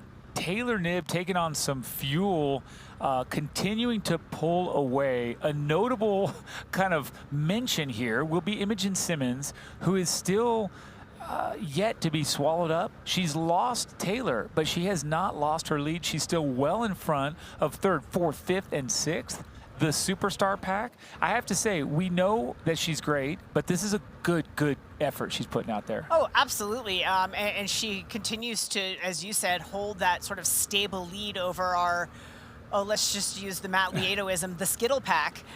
Right, the Skittles. The pack of Skittles chasing a lot of our pre-race favorites in Matthews, Findlay, Ryf, and Pallant-Brown. Of course, Laura Philipp and Amelia Watkinson still teamed up and continuing to chase. They are another, I'm going to say, minute plus in arrears. But Taylor Knibb, again, right before we came back here, we saw her go past a kilometer marker. She reached down, she touched her bike computer, which to me means she was taking a split, and then reached in and got her nutrition. She is so programmed, is my point, in that there is an absolute script that she has written together with her coach, Ian O'Brien, and their team, and nothing will keep her from executing that plan. She just is, there is nothing left to chance. There's nothing like, oh, see how you feel through this section and then do this or this. No, it is very, very calculated, very, very scripted. And from what I see, she is following that script to a T. Well said. As we come back to Lahti Lucas here from the United Arab Emirates, she is doing great. And then just on the right side there, weather presented by Roka is warming up to perfect. So 63 degrees Fahrenheit, 17 Celsius, scattered clouds, so not much sunshine. Still feels pretty spot on at 63. Humidity levels have dropped. They're high at 80%, but really moderate winds, 3 kilometers an hour, and just a great day and really fast conditions. Okay, we won't talk about the course being fast or hard. It's just fast conditions, so you can really push it. Focus, I think, on what matters. Effort, a little bit of fueling, and some hydration. And we have seen, if you're just tuning in, a couple of our favorites getting into a bit of bother in the form of some penalties. Lucy Buckingham back at the penalty tent. We saw Tamara Jewett stop in. Ellie Salthouse was there. Holly Lawrence with a quick stop and go, so that's a penalty of a different nature. We're still trying to get feedback on what all of those penalties were like, and our Greg Welch, who is down on course, we're of course in a nice cozy studio. He's saying it does not feel as warm as it is, the humidity making it feel a lot chillier, which I think, again, not good for Greg Welch, who's a little chilly down on course, but great for our athletes because it is cool. Sun has not yet broken through and gonna lead to some fast run performances. It sure will, and I am looking at next year already, and I want to remind everyone a great opportunity is the 2024 Intermountain Healthcare Ironman 70.3 St. George, which is hosting the North American Championship. Athletes from around the world come to St. George to prove themselves. In this, the land of endurance, athletes looking for an epic challenge will navigate a path through 2 iconic state parks, basalt lava fields, and a fragile desert reserve as they rise to conquer one of the most prestigious and striking courses in the world. Soak in Greater Zion's breathtaking scenery and views of the surrounding Red Rock Canyons. Rise to the challenge. Register now at Ironman.com/IMNorthAmerica. And Taylor Knibb continuing to impress here, sitting alone. A whopping 4 minutes, 15 seconds above, I'm going to say, the other race favorites. Imogen Simmons wedged in between the 2 groups, flying solo, really with a very strong performance, but Taylor Knibb continuing to extend her lead on a really outstanding group of female professionals. And only 2 years ago, almost to the day, she did her debut 70.3 in Boulder, got 2nd place, so close, right? 2nd. Then she did World Champs that year, got 3rd. And then she won the next 3 Ironman 70.3. She did World Championships, Boulder, and of course California, all in a successful 2022. So 5 Ironman 70.3s, nothing worse than third. And I will say this, you made the point before the break about how when we kicked off our season unofficially with our Oceanside coverage, that Taylor was here in studio with us, still recovering from that foot surgery that she had to repair an injury that she had battled with all season. And I think you're right. And we'll come back to this in a minute, but she made use of that injured time. And again, that's just a smart athlete. Focus on what you can do, not on what you can't. And right now, Taylor is doing her way to another world title. We're going to see her dominance when we come back after this quick break.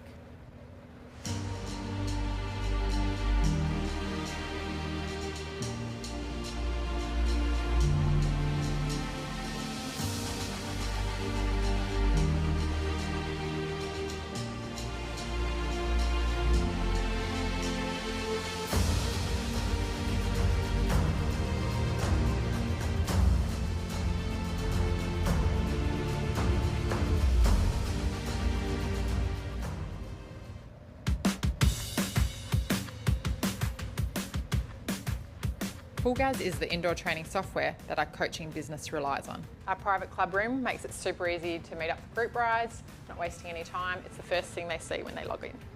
My athletes have never been more prepared for the specific demands of each bike course. It works for first-timers, professionals and everyone in between. Fullgas has transformed the way that I train my athletes.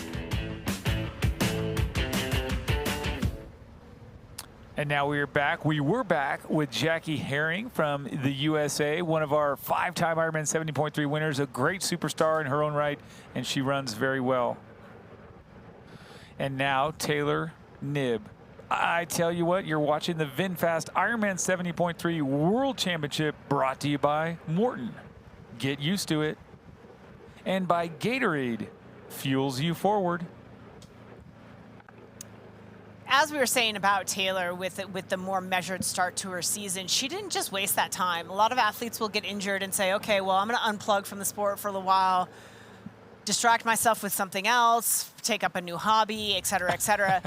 Taylor dove right into areas that she can improve. She spent a lot of time with a nutritionist. She was trying to clean up not only her day-to-day nutrition, but work on some of that race nutrition as well. Really, again, just going to work on things that she could do during that period of injury, and I think absolutely made herself a better athlete in that process, but not in a direct way that we would tend to sort of think about, but made absolute use of the time. She's just a smart and very thoughtful athlete who doesn't really have an off switch. You know what? With a great, thoughtful coach, with a great, thoughtful team, it's a well-rounded approach. It really works. I think there's also something that you can look back, and you can go all the way back to the first year, 2003. Every winner of the Ironman 70.3 in Oceanside is not the one that you're calling out in August, September, October. It's hard because that is such a challenging race competition-wise. And so if you're ready to go then, often you break somewhere. And so I just think that that's another big component. She got to chill, you know, and work on other things and become well-rounded and smart. Like you said, that's huge. But there's just also that timing. So either way, there's a guy I know that has a whole lot of experience with perfect timing, and it took him to 6 Ironman World Championships and 10 Nice titles. This guy, he could time it like no one else. So I'm going to throw to him with his good friend, Greg. So Mark Allen, the man, and Mr. Greg Welch, the other man. You dudes, let's hear it. What do you got? Well, it's Taylor's she's doing a masterclass out there on the bike. As you can see, her rhythm is absolutely consistent all the way up. So when she's on those upgrades, she sits up, but that rhythm doesn't slow down. When she's on the downgrade, she gets down in that aero position. The rhythm doesn't slow down. She's just very, as you said, very, very calculated in her approach to it. The chase group, 4 minutes back. And so, Greg, I have to ask myself, is Daniela, Emma, Paula, Kat, are they just looking at each other? Is Taylor kind of out of their mind at this point, and they're doing damage control, trying to figure out, okay, how can I get second place? Or do you think with a 4 minute gap, they're still thinking, I got this? No, it's even more than damage control, because it's got nothing to do with them. I think Taylor Knibb is just doing what Taylor Knibb does best, and that is cycling very well.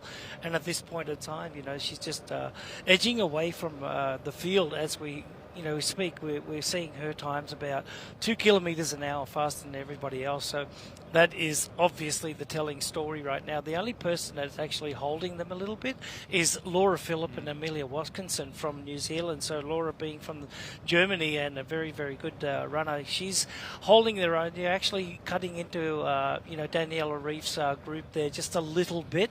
But Taylor Knibb's just running away with it because she's just got the strength of, the cycling right underneath her. We spoke in the last segment about her, being a great time trialist, overall in cycling as well. But at this point in time, Taylor's just executing her race, and that's exactly what Dee Dee was saying, that, she's got the plan from the coach and she's got the plan from herself, and that is, just stick on the script. And the script says, have a great swim, have a great bike, and have a great run. And she's going to do that. She does not have a weakness.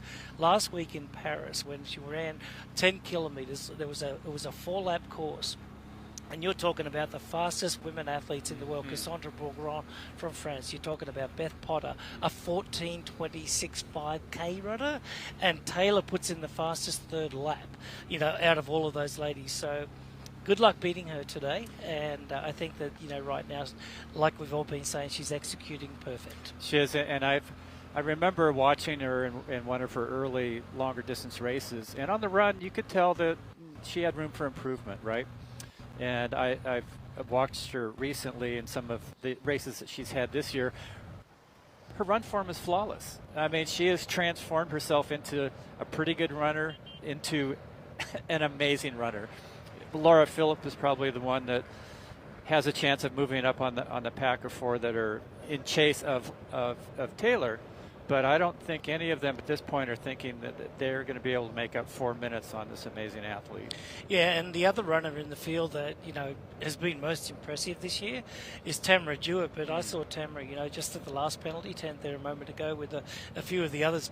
Pamela Oliveira was in there. I think Ellie Salthouse was in there, and Ellie's woes at the 70.3 World Championship continue, unfortunately. But Tamara Jewett being one of those runners that was stuck in the penalty tent, it's going to be the end of her day, especially for the win and the top rung on the podium. However, this young lady here, well, she's bypassing this aid station at the moment. She's got plenty of fuel on board and just making her way through the field here at 71 kilometres. She's now 1:53. So she's taken out another 20 seconds from Imogen Simmons. And at last time check, Danny's group was at 4:13. Now, that was back in the 60-kilometre mark. 10 kilometres up the road further, it's going to be interesting to see exactly what the loss is going to be. And then, as we continue to monitor Laura Philipp and Daniela's group, what it's going to be in there. And it was sitting at around about 1 minute and 13 seconds at last check mark. So Laura Philipp is doing a good brunt of the work there with Amelia Watkinson from New Zealand. So I'm looking to see those two ladies maybe come up onto the back of that chase group, which contains Daniela Ryf, Kat Matthews, Emma Pallant-Brown. Yeah, I think there's enough time left on the bike for Laura to get close to that group, if not up to it. But looking at this here, one thing that's kind of hard to tell on the live stream here is that there's actually some wind out there today, and that's something that we haven't seen all week. It's a cooler day than we've had all week. Right now, according to my calculations here, it's 61 degrees, 16 Celsius. But as you wear your puffy jacket, but continue. I know. Yeah, you can borrow it if you want. I don't think it'll fit though. But anyway, thanks. The wind has come up, and as much as we've talked about how fast and smooth the pavement is here, how fast the bike times, the bike splits are going to be, I think the wind, depending on the direction, it's going to actually cost them a little bit of extra energy that they hadn't planned on going into the run. Yeah, and that's one of those things that we talk about a lot during the races, is that the thermostat of one's body needs to be regulated, and if you're not taking the right nutrition at that time, you will struggle. A lot of athletes, and this is an important point for age group athletes today, even on the colder races, it's still so important, Mark, to stay on nutrition. Otherwise, like we said, you'll just run out of energy, right? And that's not a good thing. We know what that looks like. Yeah, not a good thing, as USA's Jackie Herring right now is making her way through the field here. You can see her position is way forward. Look at the saddle there, just sitting right on top of that bottom bracket.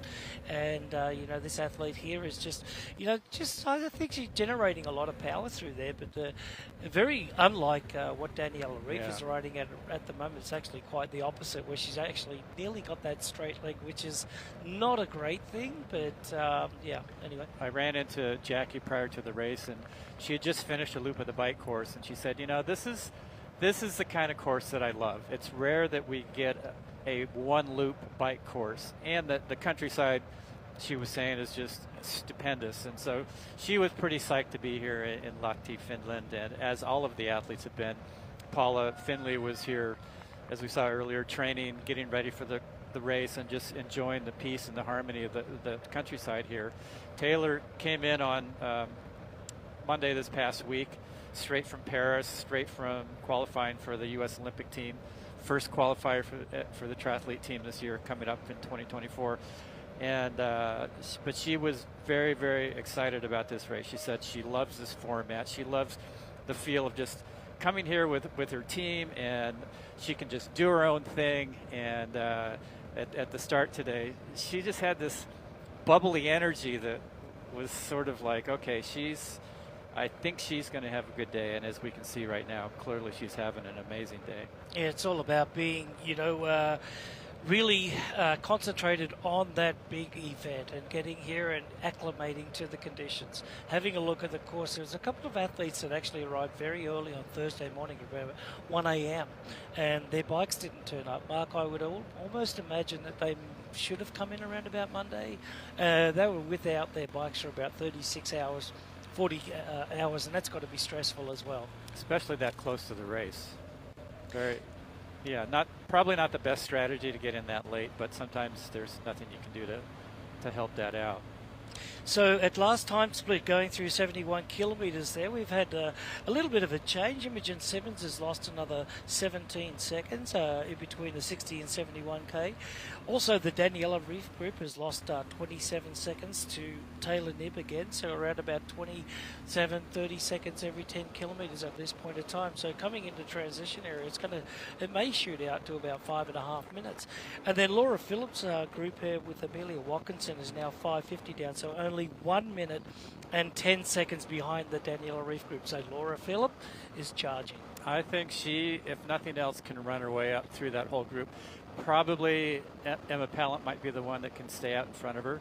But again, Laura, when she's having a good run, she's one of the most impressive runners in the sport at this point in time. Oh, in 2022, when we looked at her run in Hamburg, in Ironman Hamburg, it was just incredible. Just an absolutely beautiful runner, Mark, and had a stupendous time that day, well under the 3-hour barrier, and she's continuing, to improve all the time. Last year in Kona, unfortunately hit with a penalty out there on the bike, which sort of, to me, it was a little bit iffy. It's a subjective call, of course, but someone like Laura Phillip, has that talent, and I do think she is going to be the emerging superstar out of Germany. I mean, right now it's Annie Haug, of course, has been in great shape at 41 years of age over the last couple of years, as she now continues, to go on and try and win another world championship. But she's got Daniela Ryf, and we'll get some big news out of the United States here pretty soon with somebody else that's going to maybe toe the line in Kona. I think so, yeah. But, last year in Laura, when she got that penalty, I just don't think she was able to shake it mentally. She really felt like she, as often athletes feel, like, I wasn't doing anything wrong. But regardless, I don't think she was able to really regroup and show everybody what she's capable of. And Mark, I think you have to look at it like you just got to keep your mind in the game. Paula Newby-Fraser won it from a penalty, so did Natasha Bartman, and people like that. All right, you're watching scenes here in Lahti, Finland, at the 70.3 World Championship. I'm going to throw it back to you as we get a good look at Daniela Ryf. Back to you guys. Thank you so much, Greg. Thank you so much, Mark. Always great stuff from you two, and we appreciate it as we look at yet another scenic backdrop, but different, so ever-changing there behind Daniela Ryf. We want to remind you that we're going to be here all the way to the end, and we do take breaks here and there. We're going to take one now. But Didi, before we do, I want to say this. Daniela Ryf, watch out, because you never know what she's keeping in store for later. We'll find out after this quick break. I promise you that.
Didi, here we are again with Taylor Knibb.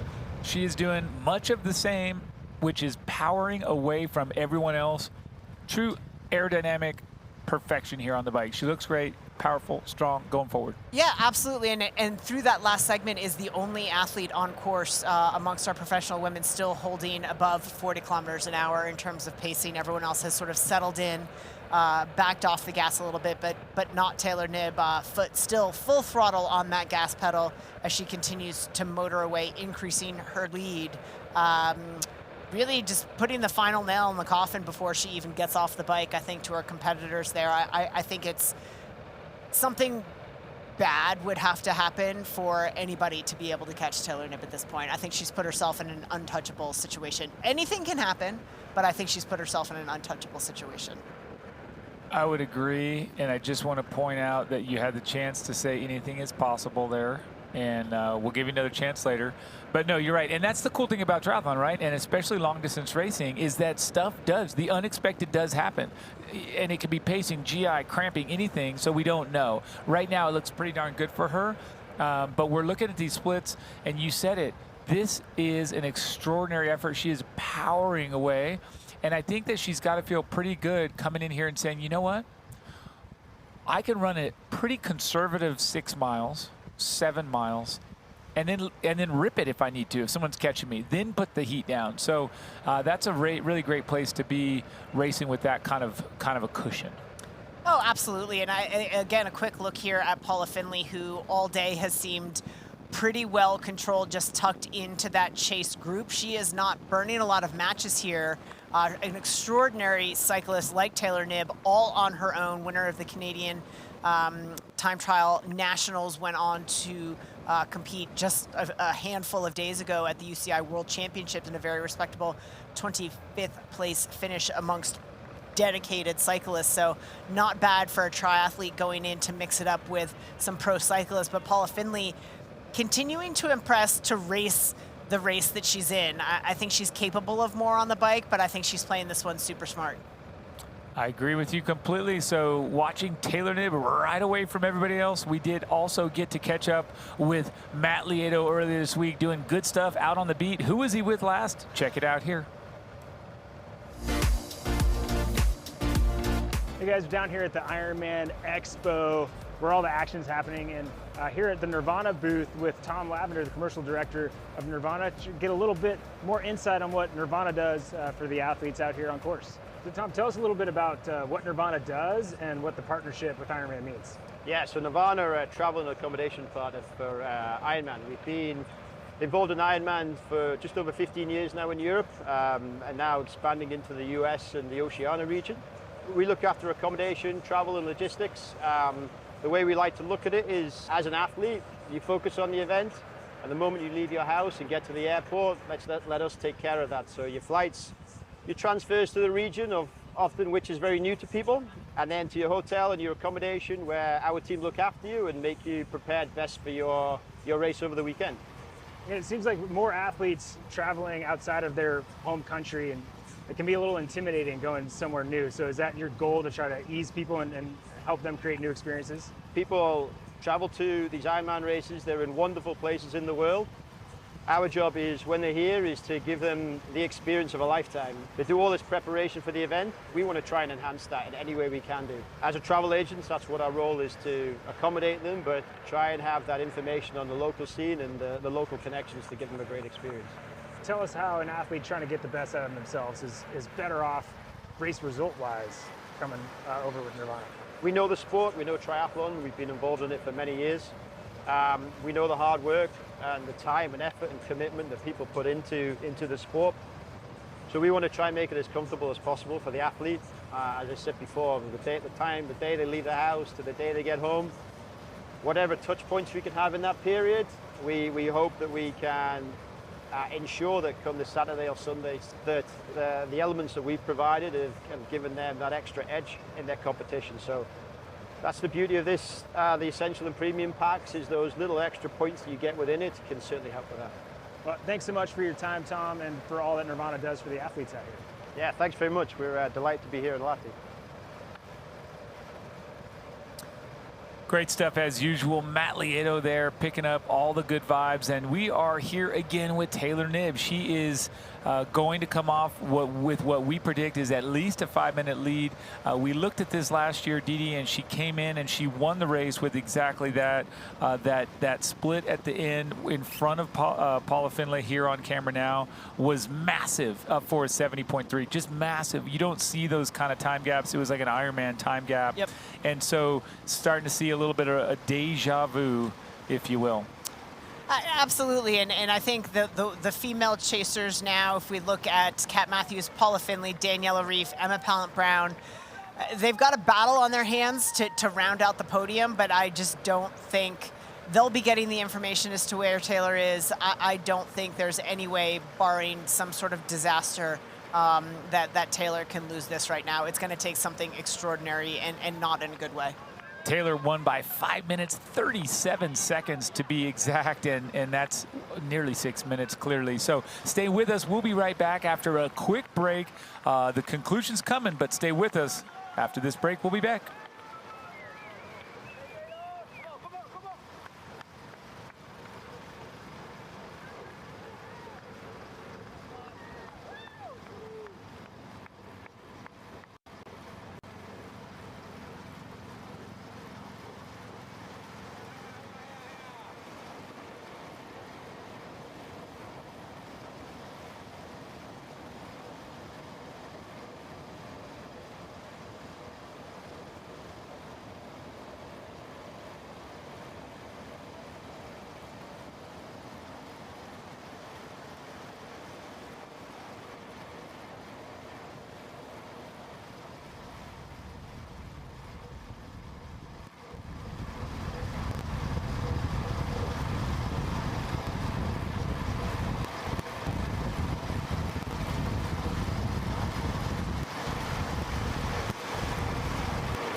And here we are, having only seen Taylor Knibb hit the 82.5 kilometer mark. Yes, that's right, folks. She's through. Now, I just said that Imogen Simmons, 2 minutes and 8 seconds behind Taylor. They're both through.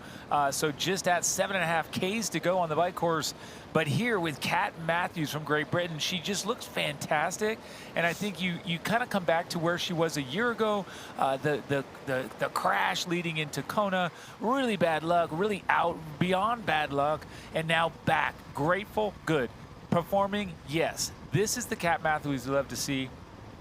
And just as I wrap that up, we're with Laura Philipp, another one that I think you just haven't seen her best over the last several races, best, and that's a good thing. So we should see, I think, a pretty great performance today, and then bam, watch out October 14th for Laura, Philipp, Kat Matthews. It's going to be good. Well, that's what we talked about a little bit at the top of the show about different seasons scripting out in different ways, with a lot of athletes coming off a big racing stint, with this being sort of the culmination of a lot of that racing, and some of the more long course focused athletes looking ahead to the Ironman World Championship, building momentum there.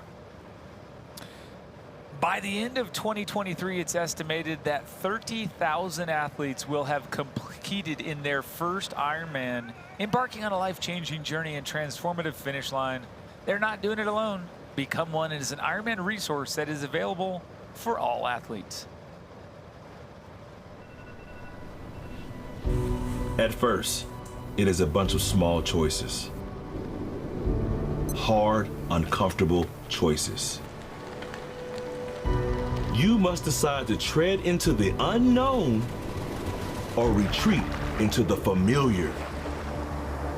To silence the voices that say you can't, or let others tell you what's possible. The Ironman journey starts when a seed of possibility takes root. It ends with a transformative finish line.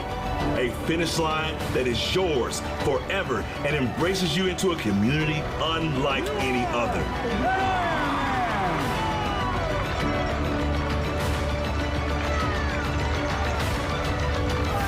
Become One.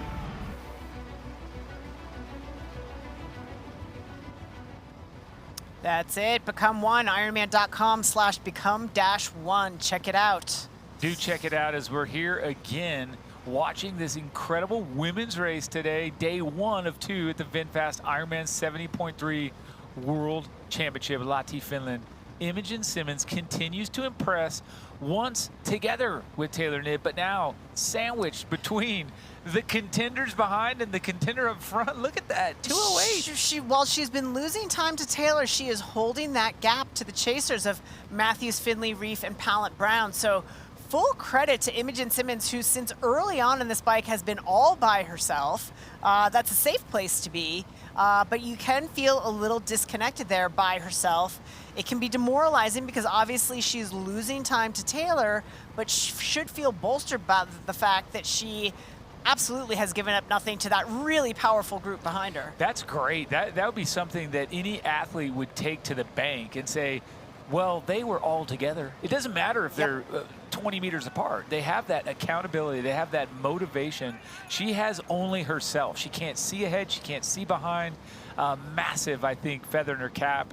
And I think most athletes, right, you go around gathering and gaining more belief and self-confidence by these actions. And right now she's earning that. She's grabbing it, saying, I'm all alone. I'm doing what Matthews, Findlay, Ryf, and Pallant-Brown are doing. But the fact that she can now script it her own way. When you're with the other group, you sort of have to respond. If someone makes a move, you have to answer. And right now, Imogen Simmons, she can follow, like Taylor Knibb, follow her own script. Impressive racing from Imogen this year. Again, we've only seen her in Ironman competition at the 70.3 in Estonia on August 6th, where she was second. She was 14th at the 70.3 World Championship last year. That would have been a bit of a disappointment for her, no doubt. So looking to right that wrong and having a great performance out there today. She was third, was on the podium back in 2019, but it's been a minute, so to speak. It has, yes. And she's doing Ironman now a little bit more commonly, but she's won 6 of these Ironman 70.3s across her career, a notable amount. Here it is, a nice little climb and a good shot down the road. You can see Matthews up front. You can see Ryf in the middle here in the red, and you can see Emma Pallant-Brown here at the back of this train, and little lead change here and there. But I like this for Emma Pallant-Brown. I think she's being super patient, and she looks super comfortable back there right now, actually going past Daniela Ryf. Maybe a positional issue, but we'll stay with this group, but lots of racing to come, so stay with us. We're going to take a quick break.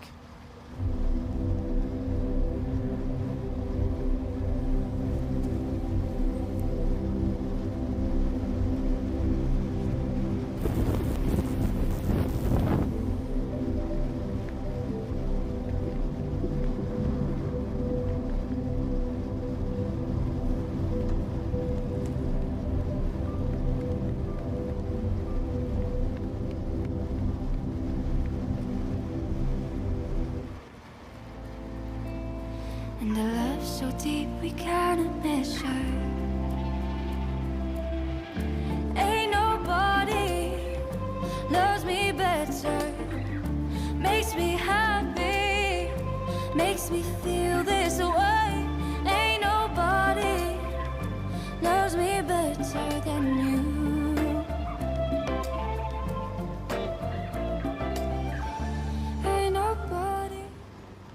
And we are back to the race here now with Kat Matthews. Just before we rushed off, we were seeing that lead change. Findlay, Matthews swapping the lead. Ryf getting overtaken by Pallant-Brown. A lot of movement, but nothing substantial, nothing instrumental, right? But nothing changes. No, yes. and they can't get away. We said this probably 30 miles ago. These women are locked together until the end of the bike when the race really begins for that foursome.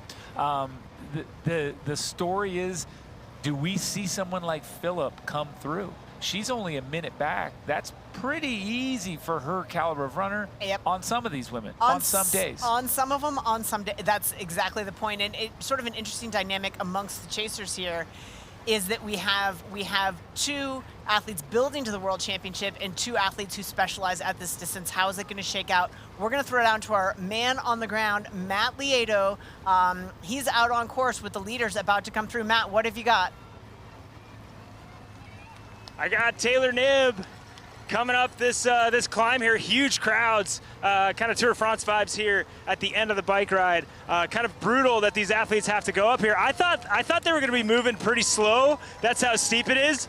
But Taylor Knibb does not look like she's going slow. Absolutely crushing it. The support that she's getting from the fans here. But again, guys, this hill is very, very steep. This is the toughest hill on the course, and it's at about 90K. There's a pretty technical descent after this. She's going to take a left, get some speed, and then a very hard right into the last straightaway for transition. But this is one of the biggest crowds we've seen on course that have found this spot. People lined up on both sides, and I think pretty soon here you're going to see them chasing and running up after kind of their favorite athletes on course. But just a few minutes to Emma Simmons is going to be coming through here. She's holding very, very, very well to what Taylor Knibb is putting out there today, and then obviously that very large chase group. But this is where the action is happening, guys. Thank you so much, Matt. Great stuff. Perfect timing to see Taylor rock up that 7.1% grade. It's good. It's less than 300 meters of real estate, but it is a short, punchy little climb to sting the legs as Taylor makes her way in here to the Lahti Sports Center and T2. She has arrived, setting this course on fire. Down to T2 she goes. This is the understatement of the year. She is so fast on the bicycle. Overall, an incredibly fast athlete, but the way she rides that bike, and we're going to bring you this the transition almost took her by surprise. She was off her bike and racked the bike. It comes really, really quickly. Folks, just stay tuned because we'll get you these live splits here soon enough. But you are going to be impressed. Taylor Knibb, the fastest transition I've seen in a while. Guess what? Socks were already on. She's going to take care of the hat, the number on the go. This is textbook movement. But if you look for it, Didi, just to see that little problem, that little hitch, that little tightness, you won't find it. She looks so good. There it is, 2:07 thanks to the Wahoo Element Bolt, bringing us that accurate stat, 56 miles or 90K in 2:07, Didi? Come on. Now, Taylor knows, because Taylor will have a lot of support out on the course and all of the athletes getting updates at some of those mile markers. So some neutral updates as well as Taylor's whole team out there. She knows what that gap is, but she is wasting absolutely no time. She wants to get out and get gone on this Hoka run course, in and out. She doesn't want to give any hope to an athlete like Imogen coming into T2. She wants the crowd to be dead. She doesn't want to give Imogen any hope that she is anywhere within reach. Imogen Simmons on this same climb now, 290 meters at the gradient of 7.1%, and Taylor Knibb in and out. She is gone. How good does this feel? A little bit of track surface, a little bit of beautiful blue track surface as she rolls out on this course. Hold on, would someone please get out there and let her know this is not a 10K? Because she's out in a track workout right now. She's just doing 400-meter repeats. Oh, this is good. One of them. You can't call it in, Dee Dee, but it's not too early for me to say this. The only other woman that we have seen repeat and win this race 2 times or more, Daniela Ryf. She won it twice, and then a couple years later, she won it 3 in a row. It's not easy to do. That's the only other woman, right? This one is poised to do it as we watch the Swiss Imogen Simmons come off the bike in second. And again, Imogen's going to have transition all to herself. This is a really short transition.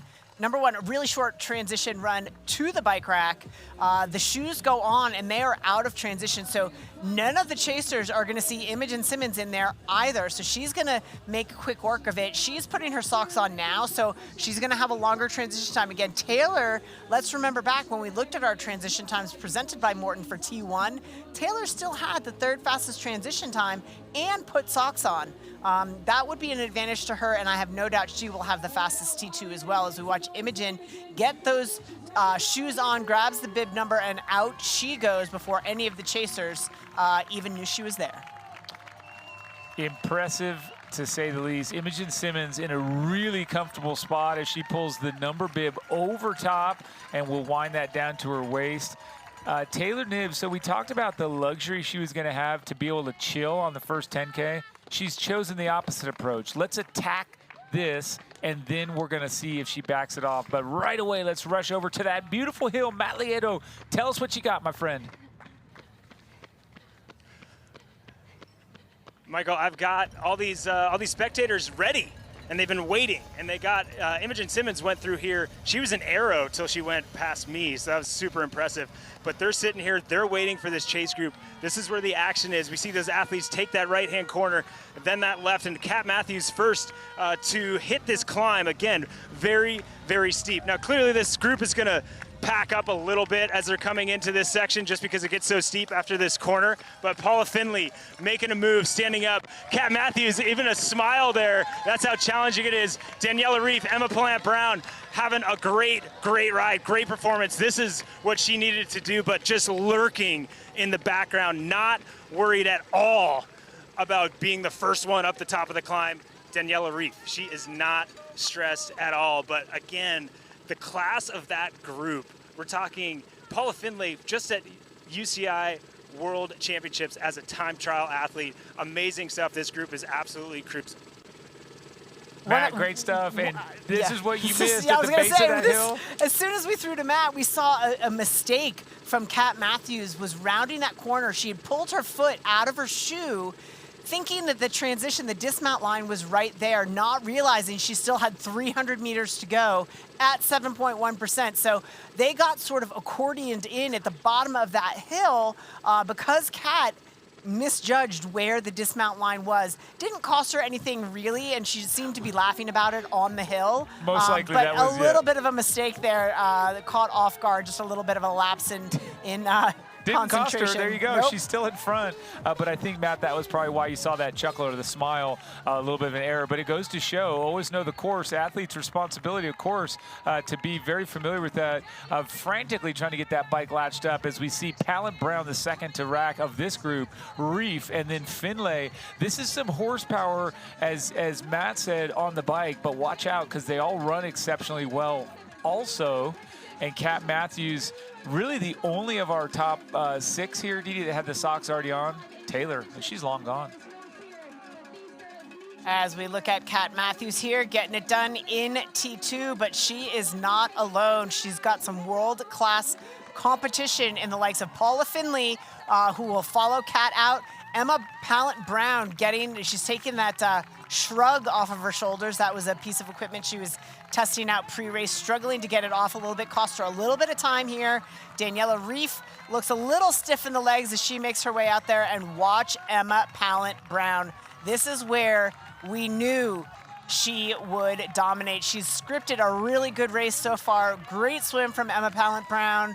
That is Ian O'Brien, by the way, with that leaderboard. That giant. I guess we've upgraded from the whiteboard. Maybe the numbers weren't big enough for Taylor, but that was Ian O'Brien with a leaderboard.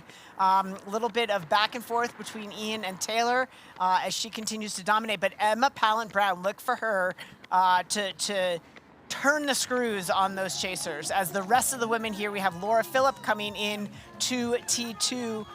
She had the company as well. So our second group of chasers in second transition. So Didi, Paula Findlay jumped off the bike 5 minutes and 37 seconds down to Taylor Knibb. Sorry, she started the run at that. That's exactly her losing deficit last year. We talked about the similarities of this race, but outside of Imogen, who's 2:29 down at the start of the run, we have 5:30 all the way up to 5:45. So if you put that on simple math, you've got to be 25 seconds per mile difference to catch up. Well, and just look at this is just a good lesson. Again, we like to educate how important transitions are. Look at how much time Taylor Knibb put in transition alone. Our transition 2 times presented by Morton, 38 seconds for Taylor Knibb, 58 seconds for Imogen Simmons, and 101 for Kat Matthews. Again, Taylor putting those socks on in T1 saves her quite a bit of time in T2. She continues to drive alone at the front of this race. She is through 1.4 kilometers already as the second group of chasers just makes their way to transition. That's just how dominant Taylor Knibb has been today. We're going to rush on down to Marinda Carfrae in transition 2. Rinny, what have you got?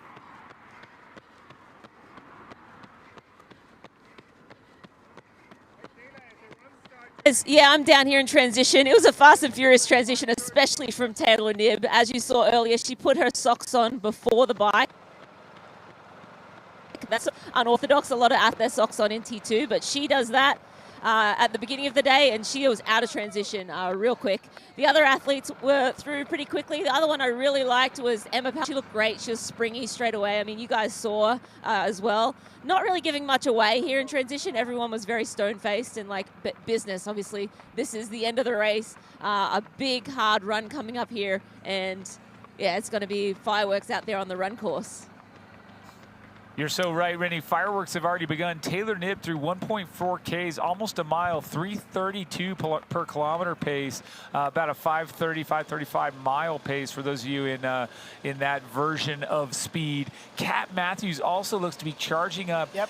This is a tough course, not only because of what the notable hills show us, but there's a lot of just subtle change. A little uphill there, a right turn here, a little downhill there. Varied terrain, up, down, different surfaces. A really challenging run course. Reminds me a little bit of the run course in Chattanooga back when we had the 70.3 Worlds there with some steep little pitches to hills and a lot of elevation to navigate. But it looks like Kat Matthews doing a great job of it here as she passes through 1 kilometer at the top of that little hill. While Kat continues to run, we're going to take a quick break because I need a bit of a rest. But we'll be right back after this quick commercial. Don't go away. We'll be right back.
qu'elle est même une dizaine de mètres devant et la garder dans le rétro tant qu'elle a la place et qu'on les Incredible athletes joining us. Heidi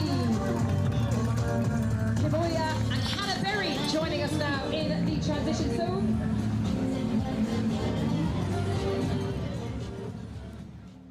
Didi, we're in transition, watching some more of our women get to it, and we can also state this. Taylor Knibb now through 2.6 kilometers. The pace slowed a little bit on that last one, but you saw her moving. Didi, Yeah. she's still pushing it. The terrain is what's changing And those she paces. is, and I'm hearing out on course actually from her coach who is giving her the splits. She still has that awareness. She's asking where those splits were taken, and part of you wants to say, Taylor, Don't worry. You've got 3 minutes on Imogen and 5.5 on everybody else. You're good, but for an athlete like Taylor, she does not think she's good. She is still driving. She wants to get to the finish line to make it official, but so far executing a really flawless race here. She'll never say that because that's the kind of athlete that she is, but really, I'm hard-pressed to find anywhere where Taylor has faltered here today. And the cool thing is that she, usually when we have great races like this, where pretty 90% or an A plus execution, you don't learn, you don't get better, you don't benefit, and so you really need those shortcomings, the stumbles to learn and grow. In her case, she still does. Well, because she'll find flaw with this. She will. By the time she crosses the finish line, yes, there will be celebration, but I guarantee the first word with her and her coach, yes, congratulations, good job, team. Here's all of the things I did wrong. and I feel like here's where that's okay, as long as she also gets to celebrate. Yes. Because you have to say, look, a little bit of bliss and a little bit of dissatisfaction. So, oh my gosh, I just won my second Ironman World title, and I could do this better. So it's fine. On the heels of a major win in Milwaukee, off to Paris where she secured her spot for 2024 Olympics, on to here. I can understand in interviews post those two races that preceded this, you might understand that she's not going to celebrate necessarily because she's still got things to come, but I do hope there is a moment of reflection and she can absorb everything that she's accomplished. She's not there yet, but impressive display of racing from Taylor over the last 4 weeks. That's what keeps us going. It's fun. You've got to celebrate the victories. Now, Kat Matthews within the background, Emma Pallant-Brown chasing her down. That's third and fourth. Stay with us because we'll be back after this short break.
Now we're here in the crowd tell her 3 minutes 10-second lead, which is an increase over Imogen Simmons from leaving T2, but she's not getting splits to behind, which will keep a little extra fire. But Didi, what on earth? She is leaning into this. She's getting faster and faster. I mean, it's early, but the awesome thing here is she's doing her best to not say, I wish I had done this on the run. She is crushing this run. She absolutely is seeing what is possible for herself on the run. She's dedicated a lot of time to improving her run. Of the three sports at the start of this year, it was her weakest, and then of course she had the foot injury and the surgery, and it really did hamper her ability to progress her run in a way that was satisfying to her.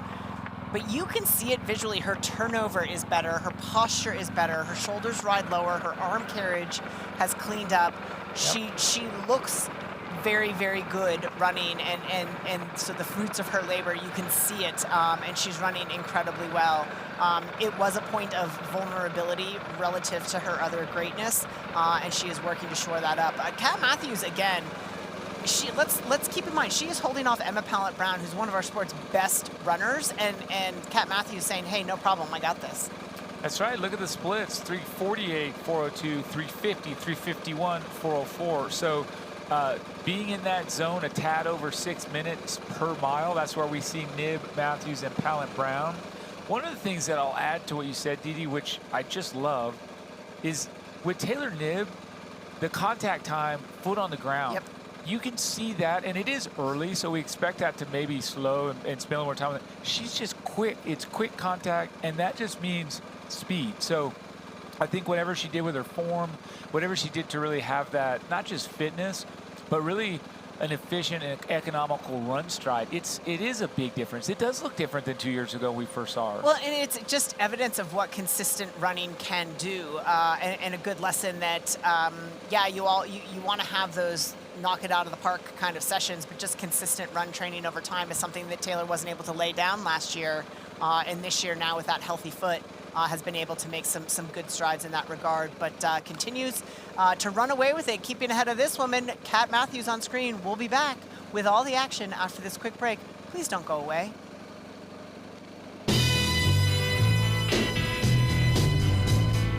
Open up the sky, 'cause I'm coming up to you. So send down your wings and let them bring me to you. You know I'm standing at the station, ready to go.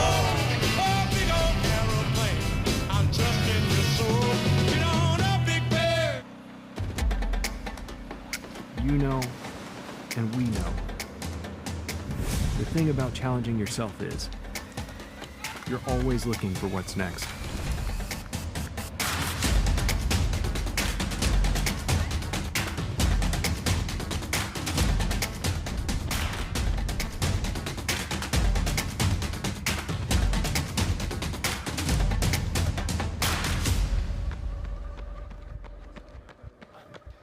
Right here where we left off is an incredibly swift of foot Taylor Knibb. Just folks, if you want to have some pointers just delivered visually, take a look at Taylor Knibb as the pitch just went right up. You can see that with the camera work there. Taylor kept the turnover. The movement of the arms, so swinging the arms that quickly, such a benefit. So just keep in mind, when you want to get better, do what Taylor does. Yeah, look, I mean, Imogen, full credit to Imogen, looks fantastic as well, and is losing a little bit of time to Matthews and Pallant-Brown, but holding time to Findlay and Ryf, not able to make inroads. And she can afford to. So realistically, if you lose 10 or 12 seconds per kilometer, that comes to about a minute. We'll say a minute or 3 minutes 20 over the course of the whole show, the whole run. That could still keep her in position, right? She had that space. So then if she gets a little better later, she could stay in second place, no question. And her effort today is almost overshadowed by what's going on either side of her. Right, exactly. I mean, again, if she's running within herself right now, which she knows the chasers are coming, but she's affording herself the opportunity to pace this herself. Kat's got to chase. Emma Pallant-Brown's got to chase to put themselves on the podium. But Imogen can kind of say, hey, I can run at my own pace, and when they start getting closer, turn it up a little bit when these women have burnt some matches in the early stages to put themselves, to give themselves the right to land on the podium. Taylor's 5K was 18 and change, because 5.3 kilometers in 1906. So just chew on that for a minute as we come in on a nice shot here of Emma Pallant-Brown. We talk about her pedigree, duathlon world champion when she was racing duathlon, and obviously her track exploits, low 15-minute 5K PR, just an exceptional runner as a single sport. And then when she came to multisport, took off.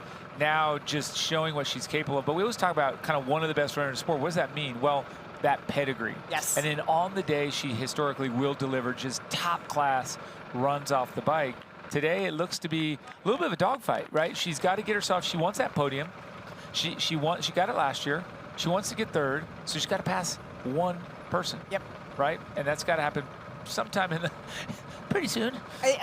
You would think so, but she's also got the ability to be a little bit patient. I think she backs her run. She's confident in her run, but it's not like Kat Matthews is a wilting flower. No. I think Kat has scripted her season really well. She had to race early to secure some of these slots when maybe the fitness wasn't where she wanted it to be after her crash, but has put her heart and soul into this championship race season and is benefiting from that. So we'll see how it shakes out on the other side of this quick break.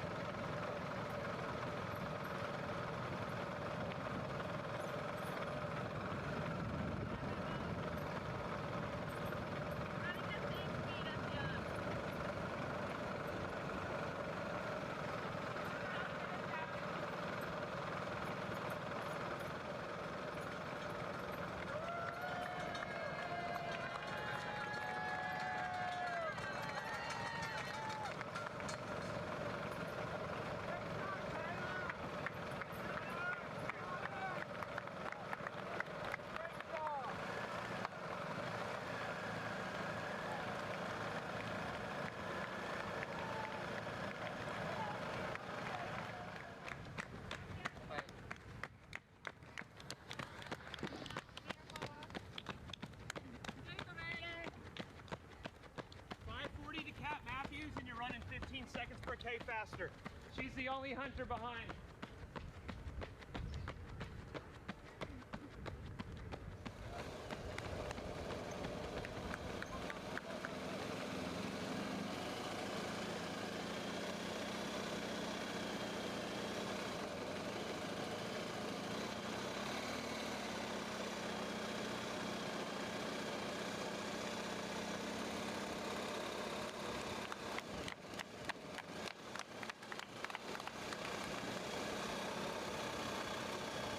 We are here with Kat Matthews, who just looks smooth as can be.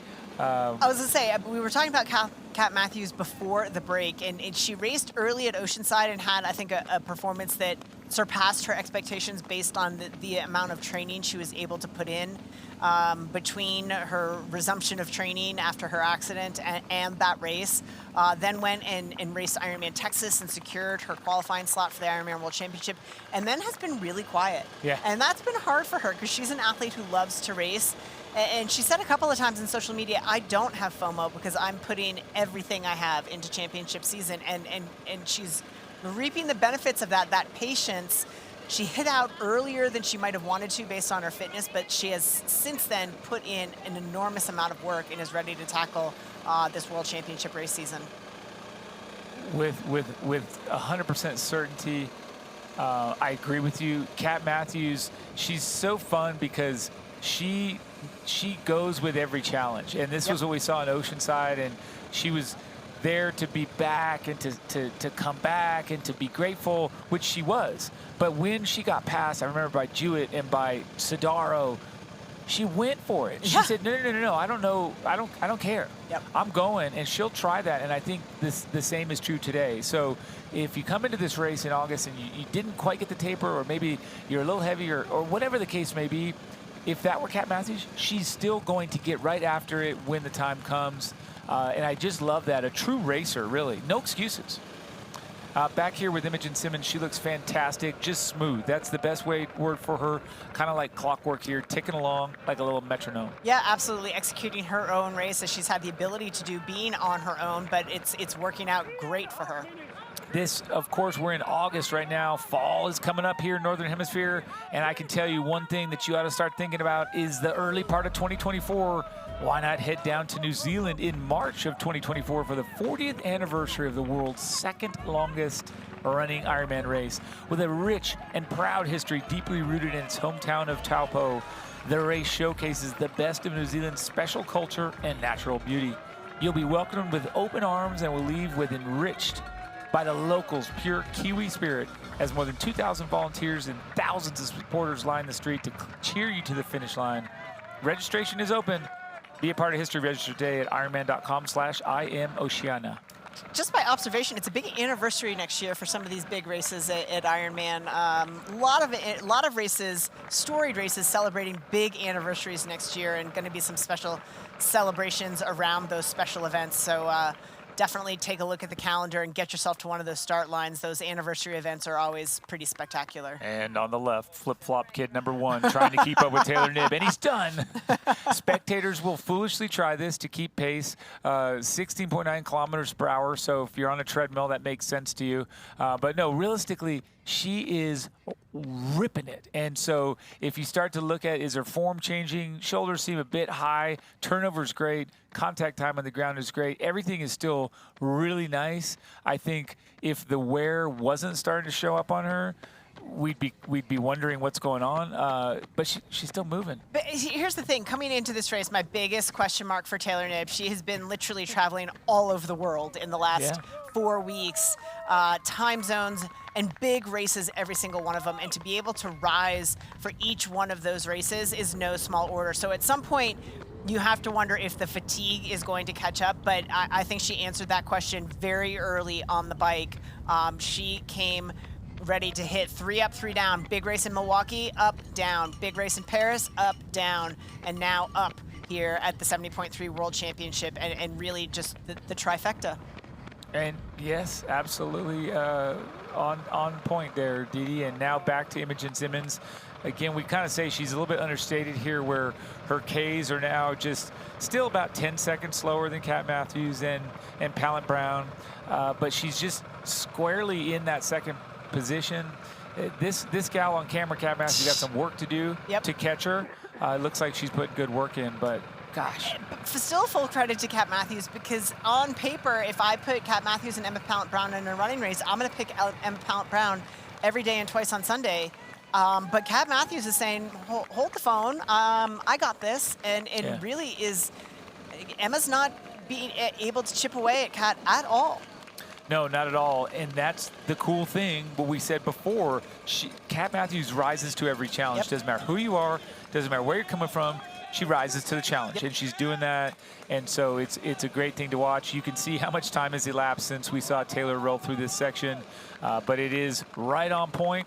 Taylor Knibb is in a very good position here. She comes up on almost 8 kilometers, and then we got Kat Matthews here ripping and rolling. Yeah, Taylor Knibb through that 7.8K, and it's been a minute, and Imogen Simmons still not through there. But here are the 2 chasers in third place and in 4th place. So this is the battle for the podium at the moment. Kat Matthews currently in 3rd place. Emma Pallant-Brown trying to reel her in, but unable to do so at this point. Well, we understand that Matt Lieto and Marinda Carfrae are together with Taylor Knibb on course. We're going to get over there here in a second, watch what they have to say from the ground. Guys, are you ready? Rennie, Matt, take it away. Hey, thanks so much, Michael. Yeah, we are down here. We're kind of where all the action's happening right now. Hoka, we've got some music going, but the big action is coming right behind us. That's Taylor Knibb. Rennie, what are you seeing? Taylor looks phenomenal, and I think you guys have been mentioning it all along. She came out of busted out of transition, I should say, and her stride length looks great. Her cadence looks great. She's still super light on her feet. It's still early days, but I'm really liking the way Taylor's looking. I don't see anything worrying. She looks so good, and it's kind of, Rennie, what we were talking about, like somehow in our head, her running isn't her strength. But like, maybe it's not comparatively, but she's still running the fastest on course right now, and look how good she looks. Yeah, Taylor Knibb is clearly like a young phenom, and her swim and bike are the standout two disciplines that she has, but she's showing that the run, hey, it's not that far behind those other two. So when you have an athlete that can swim as well, bike as well, and then run like that, forget about it. No, it's unreal. And it's, as far as the rest that you're seeing, anything that's popping out to you? The rest of the field? Yeah. Yeah, I'm liking, obviously, Imogen Simmons is running really well. We saw her in Singapore, sort of fell off the pace a little bit on the run, finished 4th there. And so I was sort of picking Kat Matthews and Emma Pallant on the podium. Probably Emma Pallant I'd pick in 2nd place. But, yeah, I think it's going to be a really close race to the finish here. Now, there's a lot going, and we'll let the party get back started here at Hoka and get back to you guys, and we'll have more once the chase gets going. Thanks, Matt. Thanks, Rennie. And you guys, just so you know, what you're going to see here real soon is Kat Matthews really leading the charge on that 2nd, 3rd, 4th, 5th, 6th. That she is the one that looks really the most assertive. Emma looks a little bit more protective in my mind. She's sort of holding back. Kat is leaning a little bit more into it, going for it. We'll see. And then Imogen Simmons, I mean, we're just seeing her look so smooth. So yep. I think it's still a great spot where maybe she's trying to hold up a little bit so that she's ready if she gets caught. Again, I think Imogen is in a great position because she has been able to race her own race. These women have been battling one another, biking in the same group, and now running within sight of each other. And that puts pressure on, and you don't necessarily execute exactly the way you would choose to execute. And that, for me, is why I think Imogen is in a great spot, because if she has to lift the pace, I'm guessing she probably could. But right now, Kat and Emma charging full throttle to try to shut her down. So we'll see how it plays out. We're going to take a quick break. Don't go away, because we're going to come back with the conclusion of the Hoka Run Course.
Kat Matthews in 3rd place currently, really trying to chase down. We're going to get with Matt and Rennie, see what they've got over there right away, waiting for Imogen Simmons. Matt, Rennie, what have you got?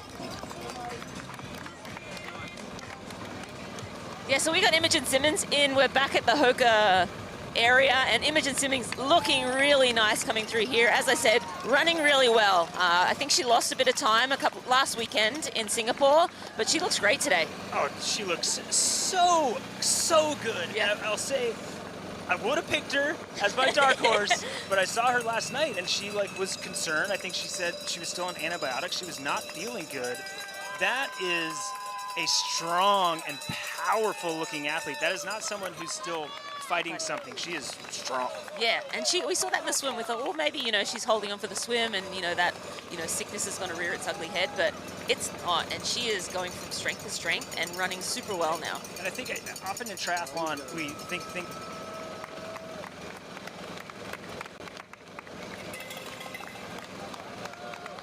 So we might have just lost a little bit of that last thought from Matt, audio difficulties, but he was talking, and so was Rennie, about Imogen Simmons and the way that they reacted when they saw her is what we're seeing as well. The best word I can use right now is just smooth. Yep. Still fast, strong, powerful, but smooth, just unfazed. And to a certain extent, the fact that Matt caught up with her last night and she acknowledged, hey, I've been on antibiotics, I picked up some sort of bug in Singapore. A number of the athletes fighting that bug from Singapore. You wouldn't come into a World Championship event on a course of antibiotics thinking tomorrow's going to be my day. But sometimes it's that release of expectation where you sort of free yourself to, let's just go execute as well as I can, releasing expectation, and look at how well it's working out as Emma Pallant-Brown continues to try to chase down Kat Matthews. I think she's a little bit closer than she was the last time I saw her. I think she's starting to reel her in a little bit. Can we head back down? I don't know if we have Matt and Rennie back down there. Let's head it back to Matt and Rennie. What do you guys got? Are we back? Yes. Okay, yeah. We have. Go ahead. Sorry, Kat Matthews coming through. Kat Matthews coming through this corner. Loud music. And again, Emma Pallant-Brown, tell us about this race here. Yeah, these two, they're just gritty racers, and they are going to race to the finish. I mean, Kat Matthews is having a blinder of a day. She swam super well, obviously biked the way we know she always can, but she's such a gritty performer and always surprises. I don't know why it still surprises us, because, look, I mean, she's doing what she has been doing, you know, the last couple of years. Yeah, I use the word like gumption, courage, and stubbornness. Yeah. Like that's a strength and as an athlete.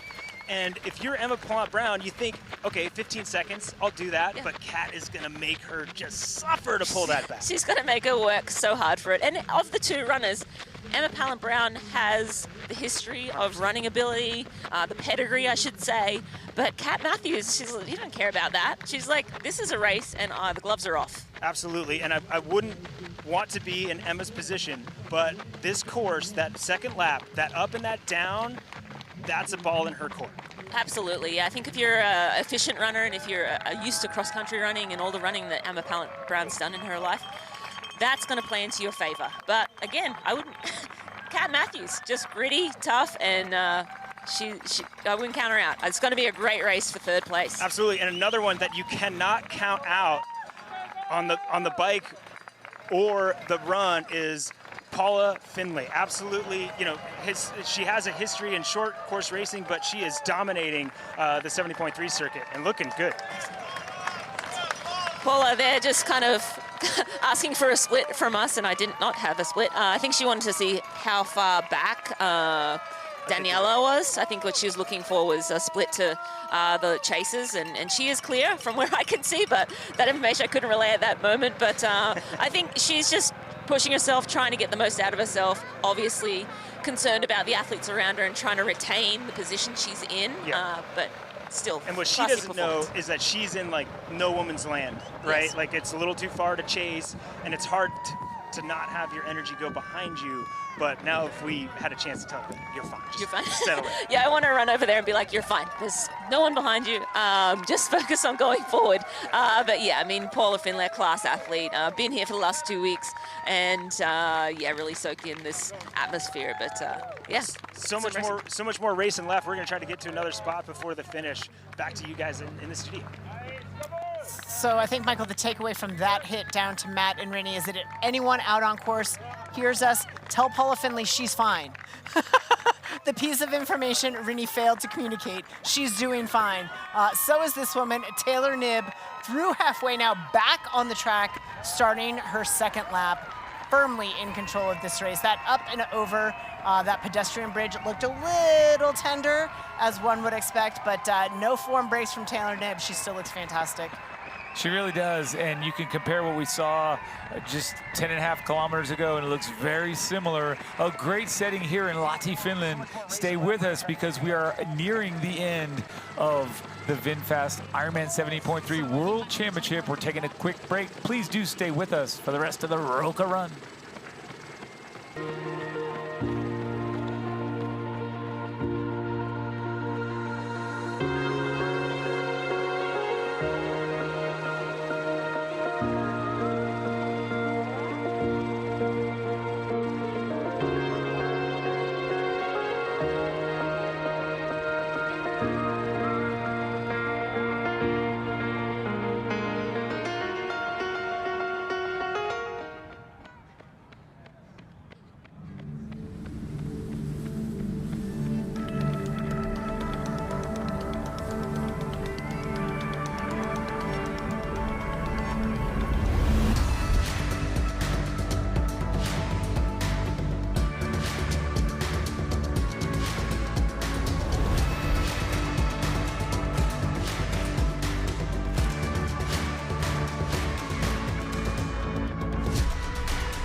Welcome back to the VinFast Ironman 70.3 World Championship, brought to you by Nirvana.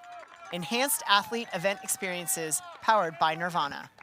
And by Hoka. Fly, human, fly. As we're here starting lap 2 of 2 on the Hoka run course there for for Taylor Knibb. We then come back to this athlete, Imogen Simmons, who's finishing out her first lap. Didi, it's tough, and you saw that, the pedestrian bridge, which you mentioned, and then leaving the track, and then all these little inconvenient spikes, these ups that you don't really want to do. She's about to go up the pedestrian bridge. It doesn't feel good because what feels good is kind of consistent. Hey, let me maintain this. Those hills, that's when the cramps set in. Well, and I'll take that one step further, because if you have a completely flat run course, those are also challenging in a different way. So some undulation is good, but when you take a look, hopefully we'll stay with Imogen as she goes over this bridge. This is a steep little pitch here, and to come at this this late into the race, we're 3 hours and 15 minutes into racing, just doesn't feel good on the legs. It's a super steep. You can't really maintain your rhythm. There are some rollers that you can maintain your stride, and changing up that stride length a little bit actually might feel good. So some undulation is good.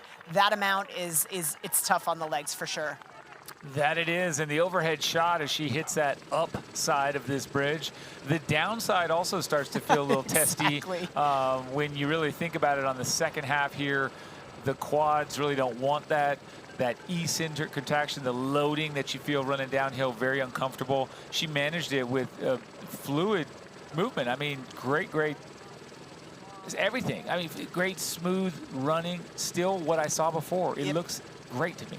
And I think, again, a gift that Imogen's been given is that she has been on her own all day and able to execute her race. Kat Matthews having to run to hold off Emma Pallant-Brown. Emma Pallant-Brown continuing to stalk Kat Matthews. Again, from the last time we checked in on this pair, I think it's a little closer. It's not leaps and bounds, but closer, it's just a couple of strides. Yeah.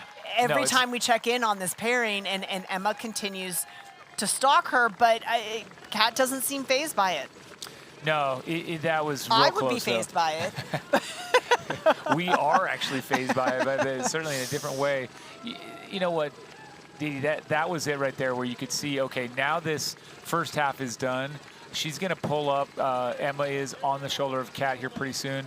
What I still think is going to happen, you still see Kat grab that fight and hold on to it, because that's the kind of athlete she is. That's the racer she is.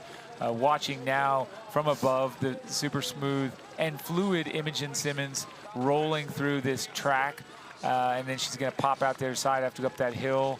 And we'll just see how she manages it. Kind of cool to see there on that big screen. You saw a little snippet of what the was. Screen in the screen. And in front of that pool. Once again, but great stuff, guys. Stay with us here, because we are nearing the point where we can call this woman on camera a double world champion. But before that, we're going to take a quick break. We encourage you to stay with us, and stay with Taylor. We'll be back.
Didi, as we're running along here carefully behind Imogen Simmons, I could say this. She's winning the award so far for looking exactly the same. She has not degraded. Her form, her pace, everything looks the same to me as it did in the first kilometer. That's not really a word that, you know, pays bucks, but it is cool to see. She's, I think, just doing a great She'll be pleased to be able to add that to her resume. I'll be sure to let her know.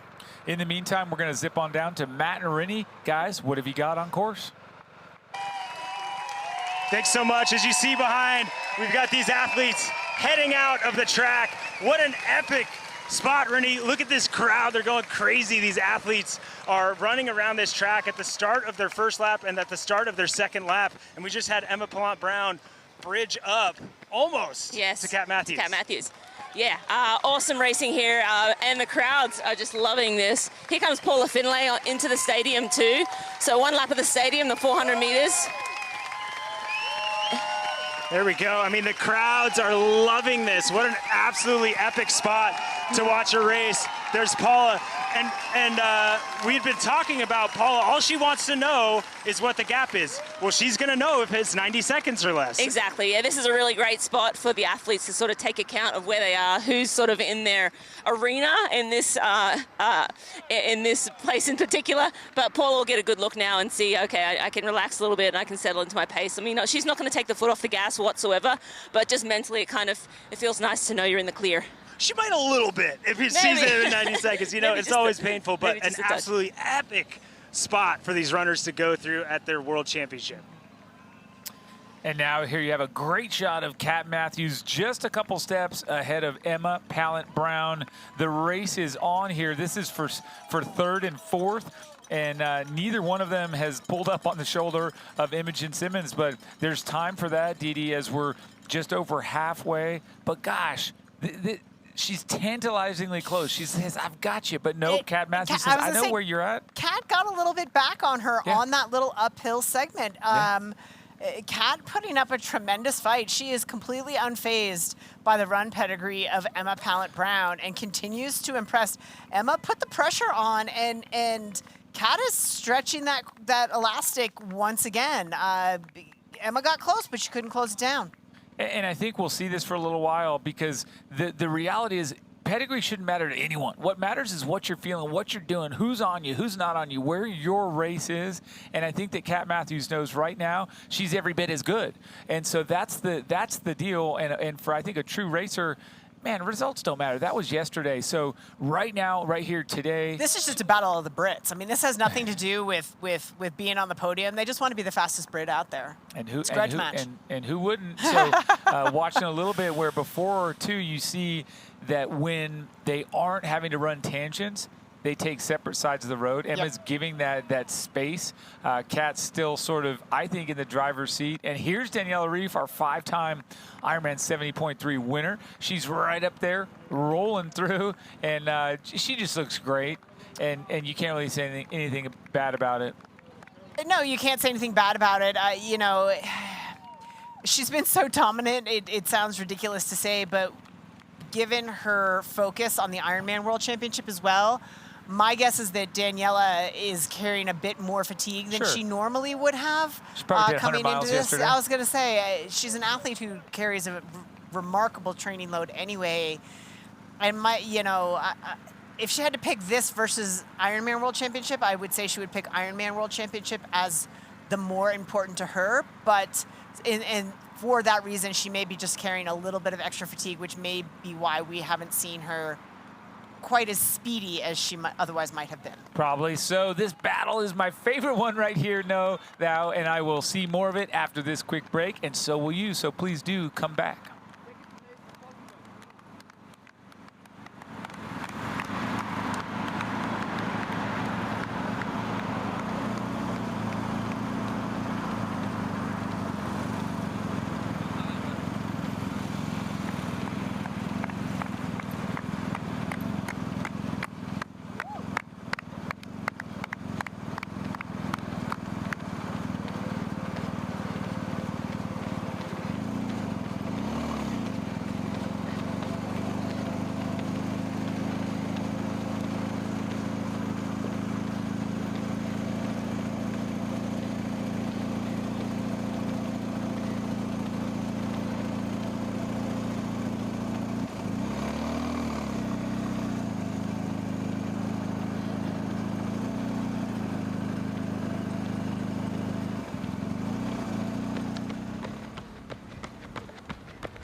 So, Didi, we came away from that epic battle between Kat Matthews and Emma Pallant-Brown just to come over here and see a little snippet of Taylor Knibb crushing it still up front. And then second place, Imogen Simmons, super smooth, still kind of comfortably in that no man's land. And then here, the battle for third. It is a little bit of yo-yoing going on. But if it was yoing before, it's yoing the other way now. Sure. In that I thought when they were back in the stadium, Emma's got it. She was sort of stalking her, and I thought on the second lap would make a move. She hasn't been able to close it down, and I think right now I'd give the nod to Kat. I think the fact that Emma closed it and couldn't do the deed, and Kat's now running back away from her.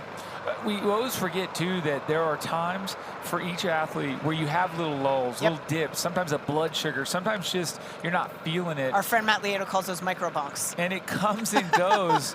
I think Matt's micro-bonking right now. It comes and it goes, but here's what you see. They don't come at the same time for each athlete. Right. So Emma could be in a little dark spot right now, and you may see her get a Morton gel and find the caffeine, find the carbs, find the need, the oomph, and then she comes back.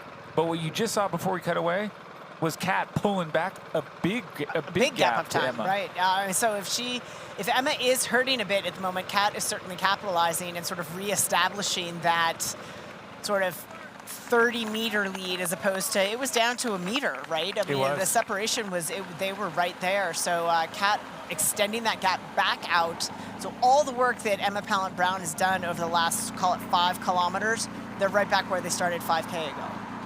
They sure are. Kat taking her gel. Back to Taylor Knibb, who has a 4-minute-plus lead over Imogen Simmons in second. So really saying that it's pretty comfortable now. And as we plug along with her, you can take a look at that VinFast performance analysis where she's going to be expected to get home at 11:52, and she's currently running 4:10 minutes per kilometer as an average. So that's actually kind of just this segment, because overall her pace is much quicker. But again, thanks to that VinFast performance analysis, we kind of get into that pace and feel what she's feeling.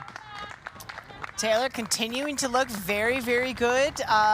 Maybe the turnover has slowed ever so slightly, but stride length still looks good. Form still looks good. She looks very in control. And Imogen Simmons continuing. Again, it's crazy that for a World Championship event, she's had such a lonely day. Yeah. She has been by herself, and she's probably looking around like, where is everybody? Yes. But enjoying literally the course to herself in terms of the ability to go through those, again, micro bonks, as Matt Lieto would call them, all on her own and not having to respond to anyone or anything around her. So a real unique for a World Championship event situation for Imogen, but one that I think is probably helping her, particularly since she wasn't 100% sure of her health coming into this event. And now look at this. Look at Kat Matthews go. This battle is so good, and you can feel the pain. You can feel the good kind of pain on Kat's face there. You just know she's, as an athlete, you love this. You love to be fit, strong, ready, and then be in the race and feeling that and just going for it. It feels like a machine doing what it's meant to do. And I think that's just what you see with Kat and Emma just trailing. I was going to say, I'm calling it right now. I don't think Emma Pallant-Brown is going to be able to close that down again. Kat Matthews is a strength athlete. She doesn't rely, I mean, obviously this is going to sound silly, she doesn't rely on a tremendous amount of speed. She just is a locomotive that when she gets up to speed, that's the speed she's got. And I think she's just far too strong. I don't think Emma's going to be able to come at her again. And that locomotive speed ticking at 338 to 341 per kilometer. Right, so it sounds ridiculous to say she doesn't rely on speed because she's obviously very fast, but in terms of her ability to surge, if it was a sprint to the finish, I'd say Emma's probably got it, because I don't think the pace changes for Kat are the same that they are with Emma. But I mean, at this point, Kat's preparing for the Ironman World Championship in October. She's not going to fade now. She's got the miles in her that she's not going to she's not going to fade because of the distance. She's going to be able to maintain, and I just don't think Emma's going to be able to have another shot at that. Agreed. And now back to Taylor Knibb after briefly looking at Paula Findlay. When Paula was asking how far back, the cool thing is Laura, Philipp, and she pretty much running the same. Actually, Findlay a second per kilometer faster on the last split. So right now, Findlay needs to focus forward. Don't worry about getting caught. We're going to rush on down to Greg with Mark Allen. Greggy, what have you got? Mark, we got to hear it. Tell us. Well, I tell you what we've got going on here is an incredible race by Taylor Knibb. We know that she's executing the perfect race at this point in time, but lots of things happening from behind there, Mark, as we know that, like, Imogen Simmons has been losing, 2 to 3 seconds a kilometre consistently. However, Kat Matthews went back. She went forwards most of the time, went backwards right in the middle there, and then Emma Pallant-Brown coming up onto the shoulder of Kat Matthews, forcing the issue. Now, Kat is one tough cookie, right, Mark? We know that, and she's not given an inch, and she is now in pursuit of second. Well, it's just amazing. The top three there all have great stories for today. Obviously, Taylor Knibb coming back, defending in, what is this, her sixth 70.3 ever in her entire life. Imogen Simmons being sick earlier this week and putting together an incredible race. And Kat Matthews, clearly a story that we all are really happy for her. Before the race, somebody asked Taylor, if you don't win today, who would you want to win? She said Kat Matthews. So I think if this indeed ends up being the podium, not only is Kat Matthews going to be happy, but I think Taylor's going to be really honored and happy that she'll be sharing the podium with Kat, with Imogen as well. Yeah, if everything holds to place right now, watching Paula Findlay, the Canadian, going through there, 34 years of age, second place in the 2022 Ironman 70.3 World Championship there, and also in Chattanooga as well. But Taylor Knibb here just going through there at 14 kilometres at 3 hours, 27 minutes on the clock here, having a great day out there on her own on the bike course, pushing about 330 watts in the early part of it, but holding it. And then extending her lead as she gets into T2 and then going up onto the track. How was it like looking down at the track with the ski jumps in the background? This place is an incredible venue. If that doesn't inspire you and give you those chills, like, oh my gosh, look at this, they're running on this amazing track, and right behind it is the big ski jump. But Taylor is, she's really worked on her run, and as you can see, she's just holding it so solid with her form.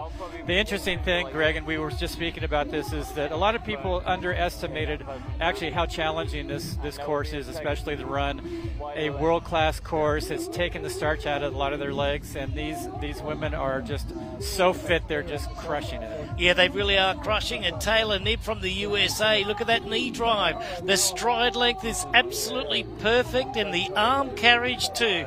Two short and spiky hard hills coming up before we hit off to the finish line there. Joanne Murphy in the background now getting the crowd revved up down here in Lahti, Finland. It is the land of 1,000 lakes, and we're going to throw it back to you guys as the action heats up, and it's Taylor Knibb from the USA sprinting off toward the finish. Great stuff, Mark, Greg. We just saw Taylor come through 16K, 5Ks to go, whereas Imogen, a little while later, through the 15K. So over a K back. I mean. And one of the things that you and I were talking about obviously off camera as we were down with Greg and Mark, was Paula Findlay as she went through that, and her. We saw it when she was on the track. She was looking behind, and it's something that we in the commentary booth try to encourage the athletes not to do. Look forward. Paula seems extremely concerned about what's coming from behind it. The writing's on the wall. She's not going to catch Kat Matthews and Emma Pallant-Brown.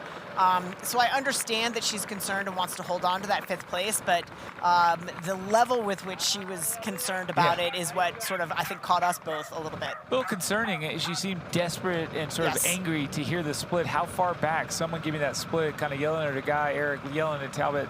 These people know the sport, and they probably just want to say, every time I see her, you guys are running the same pace. Yeah, exactly. Nonetheless, Kat Matthews continuing to impress. We'll see more of her after this short break. Please do stay with us.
Well, just before we cut away to break, you saw Taylor Knibb pop in, but look at that, 25 seconds in and out. So she may not have completely erased the GI distress, but she has dialed in a quick stop. And this is, to be totally blunt, picture perfect porta potty. Yep. Kit was down. Yep. She's ready, in, out, business done. She gets kitted up while she moves. This doesn't feel easy, but she's got it done. Yeah, it's a little awkward getting that kit back up, but she has the ability to do it. She has the cushion.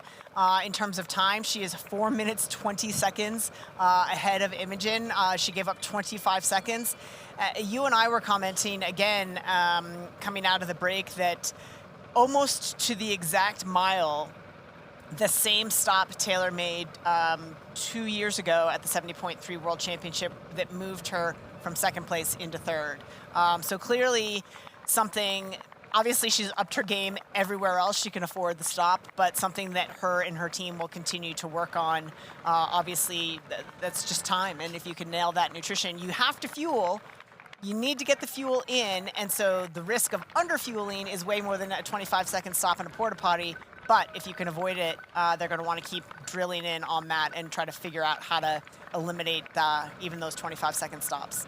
Well, and Didi, we just found what she's going to be able to work harp on. Yep, exactly. The downside of winning this world championship. But again, sort of lightheartedness aside, this is the fourth discipline that doesn't play into Olympic distance racing nearly to this extent. You're done by the time something like this happens. You fuel on much less. Different complexities in that they race at different times of the day, so fueling those can be more complicated because they may have an evening start or a midday start, and how do you fuel going into that? But yeah, a little different. It's a little bit more controllable because it's sort of like, hey, what would you do before a workout there? What would you not eat? It's this one kind of just, you put it in, you churn it up, and stuff sometimes wants to come back out. Either way, she'll figure it out, and we'll see more after this quick break.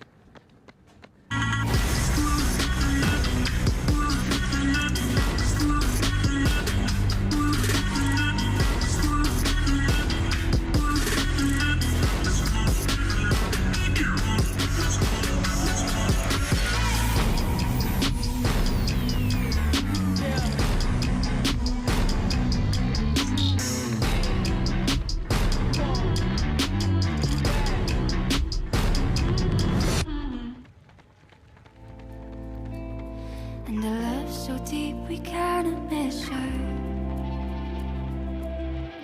Ain't nobody loves me better.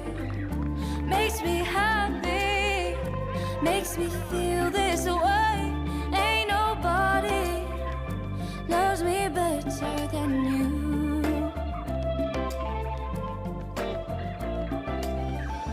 Ain't nobody. Loved it. We are watching yet another spectator Is this attempt to run. This is the same kid. He's got the same I flip-flops. think this is the same kid on lap 2. Same Did stretch he do of road. better this lap? I Nope, wonder. worse. Okay. Taylor, let's be real serious here. Taylor Knibb, she stopped in briefly, and now she's back. What I want to know, and this is a serious question, what will that mile split be with the stop? Because that could be world record. She's running porta potty 6-minute mile. pace, so it's going to be 6:26 with Well, a porta potty stop. there you go. Because these are records that need to be established. Correct. They are established. Yes. They are recognized. It's just not widely known. Back to Imogen Simmons will come. Pro Women's Chase 1, meaning she's in second place. This is what we see and have seen for a long time. Didi, I think I really want to bring up what you said earlier, which is there are two women here that have been all alone all day long. One of them is Taylor Knibb. She's really been alone for a long time. This is the second one. Yep. She has had no feedback other than a couple splits. She has had no presence of another athlete. It doesn't make it harder, different, better, whatever. Some people like that, but it's notable. I think it makes it, in some ways it makes it harder, and we've discussed that. Like your focus, sometimes you can key off of the other athletes to push you through a rough patch. But the downside is that you're having a rough patch for a reason. So if you extend that rough patch and try to overexert, it can come back to bite you. So, yeah, blessing and a curse. It really depends on the athlete, right? Some, I do believe, thrive on side-by-side and head-to-head. Some some crater in that environment. They don't like to feel that pressure that close. Paula Findlay today is showing that she wants space. She doesn't want anyone near her. Yes. She wants to be in that lock it up, feel okay with the fifth, hold it. So it's just an interesting part of this game. Now, Taylor did a really smart thing, which is she got rid of the problem, and now she is right back to incredible racing. And there, my friends, is a serious fan running alongside. He was able to keep up. So here we are, and looking again back at the split. She didn't lose much. So if you look at that, 20 seconds or so was all that we saw Taylor lose to Imogen on that last split. Yeah, she went to 3:59, Didi. Okay. And she was about 4:07 or something. She really lost almost nothing to Imogen Simmons, and that was kind of weird to see that split. I saw. I just saw a funny little split up there. I was like, is it 4 minutes or is yeah. it 3 minutes and 60 seconds? Yeah, it was a tick under. Well, it's 3:59.76, so really it rounds up to 3:60 seconds. Weird. Either way, back with Imogen Simmons, second place, firmly there. I will say that from my vantage point, she's not safe from holding Kat Matthews off. I think that what we're going to see here in a minute is probably Imogen surrender the lead to Kat Matthews. They've gotten super, super close, about 30 seconds, and with not a lot of, with enough running left to go, that we could see that lead change, or certainly at least shoulder-shoulder action. Watch, there she is up around the bend. So 30 seconds, that's what it looks like. Again, and I'll be curious if it does come to that, if Kat is able to close that down even into the finish shoot.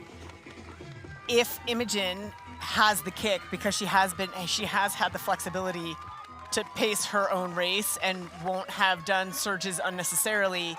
But Kat has the benefit, obviously, of momentum on her side as we watch Taylor Knibb making her way towards that finish line. It's got to feel, I wouldn't know, but defending a world title, defending is great. Defending is hard. Defending a world title is really, really hard, particularly with the struggles that Taylor had at the end of last year, going into this year. But her confidence never wavered. Did the work she could do managing the injury, and here she is going to celebrate a second world title in as many years. Well, so if we'll come back to Taylor, I will, but I want to say this. Right now, Kat Matthews has more time on Emma Pallant-Brown than she has behind Imogen Simmons. So she's got 43 seconds now on Pallant-Brown. So she's definitely turned the tables on that position, and if she just maintains, she could really kind of eliminate and come right through. Coming back here though, do the splits, 3:45, and we're through. We've got about 2Ks. She's really going to go under what our previous best for the World Championships is. If she goes, so Julie Dibbins back in 2009 when she won the Ironman 70.3 World Championships in Clearwater, she set a course record, 3:59. A course record is sort of, it's one of those things. It's a race. It's a race best, right? It's a race best. So the time is not necessarily relevant, but it's cool. No one has won a world championship in a faster time than Taylor's about to do, is what I'm getting at. So, wow, Taylor, solid day. We just have to give you a lot of credit, and hopefully you can enjoy this at the finish line. And talking about those world championships of old, this year the VinFast Ironman World Championship will be co-hosted in Kailua, Kona, Hawaii, and in Nice, France. In just about 2 weeks.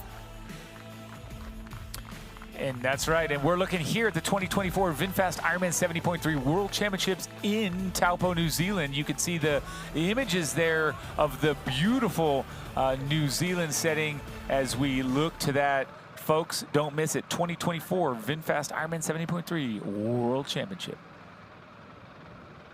Oops. Back here, we've got Imogen Simmons, second place, and she is rolling through this zone, looking great. There is right behind her, Kat Matthews. Didi, here's what's about to happen. this is going to be a catch, and just the way things have gone and the way they look, and kind of examining now about a 9-second per kilometer difference, Kat Matthews is going to move into second place. We're going to see this. I think there's a chance Imogen will try and elevate the game and go with her, but my money's on Kat to blow right through and have this second place locked up. Again, we've been hoping that Imogen is keeping a card in her pocket because she's been alone all day and hasn't been forced out of the comfort zone unnecessarily. If she's got it, she's going to have to play it because Kat Matthews is rolling. As, of course, we come back to Taylor Knibb, who is headed for the finish line. But what a battle for second right now. There you go. So we're about to see that pass, and hopefully we can get in there and check it. But you can't fault the cameraman and the crew for putting us back here on what is about to be a 2-time VinFast Ironman 70.3 world champion. But there it is. There's the pass. We have that pass. Second place is now Kat Matthews from Great Britain. What a comeback. If you talk about only 11 months ago, getting ready for Kona, she had a terrible crash on the bike, nearly ended her life, nearly ended her career, did not end either. She's back now in second place on the big stage. Coming back as truly a better version of herself, really capitalizing on the potential after a huge setback. Great performance for Kat Matthews, and she's got to be super excited because it's just a sign perhaps of things to come when we get to the Ironman World Championship for the women in October. Kat Matthews made it very clear that World Championships, and in particular the Ironman World Championship in Kona, was a huge dart on her dartboard that she had her eyes set on. She sat out a lot of big races this summer so that she could put the work in to prepare for this double, the 70.3 Worlds, and for Kona, and so far it is working out very well. Taylor Knibb, just on another level. Too much for Kat Matthews, but what an execution, moving into second place now ahead of Imogen Simmons. And here's the good news. She's not doing Kona. You don't have to race Taylor Knibb October well, 14th. Maybe she has an invite. She said she wants to do it. She's waiting and seeing. It's one of Taylor's famous, we'll see. We'll see. I don't think she's ruled it out. I don't want to speak out of turn. We'll find out. Maybe she'll tell us after this break, but if not, we'll learn a few other things. Stay with us. We'll be back.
Sur la caméra 6 dans une trentaine de secondes. Caméra 6 dans 30 secondes.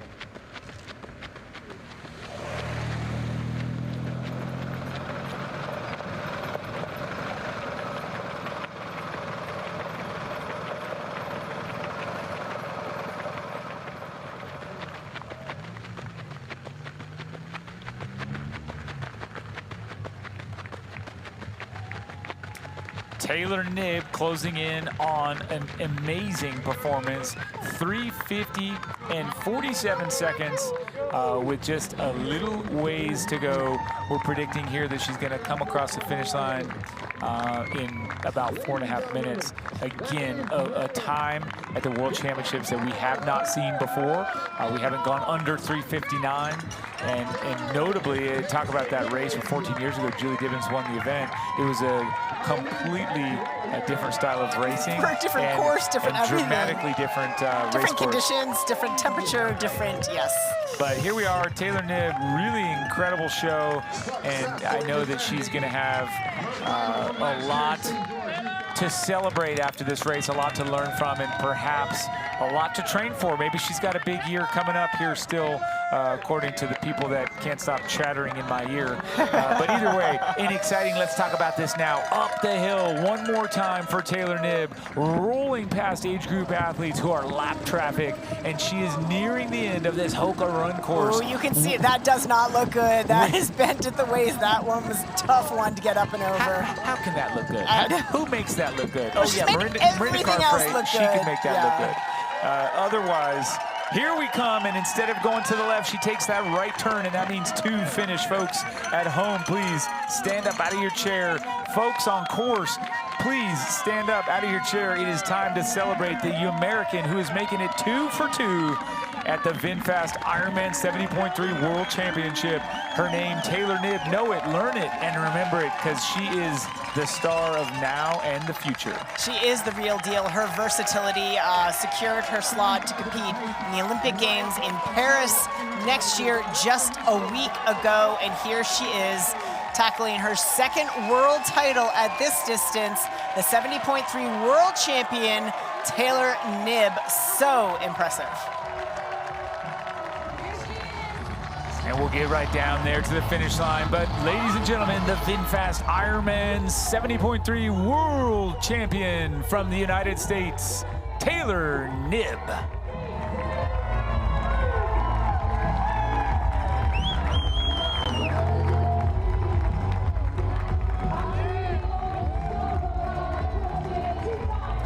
Stopping the clock. Stopping the way watch. faster than I we've was seen. going to say, stopping the clock, stopping the watch, taking a walk back out to acknowledge the crowd there. What a performance from Taylor Knibb. Knowing Taylor, she's going to find fault with her performance, no doubt, but one has to hope that her team will force her, because it's not in her nature, to sit down and recount the accomplishments of the last 4 weeks of racing.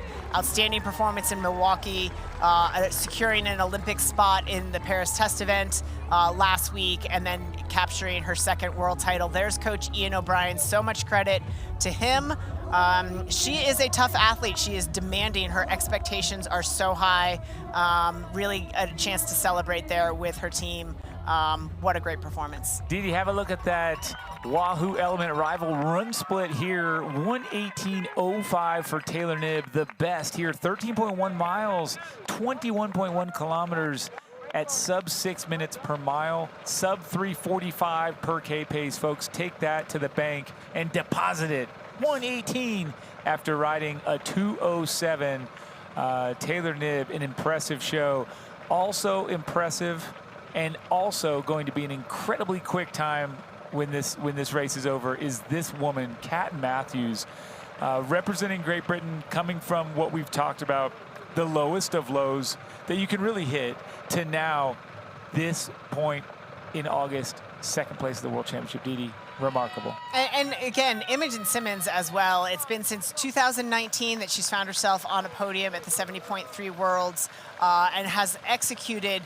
To me, people weren't talking about Imogen Simmons coming into this 70.3 World Championship. Yes, a remarkable athlete, an incredible talent, and we'll see her race in Kona in October as well. But we were talking about some of the 70.3 specialists, Emma Pallant-Brown, Paula Findlay.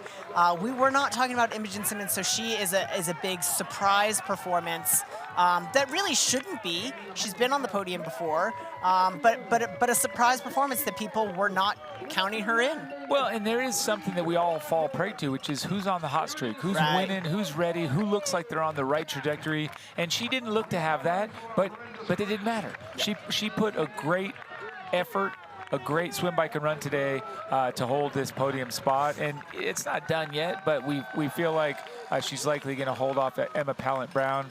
She's dangerously close to doing that. But I also think, wow, all alone really most of the day, super smooth, just doing her own thing. That really still does pay off. Oh, absolutely it does. I mean, unfortunately, she did not have an answer when Kat rolled through. Kat was just carrying way too much momentum there and has executed a super strong run here. Kat doing quite a bit of work on the bike in that chase group and really able to capitalize on this run. All smiles for Kat Matthews. Again, Right now, Kat's saying, what crash? In her mind, this was always meant to be. It was her destiny. It was a little sidetracked by the accident 11 months ago, but what a triumphant return to World Championship racing for Kat Matthews. Agreed. So taking in those high fives and really allowing herself to celebrate, a huge smile for the Brit. And here she comes, hands up, and this is the moment that she can fully say, okay, I'm here, I'm back, and I can focus after this on a good run at Kona. Look at that. That's pure elation. Congratulations, Kat Matthews from Great Britain, second place at the VinFast Ironman 70.3 World Championship, Lahti, Finland.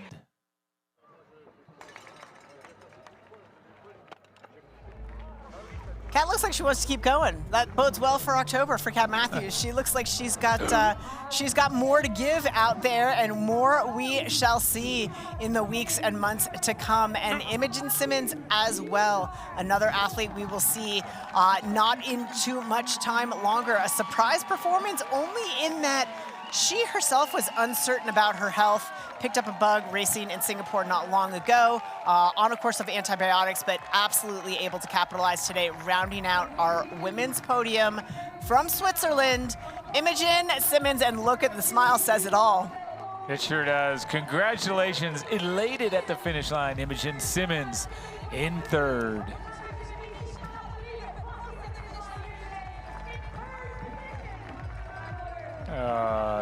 The perfect blend of disbelief and satisfaction. Can I just step away for a second and say this? 1:16:38.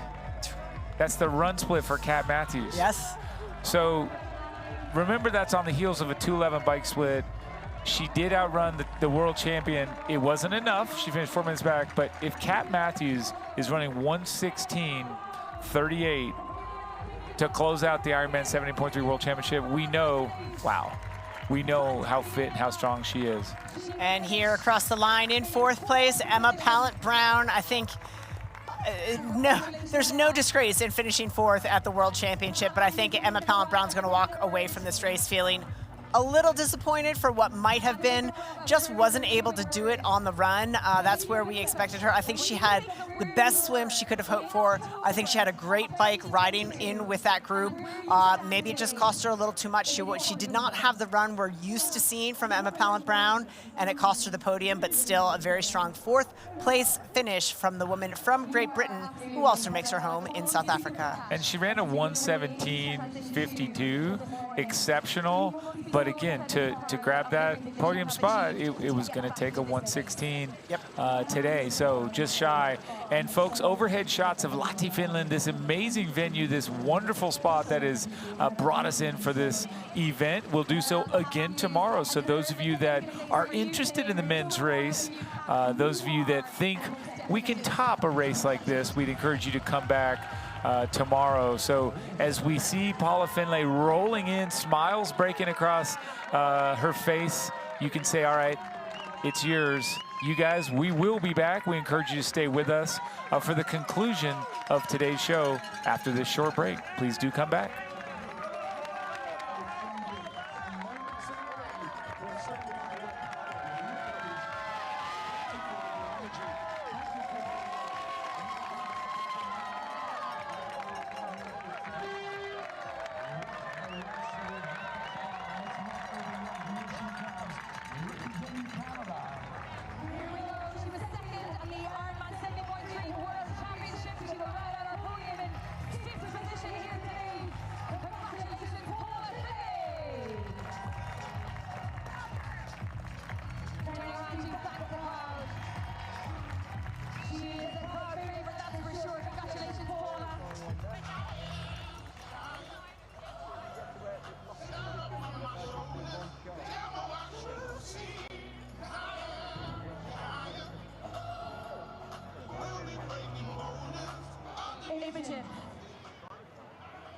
How are you feeling?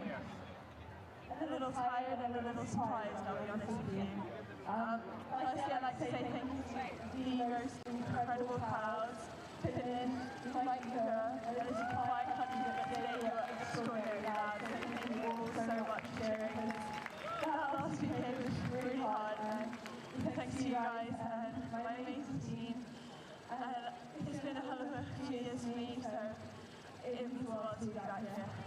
We're delighted that you're back here with us as well. Talk to me about your race very quickly. You're watching the VinFast Ironman 70.3 World Championship, brought to you by Breitling. Aspire for the ultimate finish line reward. And by Hyperice, made to move. Dee, one more finisher. I was going to say, Philipp. here comes Laura Philipp to the finish line. Laura gave herself some work to do out of the swim. She had a swim that was below expectation. We didn't expect her necessarily in lead pack, but she gave herself quite a bit of work. Patient and gave herself all of that work on the bike. She picked her way through the field and comes in sixth place in overall. So a great performance from Laura Philipp, another athlete who might have wondered what would have been. But still a great performance for Laura Philipp in sixth place, as she herself will look forward to the Ironman World Championship in October as well. And there we go. You can see her come across that finish line. And another great overhead shot here of our beautiful venue, looking down there live in Lahti, Finland. And we talk about this as the land of 1,000 lakes. The only country that has more lakes, Dee? Canada. Canada. A little known fact that only you and I know, and the people that told us that. But watching again, and folks, we want to encourage you to continue to track your athletes along on the website. Here you go, Dee, another finisher coming across. Marjolaine St. Pierre from France. You know those blonde locks. You know it's got to be 7th place for Marjolaine St. Pierre. Man, the heart at the finish line, a lot of love there. She's got to be psyched to do that, coming in 7th place. What was that run split? Let's take a look at that. 119. Oh, okay. And here's what's fantastic. The slowest run split is from one of our fastest runners, Laura Philipp, who did 1:20.20. But if I look at this, Dee, and this just speaks to the caliber. Yes. The top 8 now under 121. Everybody, and seeing these run splits, am I surprised? No. But is it awesome to see when it wasn't that long ago, you get maybe one woman sneaking under? We're going to rush on down here to the Hyperice recovery zone. 2 in a row and defending, super tough. Taylor, you've had a big month. Tell me about today. Well, I was just grateful to make it to the start and finish line today. I was getting very, very nervous for this race. I think I woke up at like 6:30 yesterday. My alarm was for 7:45, and I was just like, oh, I'm ready. I could race today. So I'm kind of grateful it's over, but I'm grateful to have done it and had a good race. Good race. 3:53. That time is just bonkers, and I heard you saying earlier it was a really tough course. It was tough because you went so fast. Tell me about the course. Well, so there, if you look at online, the maps, there's a little bit more elevation gain. I think there's about 700 meters of elevation gain on the bike, and it's like punchy, so it like just zaps your legs. And then I took the run out probably a bit too hard or fast, and it's just like, it's a long day. It's a 70.3, so I was grateful to make it to the finish line, and I'm grateful to be here. And Taylor, big last month, as I mentioned, winning Milwaukee, got your Olympic qualifying spot, and then winning here. What's next for you? I'm not sure yet. I think the Olympic qualification was a big that was like the season focus of like, this is what you need to do this year. And like I had surgery just at the beginning of the year. So to be here, to be able to tick off the August, some people were like really questioning my decision to race, but I was excited by the month. And I think that if I'm racing that excites me, that's where I perform better. So I'm not sure yet, but we'll see. Well, no one knows you better than you do, so you made the right decision. Another world title. Congratulations. Taylor Knibb, 2-time 70.3 Ironman world champion. And Kat Matthews, we have Kat Matthews here as well, 2nd place.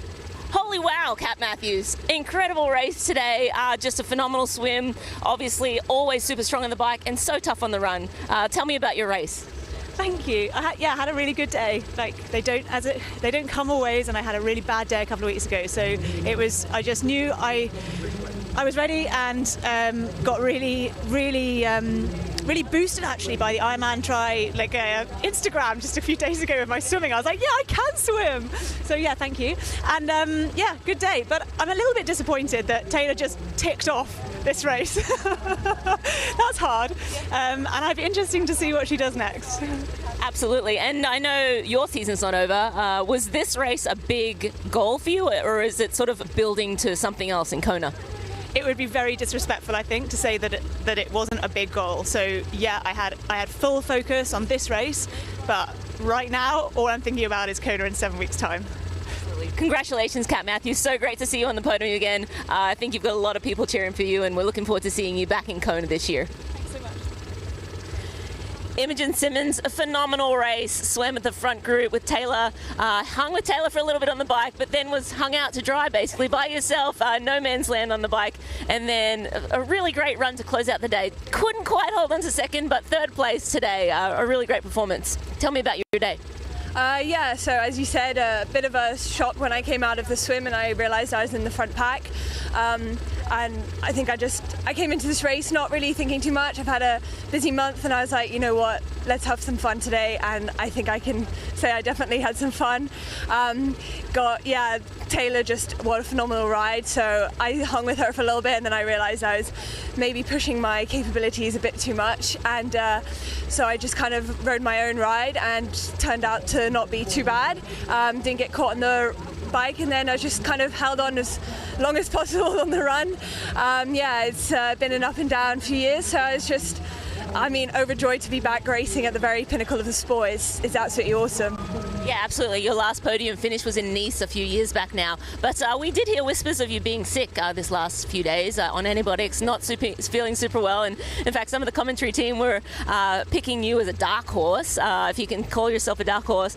But then they heard you were sick and were like, well, now we don't know. But you clearly showed that sickness was put in the rearview mirror. I think I was very well rested. So I raced in Singapore at the PT Open last weekend and knew I was on the edge, and so I've just done what I felt like this week, really minimal training, just trying to be healthy for race day, and I feel like I was quite healthy for race day in the end. So yeah, I'm amazing. Thank you to my team, thank you to my amazing partners for standing through me through years of surgery, of illness, and it's just awesome to be back. So thank you everyone for cheering and for the sport. And Imogen, what's next on the calendar for this year? Any other big goals, or was this the last one? I think after the last month I need a bit of a holiday, to be honest. So I take a week off now and then refocus and realign, talk to the team and see what makes most sense for the last few months of the year. Well, congratulations, third place at the Ironman 70.3 World Championships. Imogen Simmons.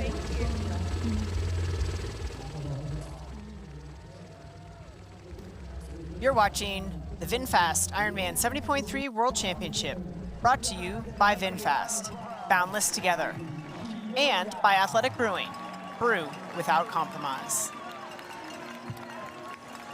Didi, as these athletes are zooming around back there, you have to take note that they can immediately start that recovery journey by visiting the hyper ice recovery zone. So very cool.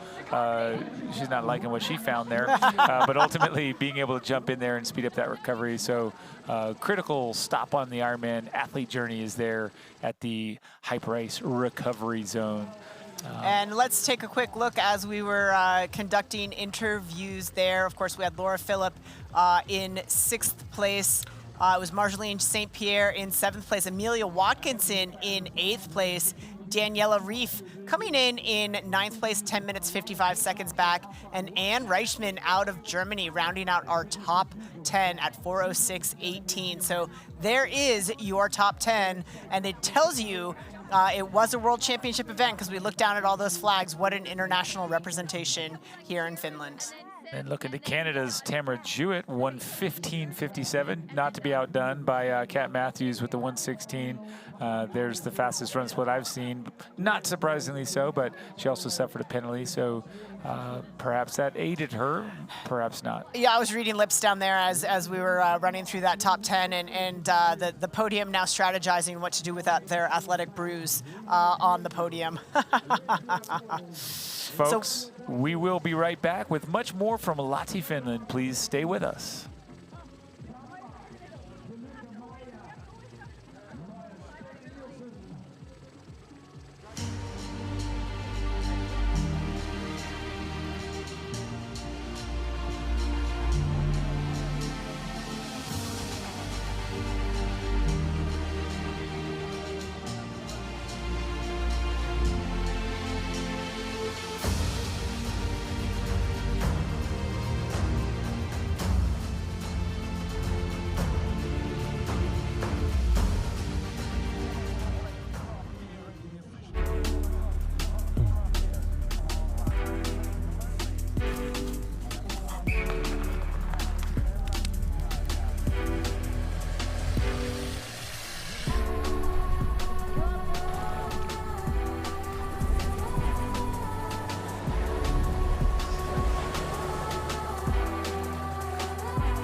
Didi, these images never get old, and lucky for us, we get to come back tomorrow and watch the men do everything the women just did. We'll see if it goes by a little quicker or not, because it's hard to imagine these races going any faster than these wicked times from these incredible athletes. But yeah, how about this? 4:12. This is just really just a display. I think what we talked about: great racing weather and great athletes pushing themselves to the brink. Yeah, I mean, a challenging course, but obviously a fast course. I think a lot of athletes put a lot of study into how to execute on this course, and what a performance we have seen out there today. And sort of scurrying off there, our world champion, getting back to what will eventually be our podium celebration. So, the finish line, the grins.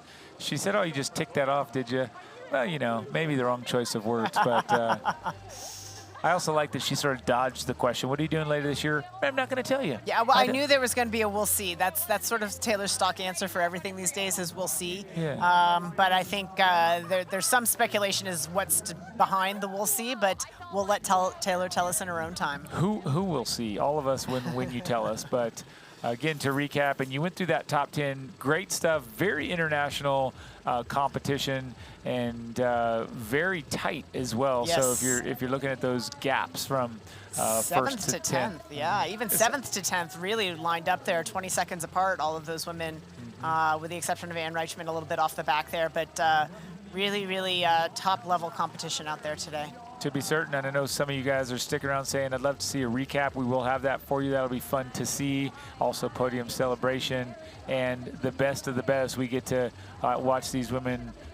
Essentially, they'll probably end up downing their athletic brewing beer, if I'm not mistaken. Usually, what happens, a lot of thirst, well-earned beer to finish. It's kind of fun to listen in. Are we allowed to do that? I know, and to turn up some of the post-race conversations, the war stories. And I stopped to get free today, and I'm like, oh no, I have E. coli. And Aaron's just like, my race coach was just like, no, Taylor, you're fine. Like, you're just making yourself nervous. Oh, okay. Maybe they're just talking about nerves. But nonetheless, Paul K will get him up there as well. We'll get a nice podium celebration. So a lot of happy folks here at the finish line. Didi, if we were just going to go to it, favorite moment so far, you just throw one moment out there if you had to, what would it be? It's just not hard to sit in admiration of Taylor's dominance, not just today, but when you take it, especially in light of the month that she's had racing, the travel and the demands on her schedule across different distances and in different hemispheres. Just super impressive to see the level of professionalism and how she's been able to execute seemingly each race pretty flawlessly. We'll see. We'll see. Well, how about you? I agree. I think, yeah, look into something else as we get ready. Here we have it, though. Podium celebration. Let's rush on down and catch this. Mila Renault, the Vice Chair of the Lahti City Board, presenting the flowers.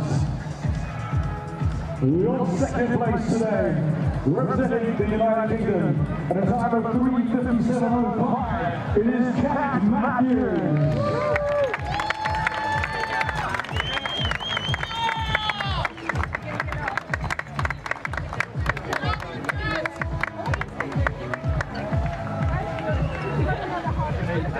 CEO and President of the Ironman Group, Andrew Messick, with the medal. And presenting the flowers, Mila Renault, the Vice Chair of the Lahti City Board.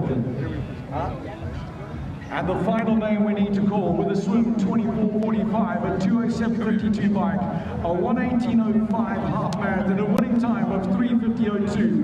Your defending champion, back-to-back, your VinFast Ironman 70.3 World Champion in Lahti, Finland, the USA's Taylor Knibb.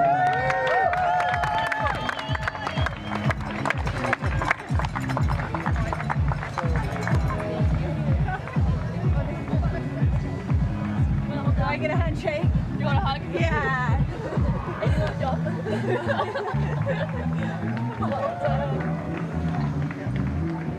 Oh, she outdid it. Oh, that was a big step. All right. No, I'm not coming down. I'm just going. not used to told what to do. Taylor says thank you so much for that big medal. Thank you for the flowers. From Knibb, the vice chairs of the Lahti City Board. There they are. Third, Imogen Simmons. Second, Kat Matthews. And your world champion, Taylor Knibb. Put your hand, put those flowers in the air.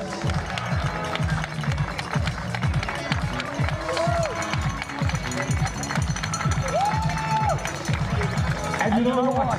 After 7.3 miles of incredible racing, you have earned your ice-cold, non-alcoholic craft beer from Athletic Brewing. So grab your beers, we'd like to say cheers. There you go, congratulations and cheers. And that's it, your VinFast Ironman 70.3 World Champion, back-to-back, Taylor Knibb.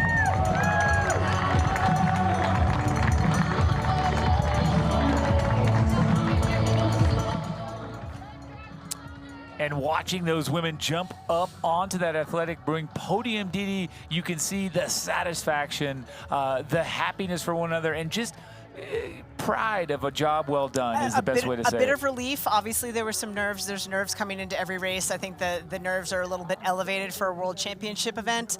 So a lot of relief, a lot of laughs and smiles. Hopefully so. Those have been nerves. Taylor, super happy. Huge smiles. These women are incredible. I think very supportive of one another.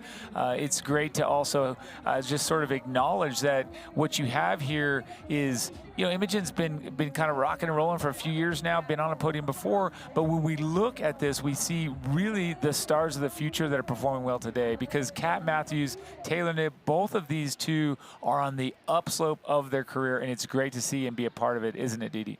Absolutely. It's amazing, and we can look beyond the podium to some amazing performances as well.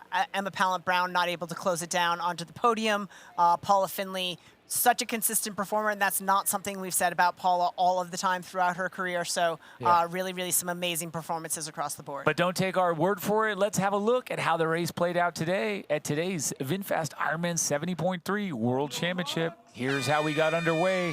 Diving off of that pier, 1.5 meters down into the Roka swim, and as expected, Taylor Knibb got right to the front. Taylor Knibb got to the front, but she was not alone. She had company in Lucy Buckingham, who took over control of the swim after this first turn, but it was a bigger lead group than expected. Pammy Oliveria in there, and Imogen Simmons said herself, so surprised to come out in the first pack on the swim. They also had with them India Lee, so that was the Elite Five that got away from the chase pack, but the chase pack did a darn good job of keeping themselves in close contact. But here, the smooth form of the woman from Great Britain, Lucy Buckingham, taking it out in a great 23 minutes and change, exiting one lap of the Roka swim and setting foot on solid ground, ready for a frantic and quick transition. Again, a unique feature of this course here in Lahti is this really abbreviated transition. So not much separation through transition, and first out onto the bike was Lucy Buckingham with the chasers who followed. Once out on the bike, it didn't take long before Taylor Knibb got in front and ultimately dispatched not just Lucy, but everyone that came to play today. The time that she put on them grew to 4 minutes plus by the time, 5 minutes plus rather, by the time she got off the bike. And the chase pack, all of the contenders we expected, showed their face at one point or another. Absolutely. We had Ryf, we had Findlay, we had Matthews, we had Pallant-Brown, who were the ones who eventually would survive the frenetic chase group. It was those four who stayed together, but Taylor Knibb at the front continuing to extend her lead throughout the entire bike course. Managing everything, and I think you said it well, Dee, execution to perfection, fueling, pacing, effort, the works. And it was Imogen Simmons who sat quietly in second place, able to really script her own race out there. She wasn't able to hold Taylor Knibb, but she was able to steal clear of that really strong chase pack behind her. One of the fastest things I've ever seen was Taylor Knibb's transition 2, but it was matched by her opening 10 kilometers. She looked like she was out for a short run at a quick pace. Imogen Simmons, again, with a super solid bike ride all on her own, made her way out, and then it was the chasers. Kat Matthews, Paula Findlay, Daniela Ryf and Emma Pallant-Brown headed out of T2 together, but would not stay that way for long. Not even the spectators could keep up for seconds with this woman, Taylor Knibb, on a mission to get away from everyone, which she did. Pallant-Brown tried to make it interesting and fight her way onto the podium, but Kat Matthews said absolutely no ma'am and eventually would overtake second place and Imogen Simmons. She did, with a huge smile, coming home behind this world champion now 2 times over, Taylor Knibb from the United States. What an impressive show. 3 hours, 53 minutes, well ahead of any time we've ever seen at this event. And huge smiles for Kat Matthews, who makes her return to World Championship racing with a second place finish here in Finland. And a 1:16 run split, which has got to give her confidence rolling into Kona in 7 weeks' time. And Imogen Simmons, who was so steady and strong all day, literally seemed to surprise herself because she hadn't been feeling well coming into race day. But boy, oh boy, did she deliver, rounding out our women's podium. 3 women taking home the big prize here, all under 4 hours. Congratulations again to Taylor Knibb, to Kat Matthews, and to Imogen Simmons. A well-rounded. Here's our top 10 as you go on from there. Emma Pallant-Brown, Paula Findlay, Laura Philipp, Marjolaine Pierre, Amelia Watkinson, Daniela Ryf, and Ann Reichman. I was able to read them, although it wasn't easy. That's all right. Reading, it's one of the harder things we do here in the commentary booth. We're going to take it down to our team of professionals who have been out and around the course all day. Let's go down to Greg, who's with our Marinda Carfrey. Thank you very much, Dee Dee and Michael. It's been an incredible day here in Lahti, Finland, over Lake Vesijärvi, and it was a great start to the race and an even better finish to the race for Taylor Knibb. Controlled the swim for the early part there, Marinda. Incredible on the bike, as we knew. Finished the race off. 3 great weeks of racing for Taylor Knibb now. But the big takeaways, Taylor Knibb in second place was Kat Matthews. Miraculous comeback. This time last year training for Kona. Then the accident happened just 3 weeks out. And what about Imogen Simmons? Over the last couple of weeks there, raced hard in Singapore. Unfortunately got an illness coming into this race. But I thought that she performed so well today. Yeah, so well, all around, such great performances. But yeah, I felt like Taylor Knibb was sort of controlling that front pack in the swim. You could see her sort of looking over her shoulder and tucking in behind Lucy Buckingham for a moment in the swim. But phenomenal racing from Taylor, composed all the way through, took the lead on the bike and never looked back. And then Kat Matthews, I mean, that's the story for me today. She was kind of obviously down and out for the count a year ago. Horrific crash, and has had a pretty good season with a couple of good results, but kind of a dreadful race in her own words a few weeks ago at the U.S. race in Milwaukee. But to have her bounce back and race so well here, just phenomenal. I'm looking forward to seeing her in Kona. Yeah, and then when you've got the pressure of someone like Emma Pallant, one of the fastest runners in the sport, come up onto your shoulder and then actually drop her. That was amazing, and it was a very hardly fought race. Now, this is a great championship course. We had a little bit of a fog delay at the early part of the race. A very good course on the bike, and even harder course on the run. I love it for a championship race. Lahti, seems to bring out the best of everything for Finnish sports. In 2017, the ski jumping world championships were here, and it's a great area for cross country skiing, Nordic cross country, in the winter time. But today, it's all about our women, and they have shown us exactly how good they are on a championship course. Yeah, and Taylor Knibb, 3:53 on that course, and what she said, it was a tough course. And I said, well, it's because you went so fast. Go a little slow, it won't be so tough. But yeah, just phenomenal performances all around. Definitely a world-class race course here today, and I think the rest of the athletes today and then also tomorrow are gonna enjoy it. All right, we're going to wrap it up from right down here. We're underneath the ski jump, sitting atop of the finish line here at the 70.3 World Championship here in Lahti, Finland. Tomorrow, you are in for a treat. Christian Blumenfeld, the Ironman World Champion, Ironman 70.3 World Champion. He's going to be up against very good competition. You've got Sam Long, you've got a whole host of others. Jason West is in there. So we're going to send it back to you guys for right now. We'll see you again tomorrow. Thanks so much, Greg. Thanks, Rennie. We are so excited to do this all again with you tomorrow. We'd like to thank you for watching the Ironman Now coverage of the VinFast Ironman 70.3 World Championship Professional Female Race on Outside Watch. We'll encourage you as well to tune in tomorrow, August 28th at 7 a.m. Eastern European Standard Time, 12 a.m. Eastern Time, as the professional males go head-to-head to see who will come out victorious. Can Sam Long continue his spectacular season and overtake Christian Blumenfeld? Can Ben Canute finish second to Christian in 2022? Is now his time? Or will Christian once again prove that he belongs on the top of the mountain? You can get even more Ironman 70.3 coverage with on-demand race replays by signing up for Outside Plus today.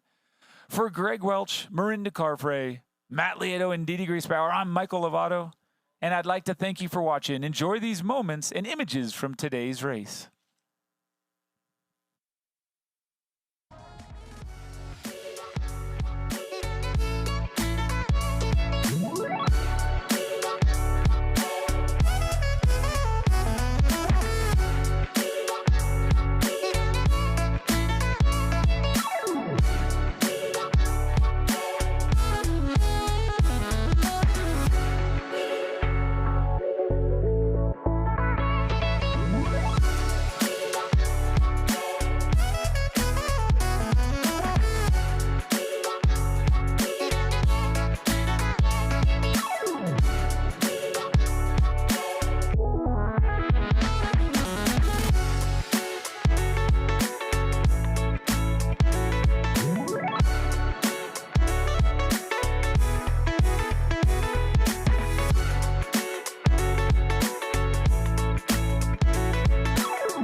This copyrighted broadcast of World Triathlon Corporation may not be retransmitted, reproduced, rebroadcast, or otherwise distributed or used in any form without express written consent of World Triathlon Corporation.